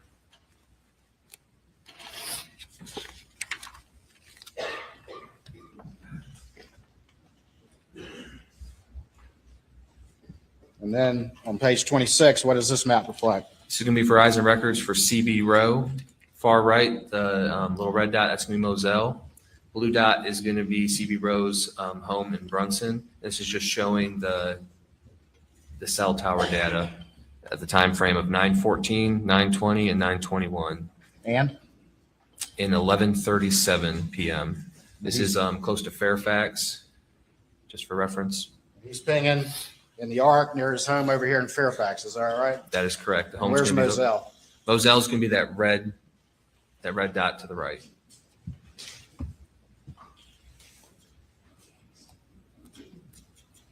At 9:18:46, what if any activity? Yeah, reflected on the my defendant's brother, At my oldest 9:18:46, brother is Alex 20 Murdaugh years calls older John than Marvin me. Murdaugh. It shows 106 And seconds. my And uncle, that's our from the uncle CDR is since younger it's than not he on is either phone extraction call log.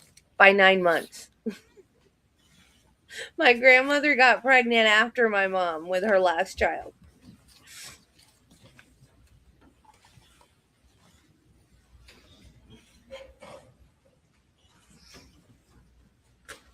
All right, we're on page 26 now. Tell the jury quickly what this map reflects. There's also going to be Verizon records from Alex Murdaugh's phone. plotted. It's showing starting at 6:20:34 all the way to 9:46:35. It's showing from the cell tower in the sector of Alameda.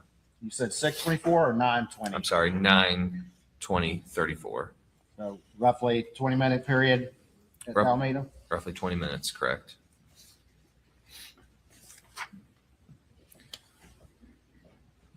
Moving over to page 27, what is this map? This is just going to be a zoomed in picture from the previous one, just showing the same time frame, just showing a little bit more zoomed in from the cell tower in proximity to Alameda. At 9:20:34, what if anything happens on the defendant's phone?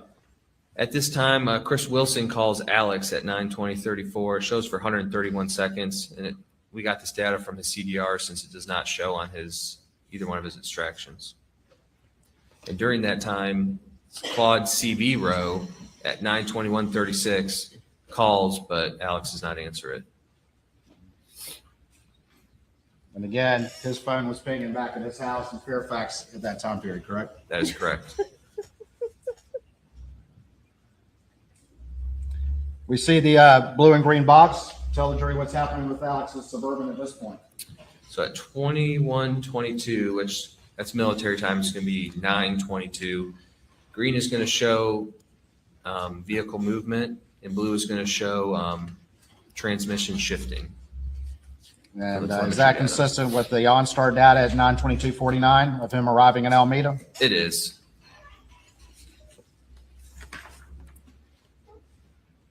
And on page 28, is that data point that you just referenced? That is correct, 9:22:39.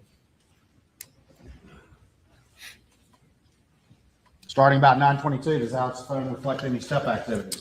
It does 9:22:39 to 9:32:14. We're showing approximately 195 steps taken on his phone. At 9:24:13, what, if anything, does the defendant phone reflect? He calls Libby Murdaugh, which would be his mom, shows 20 seconds long. That's from his CDRs because it's not on either phone extraction. That would be the landline at Alameda? That is correct. After that, is there another missed call from Rogan to Paul? There is at 9:26:06 p.m. And then at 9:31:44, is that the first backlight activity on Maggie's phone since that time period you testified earlier about 9:07? That is correct.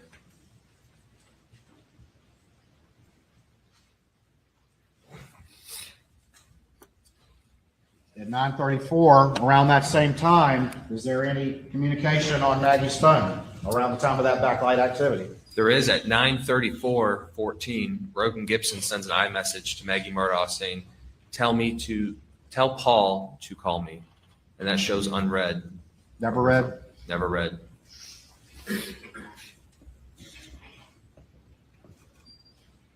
Do we also have backlight activity associated with a missed call to Maggie's phone? We do at 9:34:20.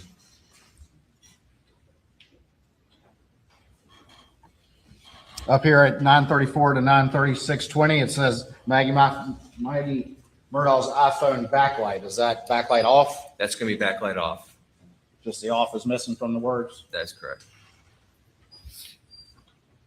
9:35 to 9:45, 10-minute period. Is there any activity on Alex's phone? It's showing approximately 60 steps taken on his phone during that time frame. And also, as you see on the right-hand side, Paul and Maggie's phones are locked. It's referenced with the lines and the color coordination on the right-hand side. And those lines have been continuing through the past few They've been pages. continuing, correct.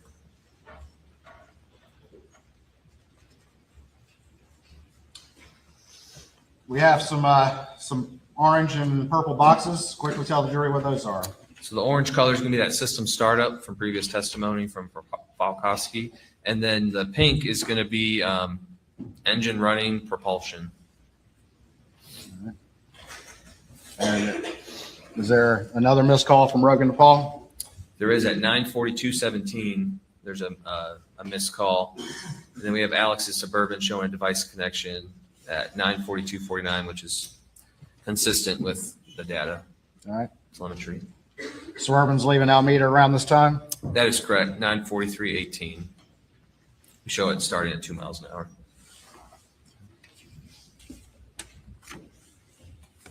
We have some additional telemetry consistent with him leaving. We do. Is there any activity on Maggie's phone at this point? So at 9:44:04 to 9:45:04, it shows that her backlight was off. And is there a missed call associated with that backlight activity or around the same time? Yes, Maggie Murdaugh received a call from, it's going to show as PA in the phone extraction, which is it's Alex's number, and it shows missed. And was that call missing from Alex's phone extraction? It was missing from both phone extractions.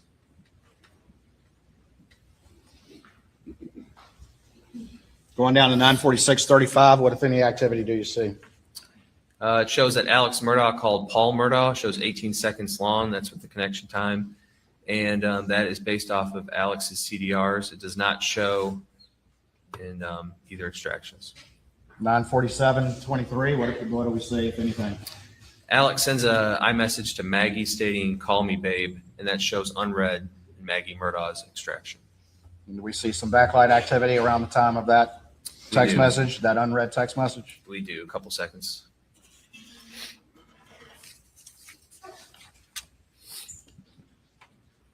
We have a map here. Just generally, what does this reflect? We do. This is going to reflect the coverage area of the cell tower between Moselle and Alameda. And this is whose phone? This is going to be Alex Murdaugh's phone. This is going to be his Verizon records, not location data from phone. Moving towards the direction of Moselle? That is correct.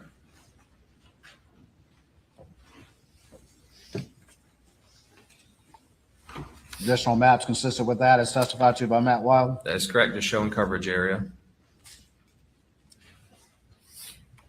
At 9:52:15, what the activity is on Alex's phone? So at 9:52:15, Alex Murdaugh sends an iMessage to Chris Wilson saying, "Call me if up."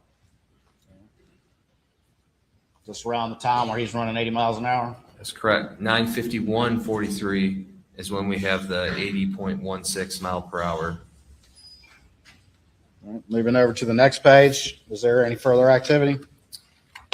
Alex ends up receiving a call from Chris Wilson at 9:52:59. Shows 42 seconds long with connection. That is also not on either extraction. And at 9:53:55, he receives another call from Chris Wilson. Shows 123 seconds. And that is on his CDRs, but not on either phone extraction.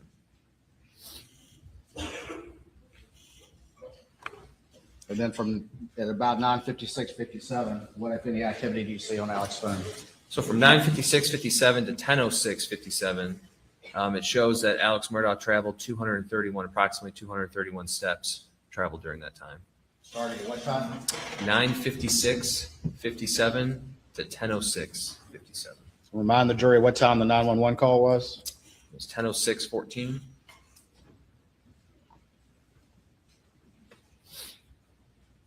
At 9:57 and 9:58, what activities reflected on Paul's records? So Rogan Gibson calls Paul Murdaugh, shows 4 seconds, and that's based off of CDRs. And then at 9:58:35, Rogan sends a text message to Paul stating, "Yo." And that hits Paul's phone? That is correct. And It shows unread from his phone extraction.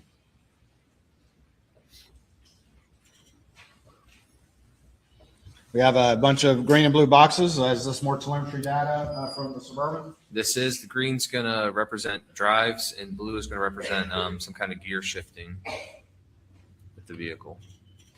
But the GM OnStar data reflects what, about 10 on the dot? It reflects him pulling into the driveway at 4147 Moselle Road, the main entrance. And where did the Suburban go first? The Suburban went directly to the house, bottom left. It didn't go to the kennels first, it went to the house first? That is correct. And what time does it arrive at the house? Or what time right there in that map? That's what, it's mapped at the top? That's what the time that it pulls into the driveway.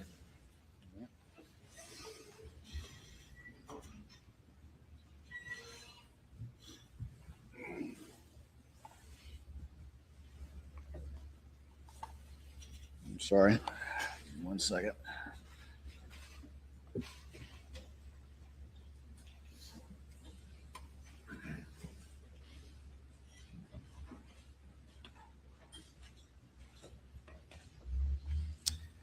At 10:03:36 p.m., there's 2 entries around that time. Can you tell the jury what any activity you see as it relates to Maggie's phone? So Alex Murdaugh calls Maggie Murdaugh's phone at 10:03:58, and backlight is on associated with that. And then starting about 10:04:08, what don't we see for time period? So from 10:04:08 to 10:46:40, there is a gap in activity. I don't see any activity on Maggie's phone at all through the Knowledge C database. At 10:05:06, what, if anything, does the data reflect? It reflects Alex's Suburban leaving the main house based on the GM data. Going over to page 35. Is this one of your cast maps? Yes, it is. It's 10:05:06, and it's showing the time the Suburban starts to leave down to the kennels. And going to the next map, what time is that? Next map's going to be 10:05:57. That's the arrival time at the kennels. According to that GPS location data. Yes, sir, from GM and OnStar. What's that time again? It's going to be 10:05:57. Down at the bottom of the page, what time is the 911 call? 10:06:14. How many seconds is that from the time that the Suburban arrives at the kennels and he calls 911? Roughly 20 seconds. 20 seconds. That's correct.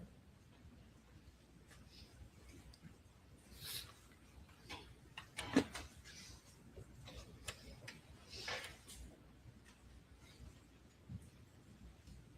you recall the defendant's statements to law enforcement shortly after the crime? That he went over and checked the bodies and that sort of thing? I do. What, if anything, in his statements to law enforcement did the defendant say about what he did when he arrived at the scene? The defendant stated that he went and checked on Paul and Maggie to check the bodies. And from the moment the Suburban arrived at the kennels, how long did it take for that 911 call to be made? Less than 20 seconds.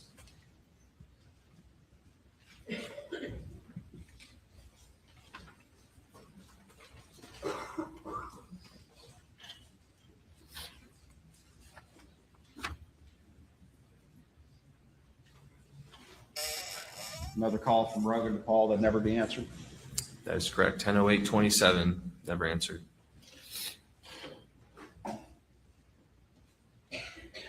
At 10:11:54, what happens?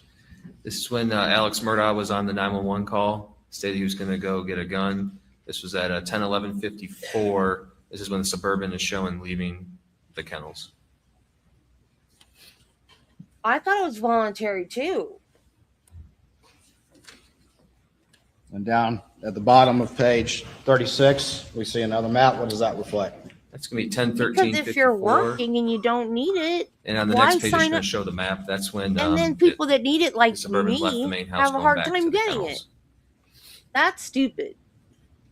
And what time does the location data reflect that the Suburban arrived back at the kennels? 10:14:30 is when it's going to reflect driving back to the kennels. Travis keeps bugging me to help him sign up for it Approximately, because this he is when wants he's to coming retire into next year. The And I'm view like, of the kennels. no, please work longer. And So then you what make time does the more. He's 911 like, I don't call want to end? work longer. So the 911 call is going to end at 10:17, I'm like, you get more the more you pay in. and then the step data He's like, but is I don't what wanna work 10:16:37 p.m. is referring to. Okay. That's going to be when his step data ended. I believe it was 594 I thought it was voluntary steps too. taken. After the 911 call, does the defendant's phone reflect any activity? It does. It shows him calling That Randy doesn't make Murdaugh. sense. Shows 16 seconds long with connectivity time, and that's based off his If you CDRs. It was make not found Too on much money, you're either not going to extraction. get Social Security. So Then also we have a 10:18 where that's he's frustrating. sending a text message to Randy saying, please please call me emergency. Is there step activity around this time on Alex's phone? There is 10:18:53 to 10:28:05. We're showing approximately 525 steps taken during that time frame. Stupid government. And does Paul's backlight come on again at 10:18? It does 10:18:08 That to doesn't make sense. 10:18:20. We're showing backlight. Was that after the 911 call had ended? No. I'm sorry, yes. Yes, it was. Yes, it was. Yes, it was. So 10:17 is when the 911 call ended. Because they're This not would going have to been at pay you 10:18:08. if you're This working would have been full right time after. and making money. Last text So that why hit do you Paul's need to phone sign up was for from it? whom? Rogan Gibson. You shouldn't sign up for it unless you need it. I That's believe it said stupid. no. Paul's phone still hitting, of course, that That's kennel our location. government for That is you, though. correct. This is going to be off of his iPhone location data. Where was Paul's phone found again, according to your knowledge of the investigation? It was found on Paul's rear end. Well, Facing if up. you have a job where you have benefits, you don't need Medicare either. Top of page 39, we have a map. What does that reflect? This is going to reflect Verizon records for Alex Murdaugh, starting at 10:19 all the way to 11:18, and it's just showing the sector. But it's then you've pinning got off a of- supplemental that's in the area insurance, of though. You Moselle won't Road. have to pay All right, anything. we have a range of times there from the You don't 10 even go to the each hour doctor, to though, 11 dude. -ish hour PM, without its phone being there. That is correct. Does Alex's phone reflect a couple of calls that were not on his extraction, but in the CDRs? It does. To what people? It's going to be to Randy Murdaugh, John Marvin, and then Rogan Gibson, and then 10 Christy. At 10:20:08, what, if any, activity does Paul's phone reflect? So Paul's phone shows a display on screen auto lock. It's been locked. It's just documenting a auto lock. Display on auto Well, lock? my Medicare, I have a Auto supplemental lock can be consistent with what, according to your insurance understanding? because According to if you my just have understanding the is that auto Medicare lock could card be, by itself, it doesn't pay it doesn't very well at recognize all. like a face, so automatically locks. And it doesn't or pay could for be, medications. just hitting like on the iPhone. You have to have a power Medicare on the side. Part B, What was the last text that which hit is the Paul's supplemental. phone again? Who was it from? Rogan Gibson. And what does the defendant do just seconds later? Calls Rogan Gibson. Was that on the Dylan Hightower extraction? It was not on the Dylan Hightower extraction or the second. You have a hernia. You need to get that fixed. You mentioned before that there was a group text about I Mr. have two Randolph's. hernias that I've been begging Health. the doctor to fix. And You need to lose more when weight did the defendant first. finally read that text? The following day. Of course I do. So that'd be June. All doctors have told me my entire life. At 10:22:09, was there a text that the defendant read? There was 10/22/09. He received a group text message I'm from back. Michael Get Dunn over and a it. few Just people fix my dang hernia. saying she brought the heat from Miami boys, and it was read the same night at 10:38:42 p.m. An associated picture is below. The 10:24 and the 10:25 hours, what, if anything, does the defendant's phone reflect? Alex tries to call Rogan, and then he sends an iMessage stating, "Call me." And then he attempts to do a FaceTime, and this is going to be the first log that we see on his phone records is going to be this FaceTime call with Rogan on his extraction for the day of June 7th, 2021. Multiple attempts to contact Rogan. Huh? That's correct. At what time does law enforcement arrive on the scene? Approximately 10:25 is when the first deputy arrived on scene. I've had one hernia operation. Now I got two more. I don't 10:25? know why I'm so susceptible to Did you see hernias. step activity around this time on Alex's phone? We do. So we had a group of step activity end at 10:28:54, and then we had a new Baby group hernias start at are- 10:28:54 that goes to 10:37:27. It's showing Was it- 320 steps traveled approximately. I'm trying to remember. What And kind does of, the defendant's phone reflect any phone activity after that? was it It a reflects 10:29:17 a hiatal call to hernia? Randy that shows Like, answered were you 42 throwing seconds up? long. That's also not on the extraction. And then a FaceTime with Rogan at 10:30:31 that does show on the extraction. That was attempted FaceTime. That's correct. I believe in previous testimony, Rogan said he was asleep during the time. Moving on to page 41. Who does? This is going to be a Paul Murdaugh Verizon That's records. very evil. This is just going to show the the tower and then just the location. And you can see Moselle Road within it. This is a 1034 time period.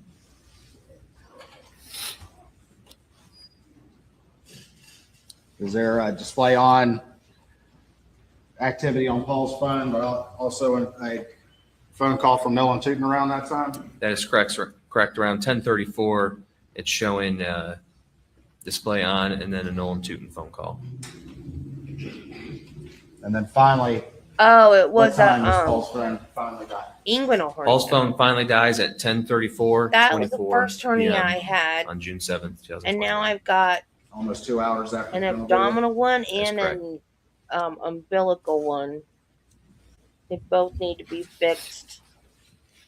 One doctor said if you get below 225, I'll do it. Now I'm below 225, and now my other doctor is saying you get below 200. So I Nice. think I'm going to go to the one that said when you get below Safe 225. locked until when?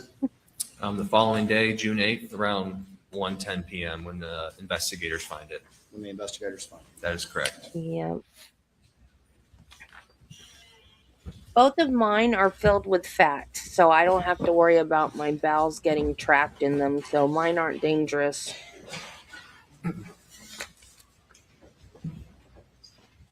But they can be dangerous if your bowels get trapped in them, and then if your bowels get stuck in there and it gets clamped down on them, it can cut your bowels off and you can die. So it's important to get them fixed, or at least know if they're not dangerous like mine. But I still want it fixed because it shows in some clothes sometimes. I have to be careful what I wear now, or it shows and it's embarrassing.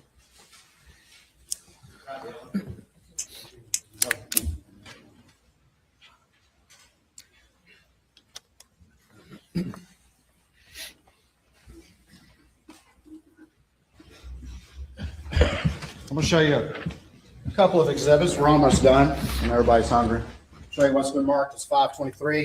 If you're to this trial, states 523. Do you recognize that? He said he was going Tell the to. jury He said he was just going to where try that's to from, make please. my This is gonna be belly a text button message I look like a retrieved normal belly from button one of, again, but it was Celebrate still, it would extraction never look reports. like a completely normal belly From button Paul again. to It was Alex. great. Your Honor, this time I'd offer states 523 One into is evidence. from my weight loss surgery, and one is from my gallbladder surgery. Or 403. I see the exhibit.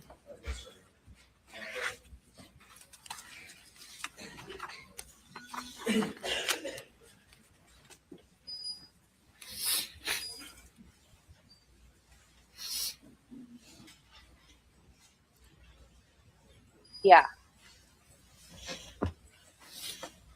I have one here that if I'm laying down and I go to sit up, so I guess like sit ups, it'll pop out. And then the belly button one just stays popped out all the time. That's the one I have to be careful what I wear.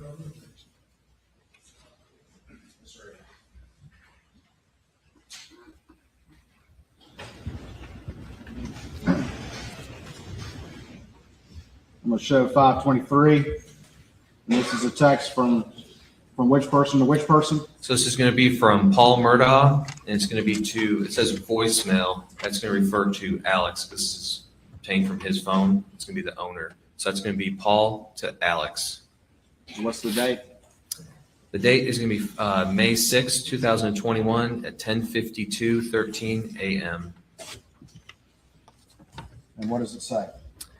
It says, I am still in EB because when you get here, we need to talk. Mom found several bags of pills in your computer bag. This is again from Paul to Alex on May 6th.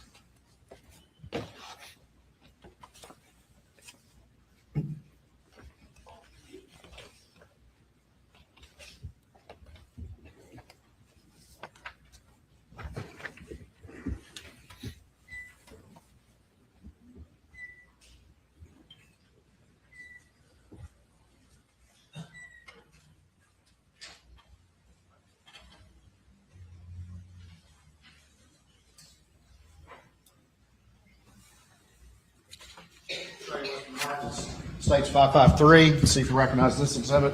Okay. I do. Tell me what that is. This is going to be some searched items that I obtained from Maggie Murdaugh's extraction report. Your Honor, this time it offer States 553, I believe, without additional objection. No additional objections, Your Honor. Submit it. And tell the jury what this exhibit is, please. So this is going to be Google searches. Far left, you're going to have a timestamp. The source, which is going to be Safari, that's for Apple. And then the value is going to be the searched item. And on May 26, 2021 at 11:21 p.m., Maggie searched green gel pill P30. She also searched 11:20 p.m. Green gel pill P30, white pill 30 on one side RP. And if you look to the right, you're going to see a column that says deleted. That one is showing yes has been deleted.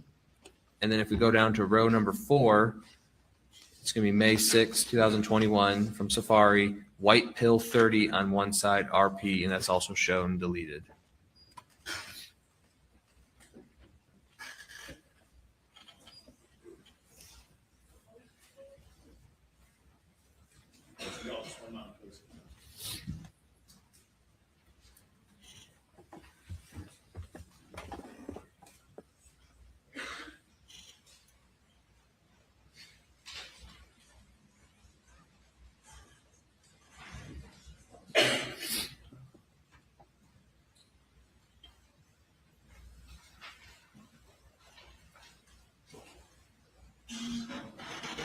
Could you slide it down just a little bit? I just want to make sure there's not another entry.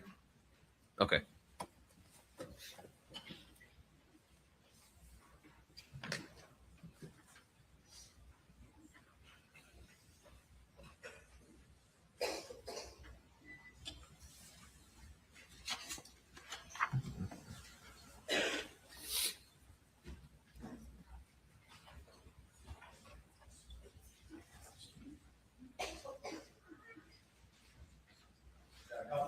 Show you what's been marked as States 556 and see if you recognize this exhibit. I do. And tell just generally what is this? This is going to be a text message thread between Alex Murdaugh and Russell Lafitte. And at the time, where did Russell Lafitte work again, to your understanding? Palmetto State Bank. And Your Honor, this time I would offer States 556, I believe, without additional objection. No additional objections beyond the 403 and 404 objections previously ruled upon. See the exhibit.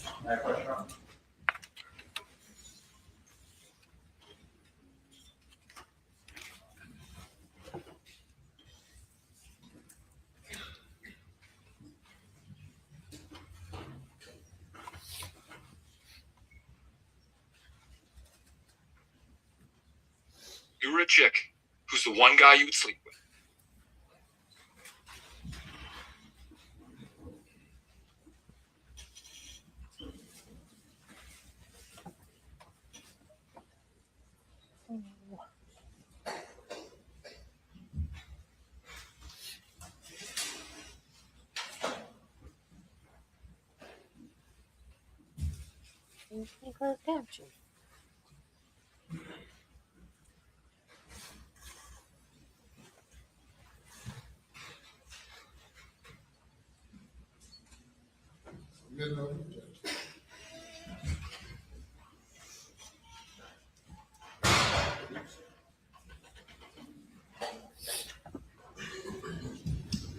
All right, I'm gonna put States 556 up on the screen. And again, tell the people on this text and the time and what it says. So this is going to be a text from voicemail, which is going to be Alex Murdaugh's phone, to Russell Lafitte. It was sent on June 3rd, 2021 at 3:22 p.m. This is from Alex stating, I need to extend farm credit line another $600,000. My dad will sign also if needed. How much turnaround will that take? And again, that's from Alex to Russell Lafitte on June 3rd, 2021. Show you two final exhibits, states 554 and 555. And you recognize those? I do. And where were those found? These are found from Maggie Murdaugh's iPhone extraction. Your Honor, at this time I offer 554 and 555 into evidence, I believe without objection. Okay. They're admitted.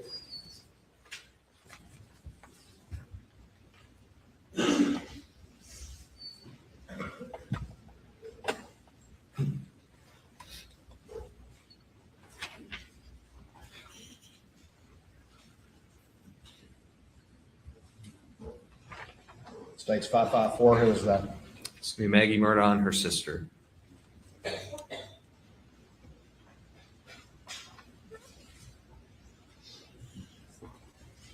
States 555, who is that? It's going to be Buster Murdaugh, Maggie Murdaugh, and Paul Murdaugh.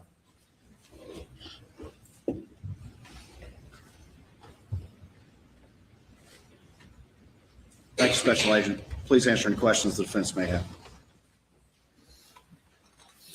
Ladies and gentlemen, we break for lunch now. For an hour and 15 minutes. Please do not discuss the case.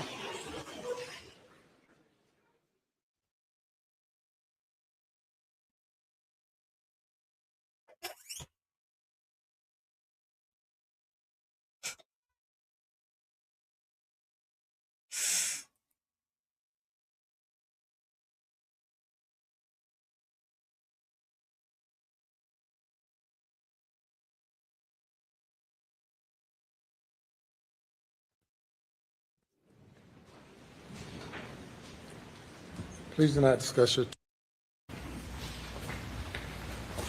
Good afternoon, Agent Rudolski. Did I say that right? Yep. Sounds good to me. Let's start first with the GM data that recently came in. I think that may have made things a little more clear, right? We don't really need to look at a lot of those cell phone tower plots now that we have the exact position of the car, do we? I agree, yeah. The GM data is pretty clear. Don't really. At first, you did an analysis of driving to and from the office in Hampton in the middle of the day. Not too interested in that, but let's skip to the drive from Moselle to Alameda. Okay. How long was that drive? How long did it take him from start to So finish? I'd have to look back to drive. So you're referring to the 9:06 time? Yes, sir.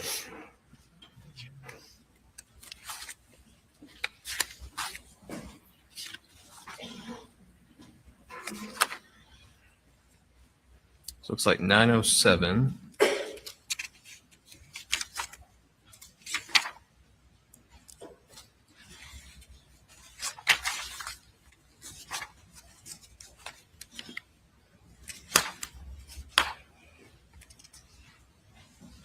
To 9:22, so about 15 minutes.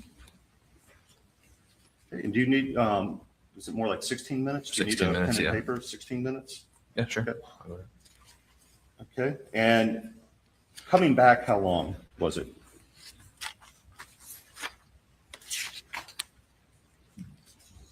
$9:43.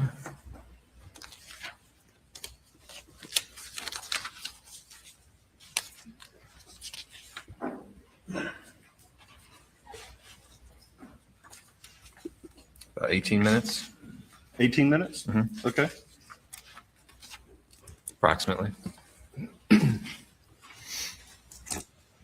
So the top speed and the way back we saw was a little faster, but it actually took a little longer to make the return trip. Is that accurate? That's correct. And you're referring to the same drive to Alameda and back. Exactly, yes. Okay. Are you aware that Senior Special Agent David Owen did a test drive from Alameda to Moselle on January 3rd of this year? That's correct. I was in the passenger seat of that. And how long did that take? I would have to see the data. I don't remember. You don't have that? You don't know if it was 17 minutes and 35 seconds? If I was presented with something, it could be, but I do not have that number in front of me. If it were that, it would be right in between those two times that we just saw for Mr. Murdaugh going back and forth, would it not? It could, but there was different variables at the time. It was during the day, wasn't it? It was. It was.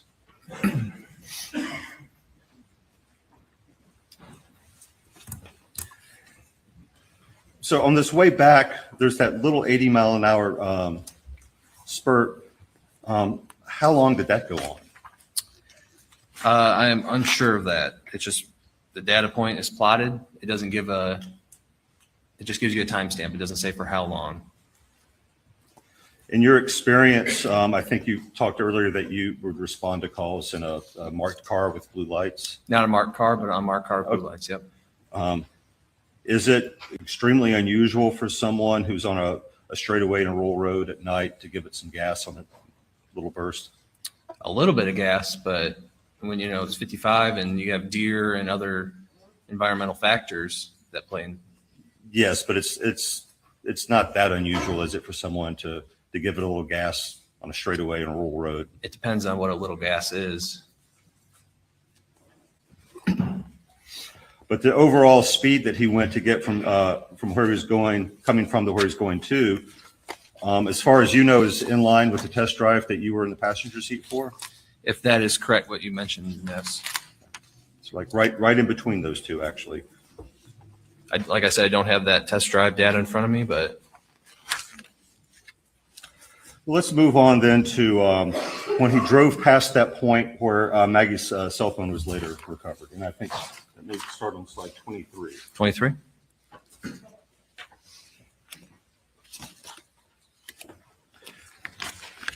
Actually, if you go back one slide. Right. So we're on slide 22, sorry. 22. Okay. So he's going 37.2 miles an hour here? That's correct. The next slide. Now he's still approaching it at 42, so he's accelerating gently. Is that fair? That's correct. Next slide. Looks like he is just past it, going slightly faster than he was on the previous slide. Is that correct? That's correct. Next slide. He's continuing to, now he's a good bit down the road there at 45, but is it fair to say he's continuing a fairly gentle acceleration? I would say so, yes. So what we saw as he passed it, he did not slow down and speed up as he went past that point. He continued his same gentle acceleration. Per the data, yes. And we won't go through it, but if we went down later to when it goes down to the bottom of the screen, it would show that he slowed down slightly, corresponding when he sent that text, go to see him, be right back. Is that accurate? I believe so, yes. Okay. Before we're done with that, I'm going to now just skip with this data all the way to when he approaches the kennel coming from the house right before he calls 911. Okay.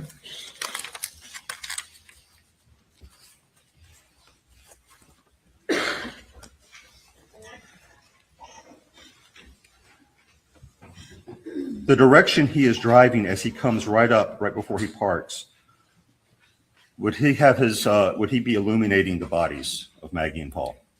Per the aerial that I'm looking, I don't know if you want to put it on the screen so we can show, but per the aerial, it would be coming around that curve and it would illuminate at least Maggie's body.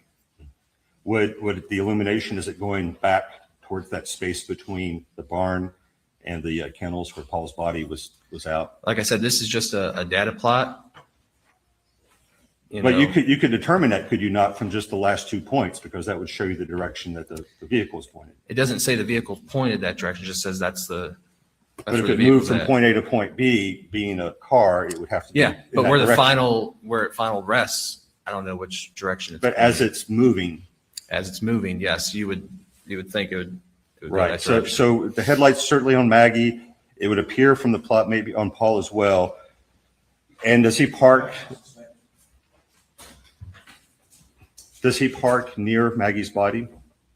I do not know where he parked the first time because all we have is when the deputies arrived the second time. So on your plot. On the plot here. When he comes the first time before the 911 call, where does his vehicle stop in relation to Maggie's body? It stops before it. Is it, how close is it? I do not have a descriptive. Is it very close? Is it pretty much right there? I wouldn't say it's right on top of it, but it's very close. It's in the area. So as he's pulling up to the scene, he can certainly see one, if not both bodies on the ground, and he stops right next to Maggie. Is that fair? I'm just looking at the data provided. I was not there on scene. The data provided is the location of the car and the location of the body. I don't know what he would have saw or what the car would have saw at that time. You don't know what would be directly in front of his car as it was moving from point to point to point? I was not out there. You don't know which direction the car would be pointing as it moved? We know which from direction point the to car point would be to point? pointing, but what he saw or what the final Well, resting forget place what of he the saw. car is. Is the car's headlights pointing at the bodies as he's pulling up? I cannot give a definitive answer on that because I was not there.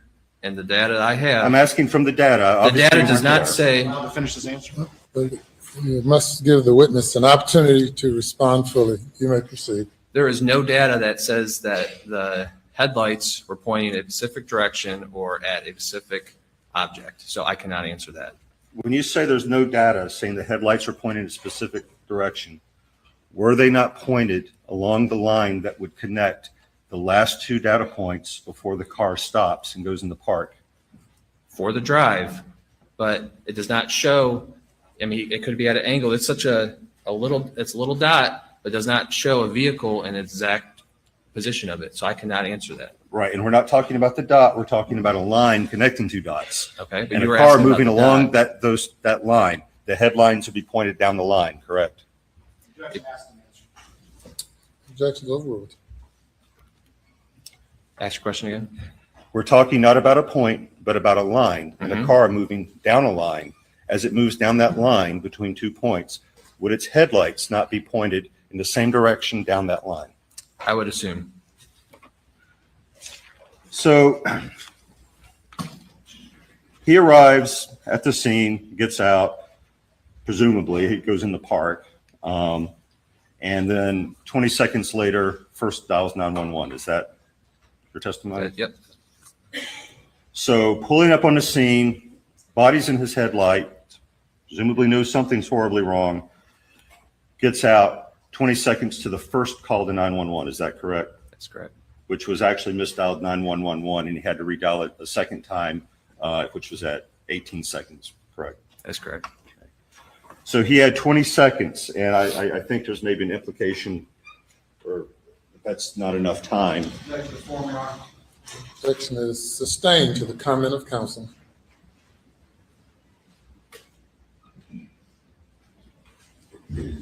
Sir, may I approach? Is this timer set for 20 seconds? It is. Okay. When I say so, would you please press the start button? Okay. Now.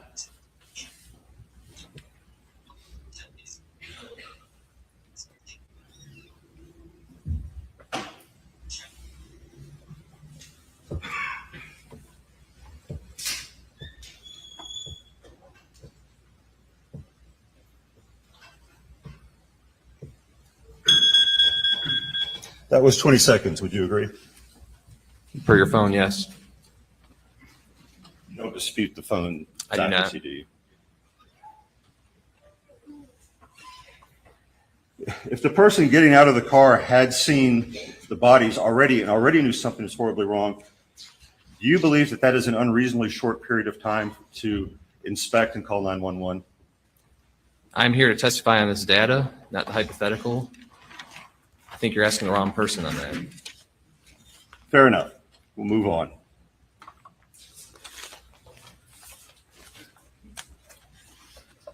Okay, I'm going to turn to your condensed timeline, which I think is State's Exhibit 519.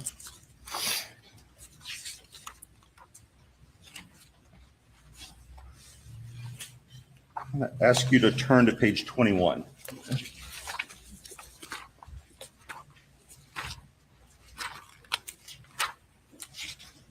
Okay. And towards the bottom, 9:06 and 20 seconds, it says Maggie Murdaugh's iPhone sideways orientation. That is correct. And meaning that her phone at that time went to a sideways orientation? So between 9:06:12 and 9:06:20, from the phone experts, that it started at 9:06:12 and it ended at 9:06:20. Okay. Those two orientations. I'll ask it this way. Okay. A second later, what would be the orientation of her phone? From a second from what? The 20? After that, yes, at 9:06:21. I do not know. Well, then what does this entry mean? If it doesn't mean that it. There's nothing that says 9:06:21 on here. Right. So what happened at 9:06:20? It finished its orientation change to sideways. What does that mean? So it went from a portrait. Mm-hmm. So let me get the phone. So it went from portrait to sideways. And until in those between the between 9:06:12 and 9:06:20 is that is what it's showing. That's why we have the little purple on the right hand side to show that it's connected. It's all one big sequence. Per our phone experts that have previously testified. So it would remain in portrait until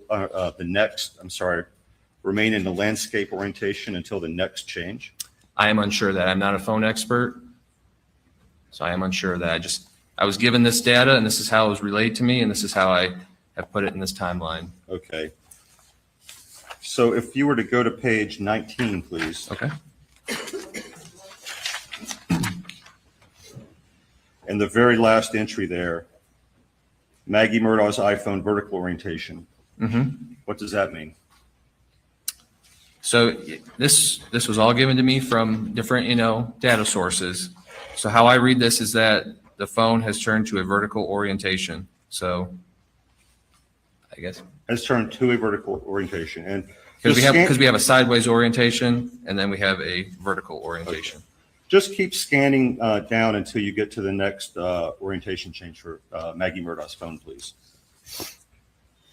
From page 19? Yes, sir. Okay. We're just looking for the next orientation change.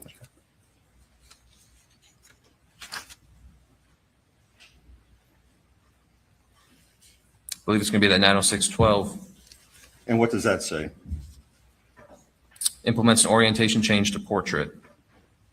But the previous change was to portrait, was it not? It says vertical orientation. So there's no intervening orientation change. It just goes to portrait and then changes to portrait again? As I read the data, yes, that's correct. Like I said, I'm not a phone expert. I was given these different pieces to plot, and this is how they've been plotted. When you're giving these pieces to plot, do you ever notice if things don't seem to make sense or don't match with other data? Do you alert anyone? So we have phone experts that review that. So they have reviewed the data, and I do not know if that's something that they came across.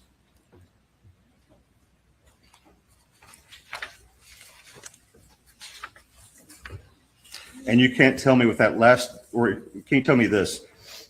The last orientation change here on page 21, is that the last change on her phone until the extraction at the SLED lab? I would have to go through and double check. Would you like me to do that? You may. Okay.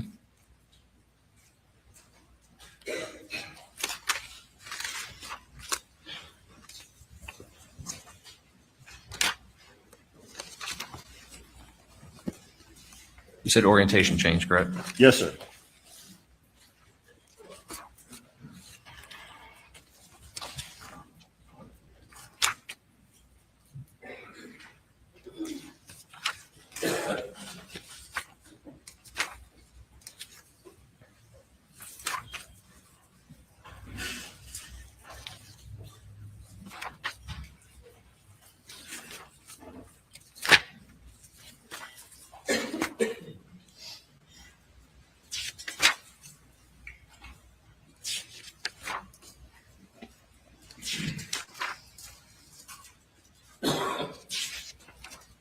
Per this condensed timeline, you are correct. That'd be the last orientation change that I see noted. I mean, that's the last one until the phone was downloaded? I believe so. You should state's exhibit. Now the thing is, this is just the timeline. So it could be in what's already in evidence from Lieutenant Britt Dove. But in this timeline, that's the only one showing. Okay. And for orientation changes, we were really only concerned for the day of. Right. for this timeline. Show what's been previously admitted as Defense Exhibit 38.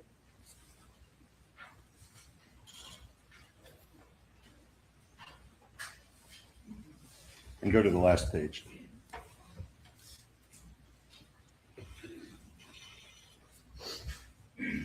This was previously admitted in evidence during the examination of Lieutenant Dove. It's a complete list of every orientation change recorded on her phone as of the extract. Is the last one listed, the very last one, the 906 orientation change? The 906.22 on the bottom? Yes, sir. That's correct.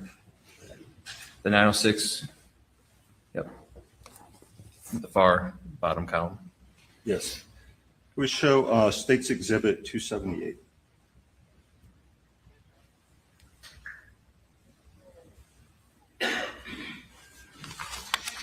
This was also admitted in that examination. This is a photo taken in the SLED lab before the extract, actually 5 days before the extract. This phone is in portrait mode, is it not? The way I read it, yes, that is portrait mode. So that very last orientation change we saw was to portrait mode because there are no subsequent orientation changes. I assume so, yes. And not landscape as it says on this. The thing is, before this picture was taken, you have to remind yourself that, SLED got the phone, and then this photo was taken at a lab. Yes. So I don't know. I don't know what happened. People, it's been moving around, manipulated. I don't. But we just looked at a complete list of all the orientation changes, did we not? It wasn't time limited to a particular day. It's everything on the phone. Like I said, I did not produce that document, so I'm gonna have to go on your word on that.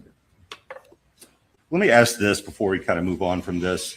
It's been stated a few times in testimony, and I think you did as well, that you don't get an orientation change recorded from the screen. So my screen is off. If I turn it, like to get an orientation change, and it's off, if I just stand here for a while, however long, an hour, and without moving the phone, turn the screen on, will there be an orientation change? That is a technical question for an expert that we had up here yesterday.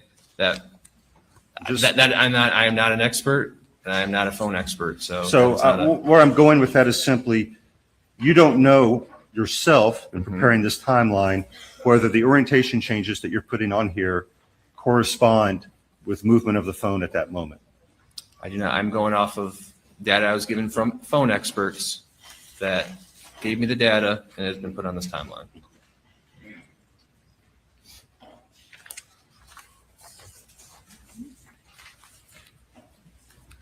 I want to turn now to the timeline and really focus on the timeline for Maggie Murdaugh.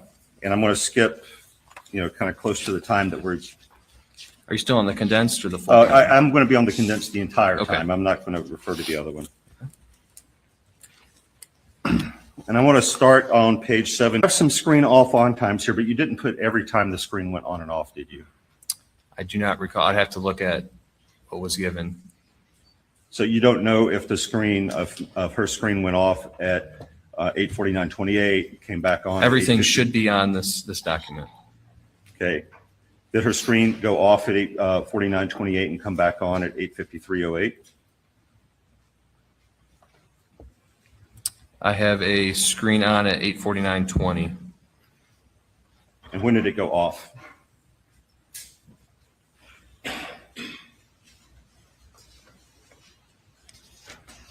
I do not see it on here. Well, let me ask it this way. Do you know that whether the screen went off at 8:49:28 and came back on at 8:53:08?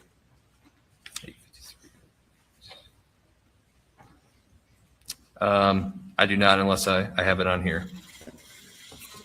And then she has steps that begin at 8:53:15.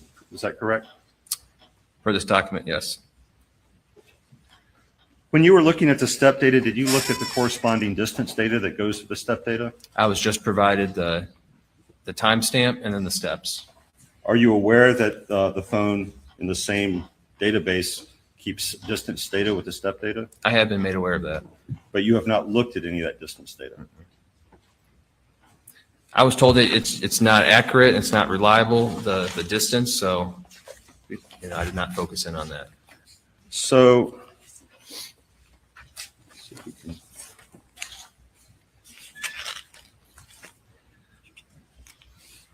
would you think that it is possibly, well, just as an investigator, on your spreadsheet, I won't bother to put it up, but you had a bunch of time periods where Alec had steps at different times. Do you think there would be any relevance to whether the number of feet per step and all those different increments was extremely consistent? Is there any relevance to it? Would it maybe suggest the same person was walking? Objections overruled. I would have to, I didn't do the feet per step, so I'd have to see the data. I understand that. And the Yeah. question is, would there be any relevance to an investigation to seeing that the feet per step were extremely consistent for disparate time periods for the same phone? I said this was just a tool that we used. It could be, it just was not explored. And if this time period, 8:53 with Maggie Murdaugh's steps to 8:55:32, if the distance covered in that time were short, meaning she was moving particularly slowly, could that have any relevance? It depends, but that distance is, we're told, is highly inaccurate, and everything is an estimate. So even the steps, that's, we're told by the phone expert that's an estimate. That's not an exact number. The same, I would assume, for the distance. So you don't think, you did not check to see if the speed at which Maggie Murdaugh was moving on that very last increment, the last time the phone says she was ever walking, there was no, how fast is she going? Is she running? Is she creeping? No one looked at that. Objection, facts not in evidence. Objections overruled. I did not look at that. No, I cannot say for anyone else. And the same question for Alex Murdaugh. Did anyone look for, I think you have, over 8 of these increments listed out, whether he was going particularly fast, unusually fast for him, unusually slow for him, the same speed he always goes. Did anyone look at that? All we have here is the data that is on that sheet. And you do have these steps per minute, but do you have any data suggesting that within, and I'll pick one just to make the question simpler, Alex Murdaugh's first, well, I'll pick an even easier one, entry number 30. Okay. Which is when he's at Alameda and then part of when he's leaving Alameda. Is that correct? That is correct, based by the time. And it says 60 steps over almost just a little short of 10 minutes. I believe so. Yep. So of course it's slightly more than 6 steps per minute, which would be a step every 10 seconds. So this time period is not saying that he's going that many steps per minute, right? It's saying he walked and then he didn't walk and he walked. Is that fair? It's just giving us an analysis, a general overview of, our estimated steps that it gives us, and then estimated steps per minute. That's all it is. It's just a general. Well, I'll just ask open-ended. Why is this last column steps per minute here? Why are you presenting this? It's just another way to present the data.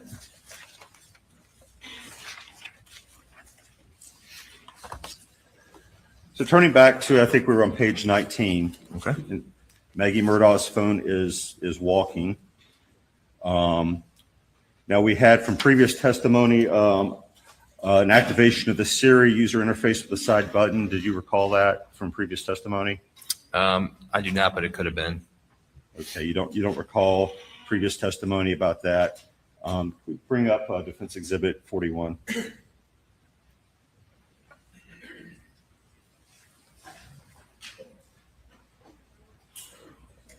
And there's a begin and end. It's all the same time there in the bottom couple rows. You can see 8:53:20. Mm-hmm. I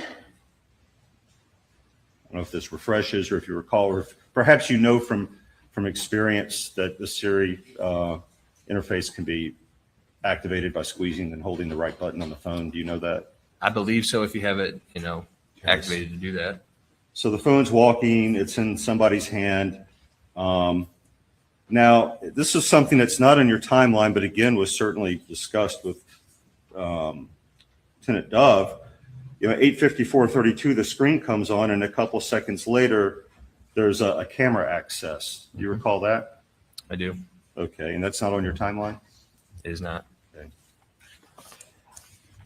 Now, that came up in testimony with both experts, and I believe, do you recall Lieutenant Dove said that it was possible to find out what caused that, but he had not himself looked to see.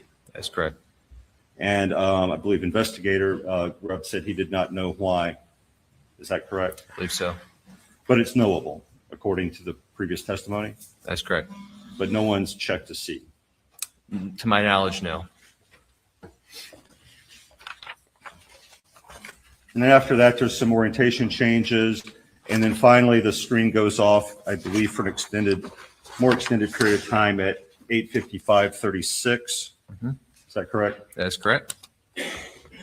Now, after this period, there's nothing else that happens with her phone other than missed calls and text, except that final orientation change. Is that accurate? That's accurate.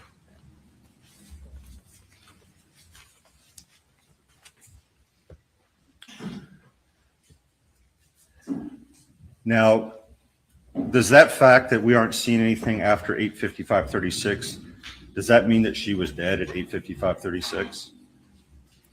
Like I said, this is just data that I plotted. So the answer is no? I don't It know does that not answer. mean that? I have to go by the data here, and there's no activity. Right. You can take that however you want, but there's no activity.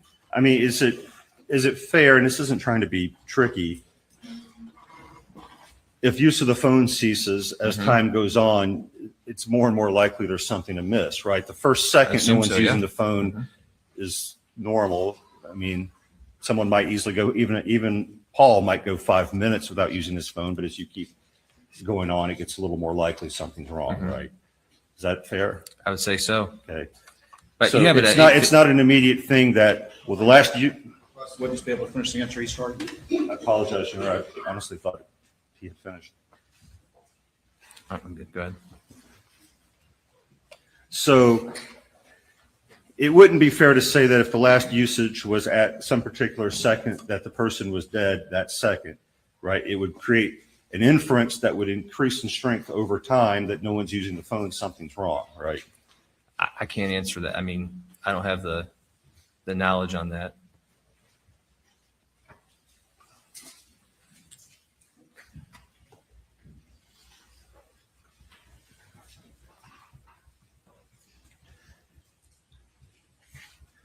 Do you recall in previous testimony that Special Agent Owen said with regard to Almeida and I think a blue raincoat, that it would take, in his estimation, 5 to 10 minutes to dispose of evidence already wrapped up? From this, do you recall that? I do recall. Okay. So to be consistent with the data you have here, well, let me ask this: how long with the test drives was to drive from the kennels to the main house? I know we did various ones. I'd have to look at the data. We did at various speeds. It was very short. 15 seconds? That'd be a lot, I would say. Okay. So, and we know that Alex's phone is at the house, right? From 8, it got left at the house.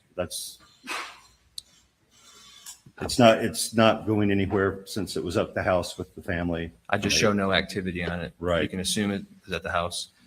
But it started showing activity again at 9:02 and 18 seconds. That's when the steps start. That is correct. 283 steps. So from that 8:55:36 to 9:02 with a minute and some seconds to get up to the house, you would have like 5 minutes if it were him to do everything and get back to the house in his house to the phone. 5 minutes. I think you're missing that the phone was actually locked at 8:49 for Maggie's phone. So the 8:55:36 is just when the backlight is off, but her phone locks forever at 8:49. But it's moving around, right, at 8:53. You didn't look at the speed at which it's moving, but that could tell us something. There's a Siri activation.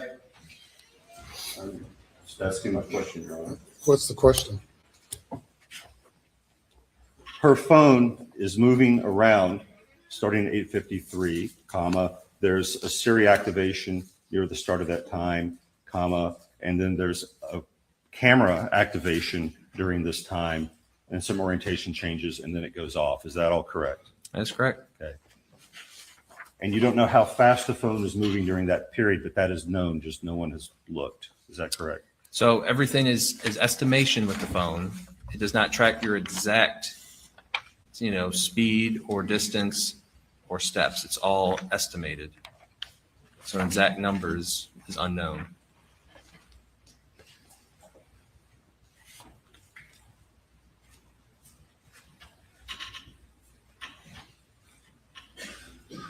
And you have, I assume from your testimony, you don't know why someone would take Maggie's phone but not Paul's phone? I would not know. I mean, I'm not there. I mean, I would not given know. your job as a SLED Mhm. agent, I mean, would the fact that the camera was, the phone was in someone's hand and it was attempted to take a picture, would that be an inference you could draw? as He to never why said that it phone was attempted to taken? take a picture, from what I heard, but you'd have to ask a technical expert on exactly what that camera function was for. Well, you see, the thing is that the technical experts, they're not going to say either, are they? It's some investigator is going to have to make some inferences from the data. And the question is it a fair inference that if the camera's in somebody's hand and they're trying to take a picture, that might be why the killers take that phone and not the phone that's in somebody's pocket? So the way I, Your Honor, What's the basis for the objection? argumentative. The response to by the defense. Any response? Your Honor, I'm asking the investigator whether You're asking in response to the objection is argumentative.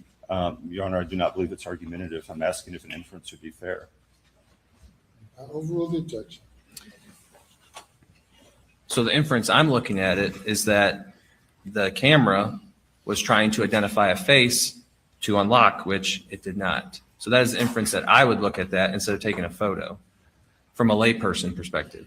Right, except that's not an inference an investigator would make, correct? A technical expert would go and see what triggered the camera activation and tell that to an investigator, correct? I was not, but I am not the technical person. And I think we covered in some previous questioning that the testimony has been that that's knowable, but no one has checked.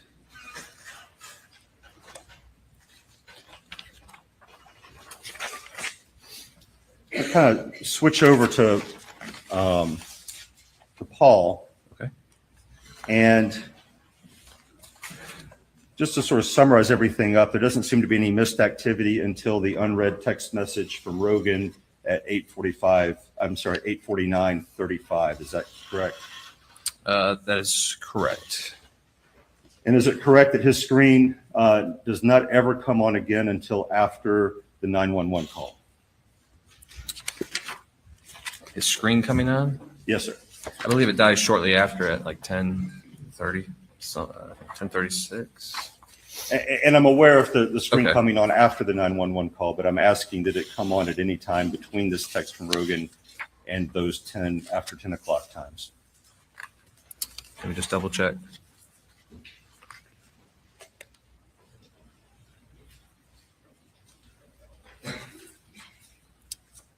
I show a display screen on at 10:20:08. Okay, so the answer is no? It does turn on. That's what you asked, correct? I'm sorry. I was asking if it turns on before the 911 call. Before the 911 call. For the whole day? Well, it would be about an hour and 10 minutes, but.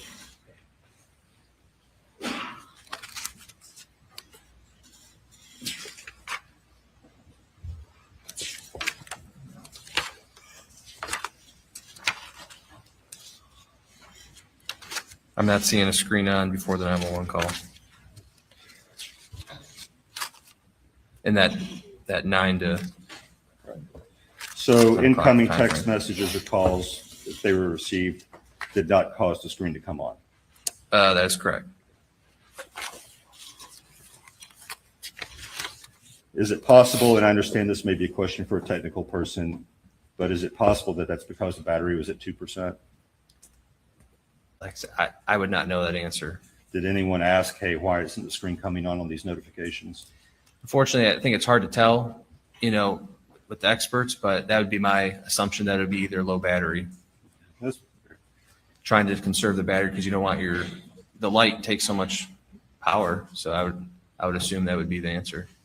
So after whatever happened after 8:49, his phone is not prompting him. It's not lighting up when things come in.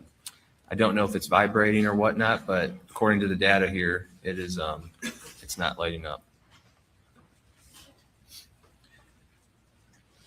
Now, I think the previous testimony was that whoever, if anyone saw his lock screen before the phone went dead, after the 911 call, would have seen the yo text. Is that correct?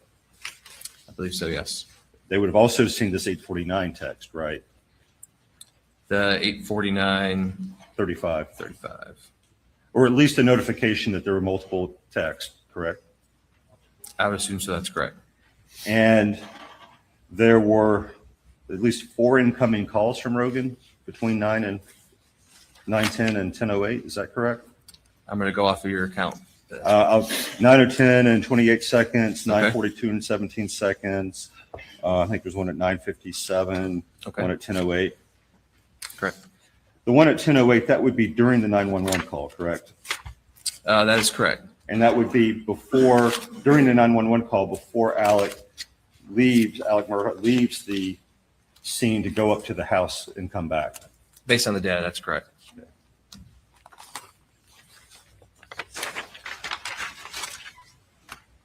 We don't actually know why the screen came on those 2 times, do we? At 9:10 and 18, and then 10, 18, and then 10:20. Oh.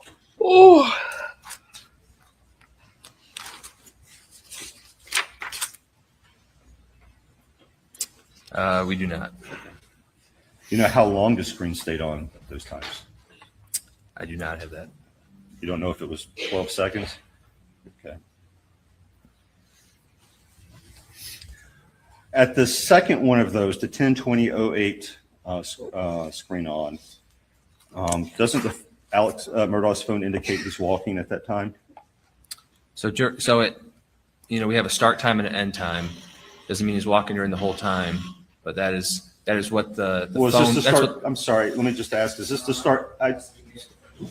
Your Honor, it's just a clarification.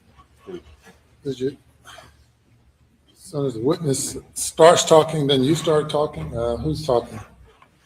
Were you talking? Well, go ahead. So the phone parses the data. It gives you a start time and an end time. Doesn't mean they're walking during that whole time. It just takes a start time and end time and gives you that data. Sure. So to say that someone's walking during the whole time would be, unreasonable. After the 911 call, was Rogan the first person Alex Murdaugh called? After the 911 call? Yes, sir. Calls at 10:06:14. That you said Alex called? Yes, the first person he called after hanging up with 911. Was it Rogan? I have at 10:17:46, he calls Randy Murdaugh. And that's his brother, correct? That's correct. Who was the second person he called? He iMessages Randy and then calls Randy Murdaugh again. And then John Marvin. John Marvin is another brother, correct? Yep, at 10:19. And then the third person he calls is Rogan, is that correct? At that time, yes. And is that about 2 minutes and 30 seconds after that first screen on time? That's correct. So not immediate, not the first person.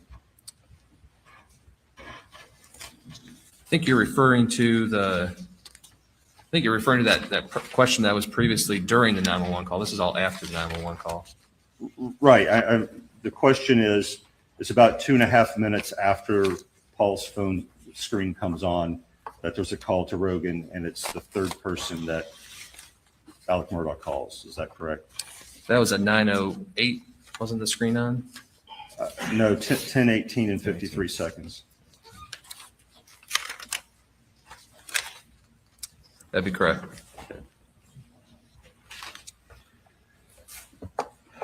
So I think we went over that anyone who was looking at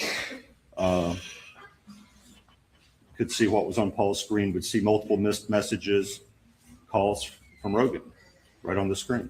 I would assume. Even a call coming in during the 911 call.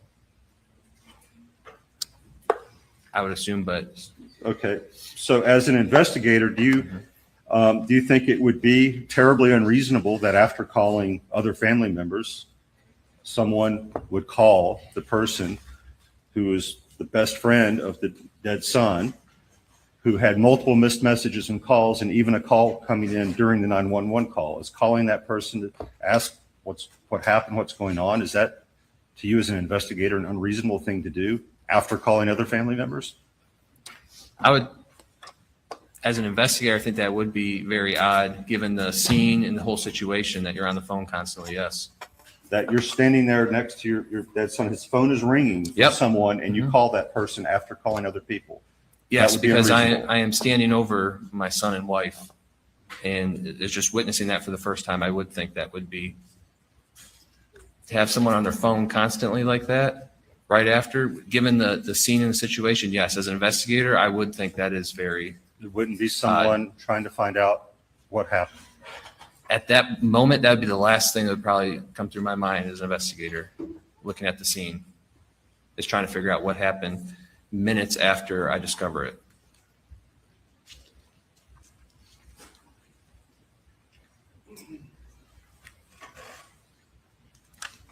I'd be in a state of shock if that was me personally. And speaking of a state of shock,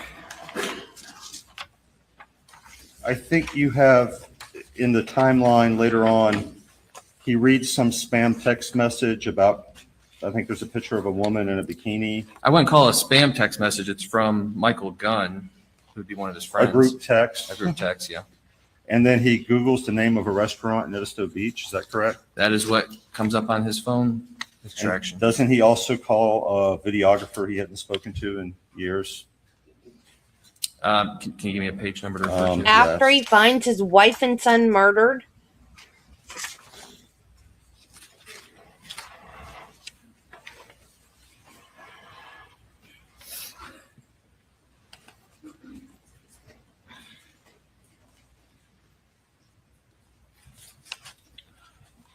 Page 42, Brian White, last entry. That's what the data shows. So he would seem to be in a state of shock. None of that makes any sense, does it? You're not going to Google the name of a restaurant after you find your son murdered. I'm not Alex Murdaugh. I don't know what he was thinking at that moment. Probably wouldn't be on my phone. Really, you wouldn't be calling family? I might be calling family, but I wouldn't be. The testimony was that Rogan was family. If you ask a question, if you want him to answer, you have to give him an opportunity to answer. Proceed. I would not be Googling and doing other things with my phone. No. No.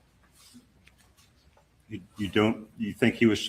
Do you believe he was Googling a restaurant, or do you think he was fat fingering the phone because he was in shock? I have to go off of the data, and that's what the data shows. And you believe that calling family and calling someone that the prior testimony was like another son is unreasonable in the circumstances? I would say so, yes. Given the fact that you just arrived to the scene, yes.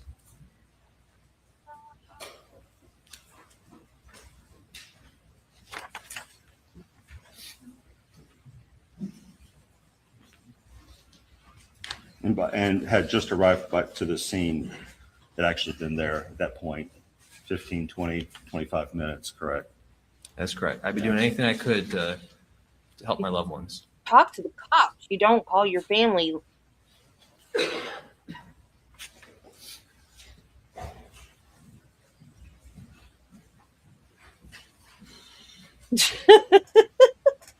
Marty.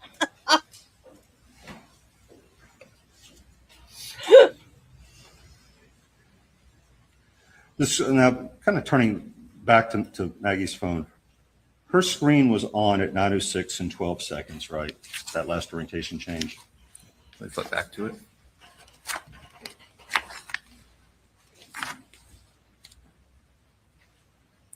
You said her screen was on? Yes. What you said? Yeah, her phone was locked, but her screen, yeah, for the orientation from previous testimony, the screen had to be on for it to log the orientation changes.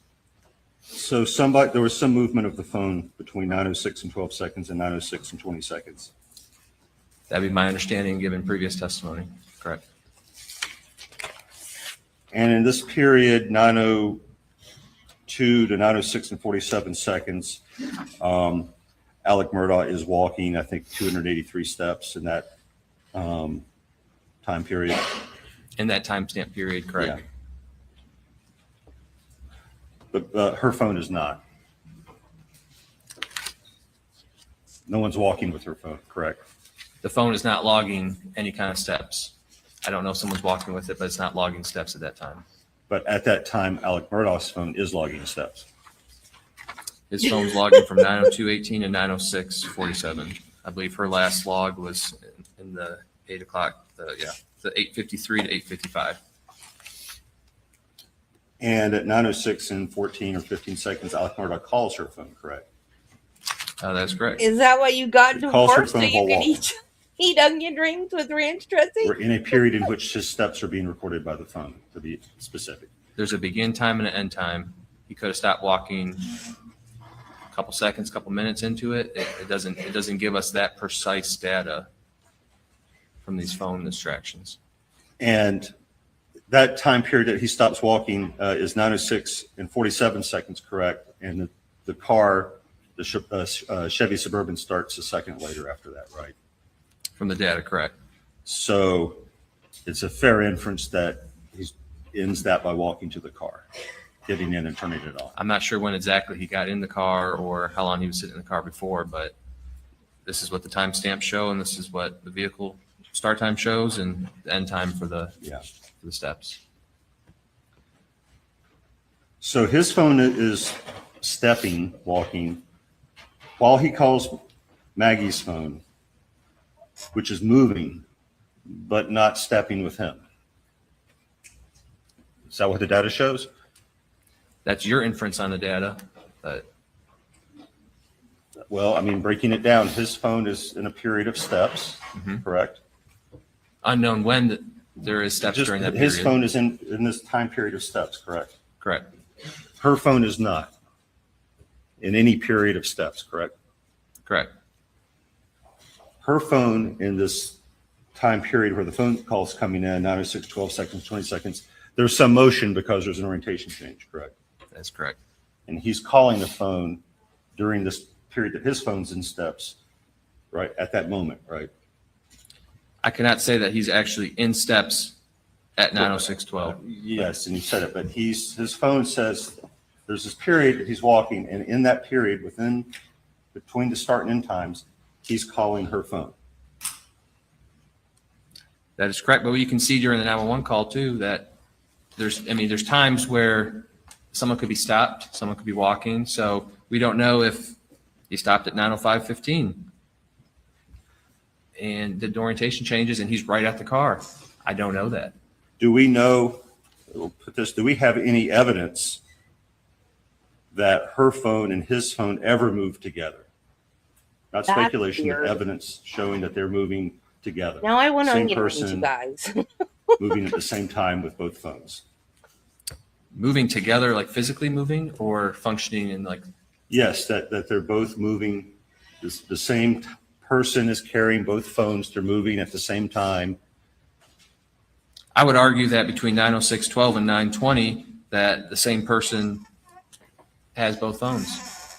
Because there's an orientation change and no steps on this phone, You have an Steps on this phone? you have an orientation change starting while someone's calling, looking at the phone during that time period. And would it perhaps be reasonable that someone has that phone and an incoming call comes in, the screen says Alex Murdaugh, and it gets tossed out a window?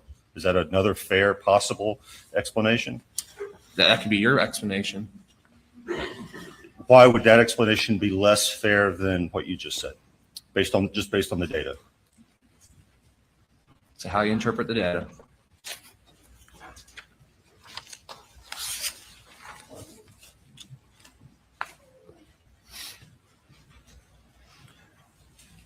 On the drive to Alameda and back, did Alec take any detours from the expected route? Not that I could see. The route matched up with his interviews. And in your timeline, we occasionally see these, like this, infotainment systems coming on, but nothing else happening. The prior testimony was that even the FBI engineer doesn't know why that is. Is that accurate? That's accurate. He said it could be, you get close to the vehicle. Sometimes when I don't know if you newer GM vehicles, you get close to it and you can kind of hear a little buzzing noise. It's almost like the system's booting up. That's how he described it to me. Could be the key fob being close. It could be the car unlocking, locking, door opening. Just they don't know what actually caused it, but it's just booting up and running in the background. When you were looking at the sort of going in and out of park data, did you look at the data for other days than June 7th? I did not. So you wouldn't know whether on other days there are periods in which it seems to go in and out of park repeatedly in a short period of time? I would not. You wouldn't know if that happened on 6/4, 6/5, or also 6/6? I would not know. I was focused in on June 7th, 2021. Would looking at those other days and seeing the same thing happen inform your interpretation of seeing it going in and out of park on 6/7? I was just looking on the day of the murders. I mean, if it did that every single day, would it seem unusual to also do it on 6/7?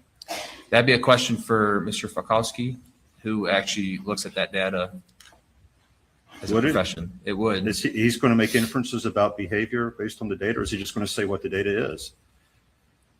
He could say what the data is, but I wouldn't know an inference. I don't know someone's driving pattern and how they shift, and how would I know that? And he would? But how would I know that? Well, the question really is, if it happens every day, is there anything unusual about it happening on 6/7? A period of days is not every day. You'd have to look at I would assume a wide range of days to get. How many? I don't know.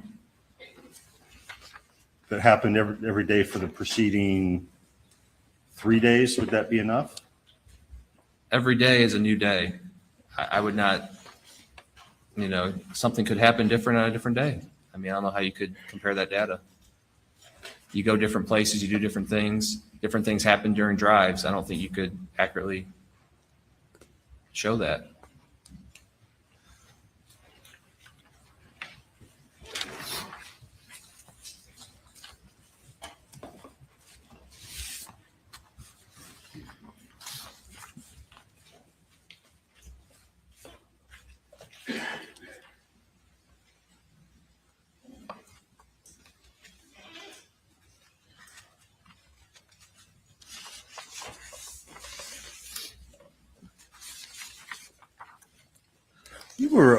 You showed sort of towards the end some text messages, and one of them seemed to make a reference regarding possible drug use. Do you remember that? I do. And that was dated May 6th. Do you have it? Do you have the copy pulled out? Are you referring to the text from Paul? Yes, I am. To Alex. Okay. I have May 6, 2021 at 10:52. And then there was some Google searches by Maggie Murdaugh. That is correct. Are you aware of a text from Alec regarding pills to Maggie on May 7? I would have to see the text. Show you what's been marked as Defense 138, which I believe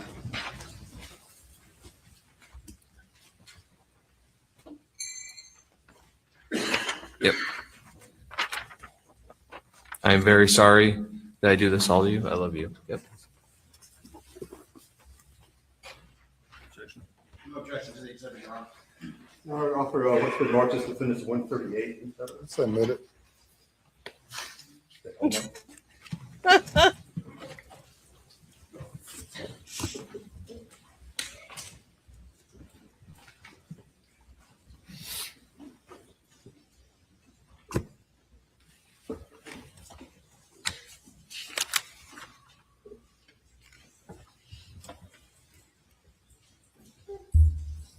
So this was Mr. Murdaugh's response to being confronted about the pills that you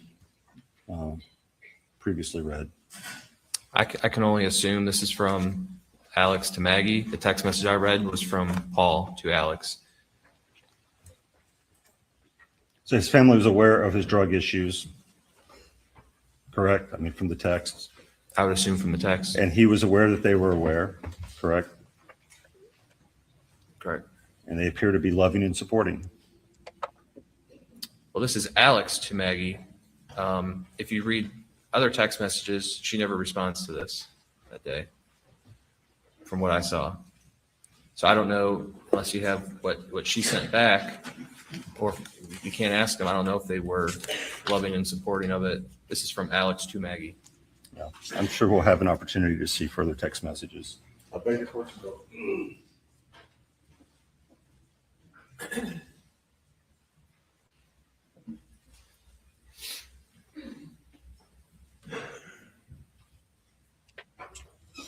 No further questions, Your Honor. Direct. May it please the court.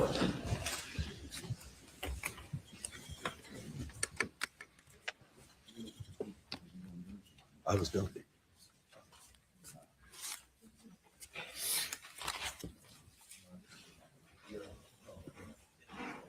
All right, we have the computer up. All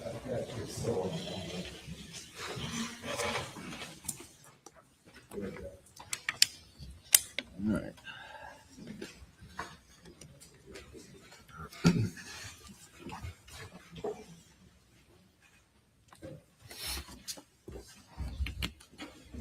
Ladies and gentlemen, I have you go to the jury room for a short break.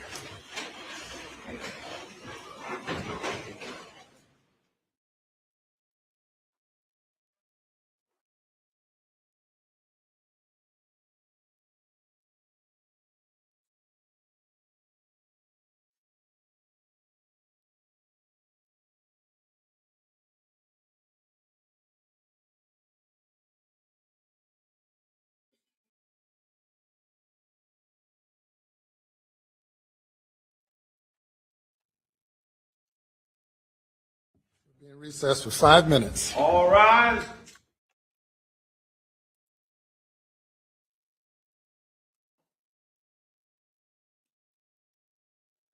I want to go to page 22 of your condensed timeline.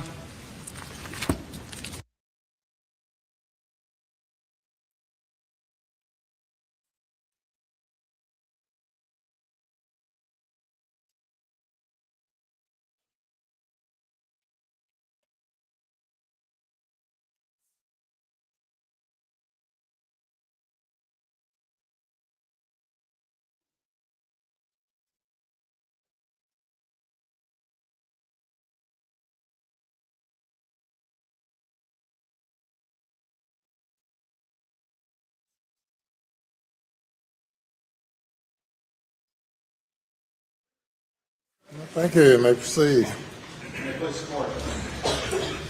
Special Agent Rudolski, a couple matters I have up on the screen. This is from your cast slides from the defendant's trip coming back from Alameda. Is that right? That is correct. And going to this next slide, and this is the trip, what was the max speed the defendant hit on this trip back from Alameda back to Moselle? Approximately? I believe it was around 70. I'm sorry, so the trip back to Moselle, that would have been around 80. 80? Yep, the previous And one was around 70. Did the data, while he was still at Alameda, did it reflect that the vehicle paused for a period of time in the driveway before continuing? It did. And would that pause affect that average speed that you calculated It would. in that time? It would.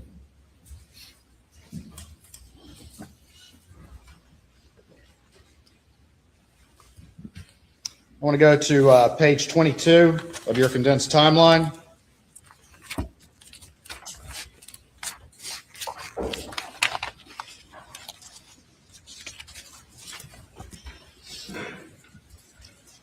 Okay.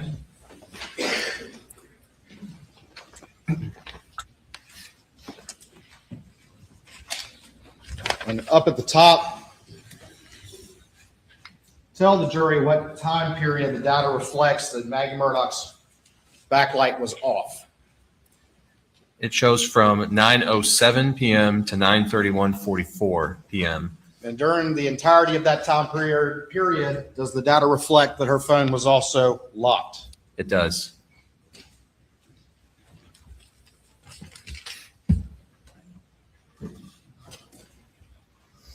You could turn to page 18.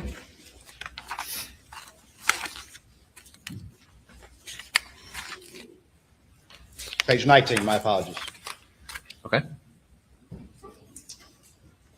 From 8:53 to 8:55, what does the data reflect? Any steps logged on Maggie's phone?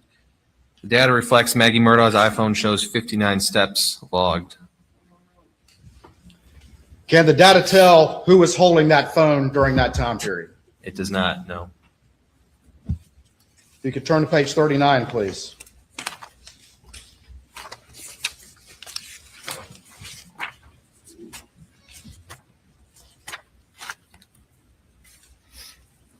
At 10:20:08, what happens, if anything, on Paul's phone?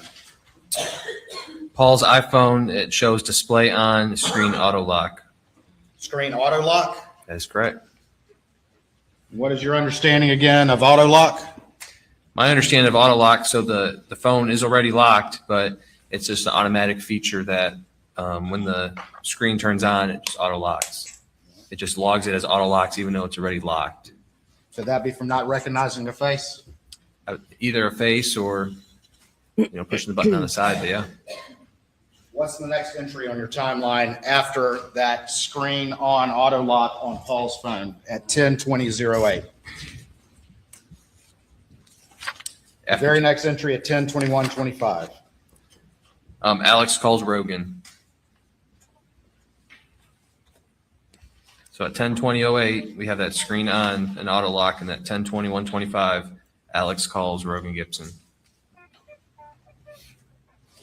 In preparing this timeline here today for the jury and for this investigation, what was your specific job with that timeline? Specific job was just to take all the data that we collected throughout this whole investigation, put it in one concise document. Synthesize it together in one timeline. That is correct. From multiple sources. From multiple sources. Provided to you by experts. That is correct. Thank you, Special Agent Dawson. Anything further?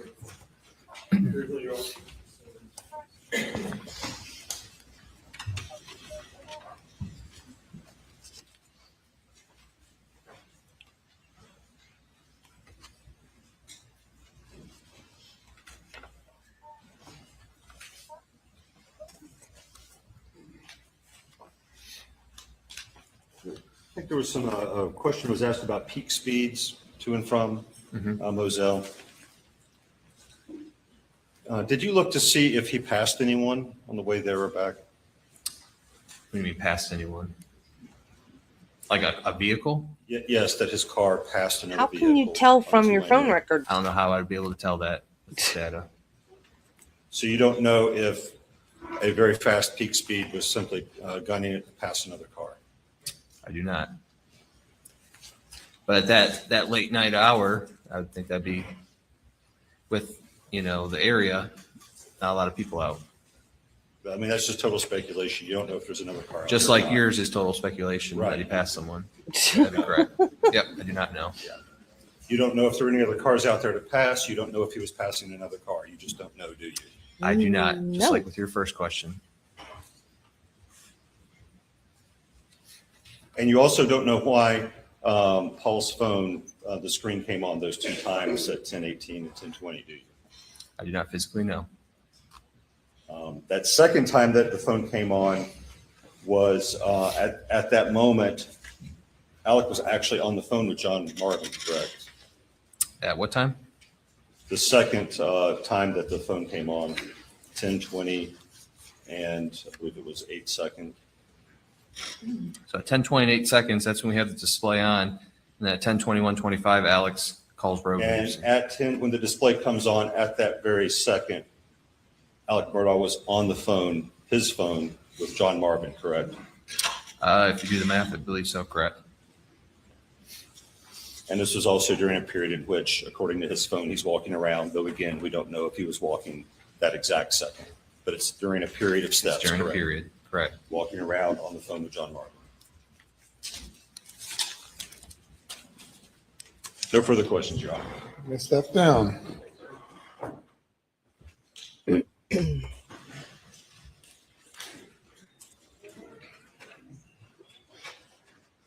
From the state.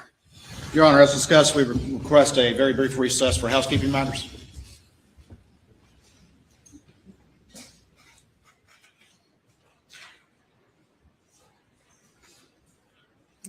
All right, the housekeeping matters are noted. Any further witnesses by the state? Not this time, Your Honor. State rests for housekeeping matters. The housekeeping matters, and then, yes, at that point, the state will formally rest. Yes, sir. Ladies and gentlemen, we'll have you go to the jury room for another break. Please do not discuss the case.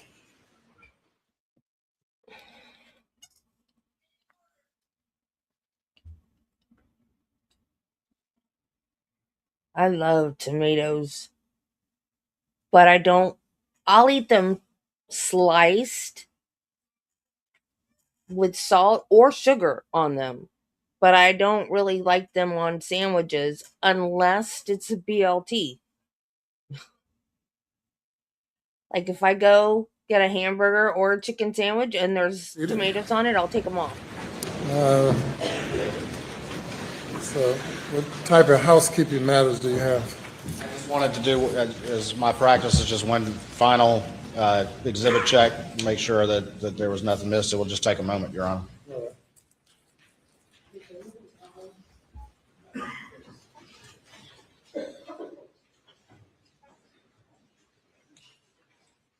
Where I live, if people have gardens, Motion that we will make. I mean, perhaps we could do it while the jury's out, but then he can formally.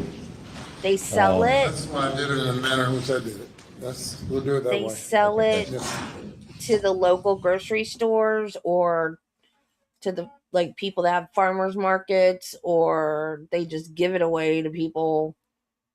Like everybody has gardens up here. And you have your garden of whatever and you trade it with people for their garden of whatever, and to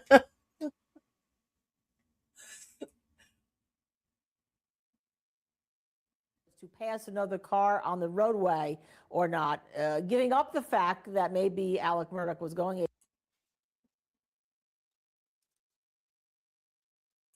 investigation as to. The state is arrested and now it's the defense's turn. wait, where's the JOA? Did they not do a Very JOA? good. And to summarize, he was unaware that there's been evidence. Alex Murdaugh had any of this.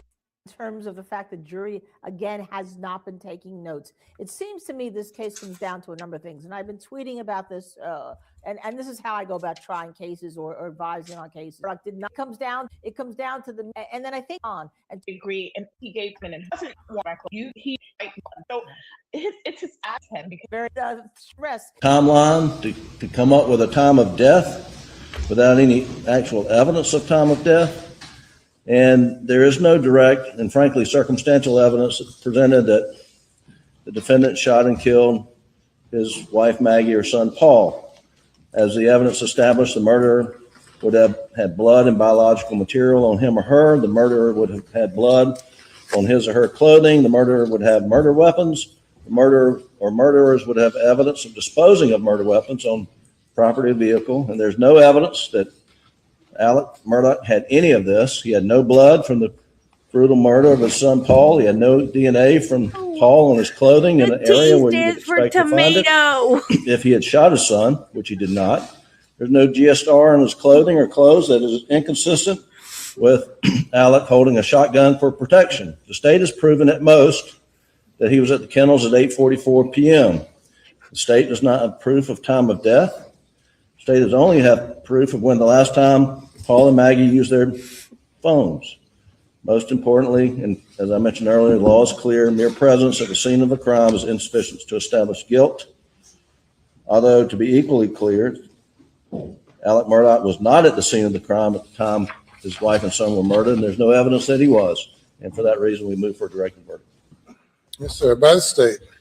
Your Honor, looking at the evidence that's been presented by the state, first of all, without detailing every bit of evidence, there's been ample evidence of motive evidence presented in this particular case.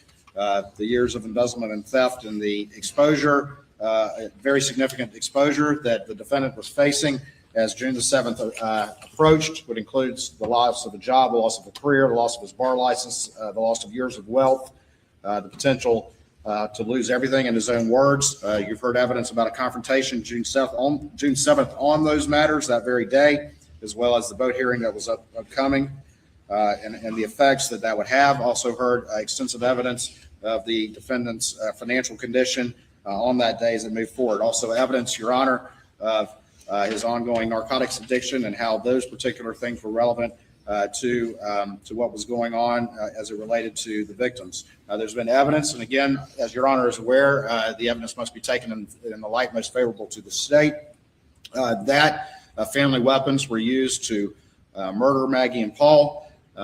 You've heard evidence from the defendant's own mouth about a missing shotgun, and of course we have extensive evidence about the missing blackout, that being the replacement gun. Of course, you've heard evidence that the defendant claimed that was missing at Christmas time, but there was evidence from Will Loving that gun was present and being used, including at the side of the house as late as turkey season, just a couple months prior to the murders, and that from the firearms expert that the cases found around Maggie's body were cycled through the same weapon. The murder weapon cycled the same cases as weather cases that were found at the side of the house, consistent with what Will Loving testified, as well as at the shooting range across the street. You've additionally heard that the same exact brand and weight of ammo that was used to kill Maggie was found throughout the property, as well as the same buckshot and birdshot ammo as well. There's been evidence presented by the state as to the defendant's trip to Alameda and his interaction with Shelley Smith after the murders, as well as the bringing the raincoat in. Additionally, that he left and moved his dad's truck in the four-wheeler, and that the raincoat contained high levels of GSR. There's been evidence presented in this particular case inconsistent with the defendant's statements to law enforcement, multiple changes of clothes that particular day, as well as evidence from Blanca that the clothes that he was wearing in the Snapchat video were never seen again, as well as the fact that the earlier clothes that he was wearing were not seen either. You have evidence that the defendant claimed that he was unaware that Maggie was coming to Moselle, or he did not ask for that, but you've heard evidence from multiple sources, including a text message that he specifically asked the victim to be present on that day. Your Honor, he was found in possession of a shotgun that cannot be excluded as a murder weapon that also had Maggie's blood on it. And then, of course, Your Honor, we have extensive phone and other digital evidence, and I don't need to reiterate the last witness, but that's been presented from multiple witnesses and multiple sources of a timeline. The defendant, of course, claimed that he was never at the scene, and the evidence shows, pursuant to the state's theory and reasonable inferences therefrom, that he was at the scene, contrary to what he told everyone who would listen. Just minutes, he's at the scene with the two victims, just minutes before, under the state's theory and a reasonable inference from the evidence, the victims were killed. Additionally, his conduct in the timeline after that, there's a number of reasonable inferences about that are consistent with the defendant's guilt. And to summarize a month's worth of evidence, that is the summary. But happy to address the timeline more, but I know that Your Honor just heard it in great detail. There's a motion for directed verdict that's made at the end of the state's case. The court is concerned with whether there is any evidence, either direct or circumstantial, which reasonably tends to prove the guilt of the accused, or from which the guilt of the accused may be fairly and logically deduced. In this case, we have had, is it day 20 now? I guess 18 days of direct and circumstantial evidence. And the law makes no distinction between the weight or value to be given either direct evidence or circumstantial evidence. Nor is a greater degree of certainty required of circumstantial evidence than of direct evidence. Cases can be proven by direct evidence, circumstantial evidence, or a combination of the two. At this stage of the proceedings, there's evidence to support a guilty verdict if it is believed by the jury. I therefore deny the motion for a directed verdict. Ready to roll with the defense? Rock and roll, Your Honor. Rock and roll.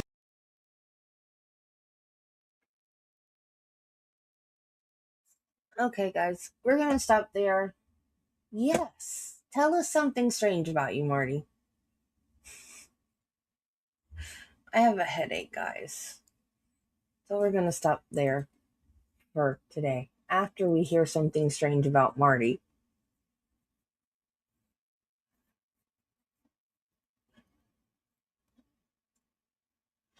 I like Kraft mayonnaise and Duke's mayonnaise. Hellman's is okay, just okay. But I love Kraft and Duke. But if I use Kraft because I have high cholesterol, I shouldn't be using Duke's. It vanished again? You can't see me now?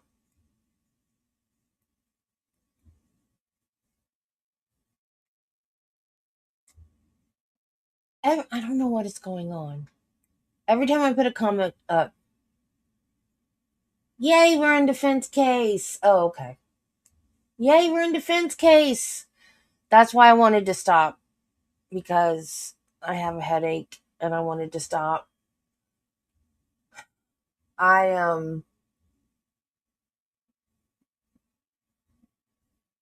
Really. You know what is really crazy? When I was in nursing school, this was way back before ranch dressing was a dipping sauce for chicken. One of the girls that I went to nursing school with, we went to, I don't remember where we went. We went to lunch one day somewhere, and she goes, you know what's really good? Dip your chicken nuggets in ranch dressing. And I was like, ew, gross, no. And she's like, it's really good, try it. And I tried it, and I was like, oh, you're right, that is good. And then a few years later, they started offering ranch dressing as a dipping sauce for chicken. And I was like, she was a genius. Look, now everybody's doing it. You never had... That's funny. Because your mom said you didn't like it, so you never ate it. My mom used to do that too. She didn't tell me I didn't like it. She would say, you won't like it. She'd say, you won't like that. And then I would try it at other people's houses. And then I would come home and I would say, I do like it, Mom. Like clam chowder. I love clam chowder. And she would always say, you won't like it. Just because she didn't like it. She didn't think I would like it. You won't like it. And I'm like, no, I like it, Mom. That is crazy. But yeah, there's still stuff today that I've never eaten just because I never ate it growing up, and either we never had it at our house or I never had a desire to try it. And like sushi. I didn't eat sushi until I was probably 30 before the time I tried sushi. And then when I did try it, I didn't like it. But I never had a desire to try it. And then I was at work one day at the hospital and the doctors were eating sushi. And I was like, oh, I've never had sushi. And they were like, here, try it. And I was like, but I don't like fishy tasting fish. I like white fish, like cod and flounder and grouper. And so they're like, oh, well, try a California roll because it's like the least fishy. And I tasted it and I was like, oh, that's gross. I don't like it. I don't know if I've ever had poppy seed dressing. I love raspberry vinaigrette. I love it. I'm trying to remember. My favorite salad in the world is the Zaxby's Asian salad, and it's some kind of a citrus vinaigrette dressing. It is so good. And McDonald's used to have a Southwest salad. I don't remember what kind of dressing was on that one, but they quit having it. Do you know there's almost no fast food restaurants anymore that sell salads? Almost none of them. Wendy's still has salads. Wendy's has salads. Culver's had, you gotta be careful though if your job does random drug testing and you eat poppy seeds. So if you eat a lot, like if you eat poppy seed buns and poppy seed bagels and that kind of stuff, if you eat too much and then your job dragged you in for a random drug screening, you could come up positive for opiates because we don't have a Bob Evans in Gainesville anymore. We used to go. We went to Bob Evans one time. My mom loved the club sandwiches at Bob Evans. And the little square bread bag closer? Mom found one of those in her sandwich at Bob Evans one time. And she got a free meal out of it. I think of that every time I think of Bob Evans. But we used to go to Bob Evans all the time, and then they closed ours. I don't know why they closed it. I don't think ours has baked potatoes anymore. Because the last time we went through Wendy's, that's what I wanted, and I didn't see it on the menu anywhere. And Travis ordered something, and I was like, I don't want anything. But I do remember when I worked, the hospital that I worked at, we had a Wendy's downstairs, and I would go down there and get a baked potato and put chili on top of it. That would be my dinner. But I don't think our Wendy's has baked potatoes anymore. But it's like, because people don't order. I mean, I guess they do, but not enough people order it for it to be, what's the word I want?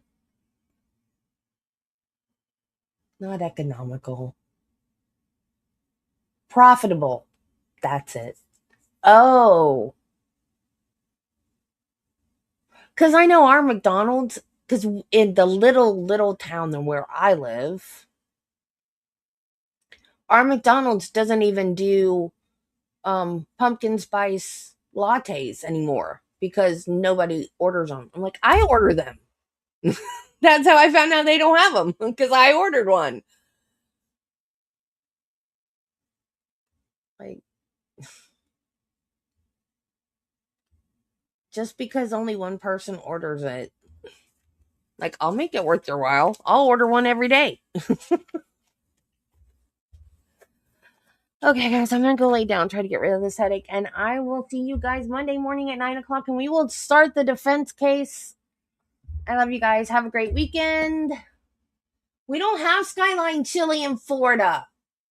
At least I don't think we do. I've never seen one. I've heard people talk about it, though. We have Starbucks. I've heard people talk about Skyline Chili. Oh, Starbucks has oh yeah, other places have pumpkin spice latte. I bet the McDonald's in Gainesville does, but the one in our little bitty town, like, we don't get stuff at our McDonald's like other McDonald's do because we're such a small town and people don't order the specialty stuff. Yes, they do. At least we've got the new drinks that McDonald's has. I'm addicted to that mango pineapple one. Okay, guys. I will see you Monday. Have a great weekend. Bye.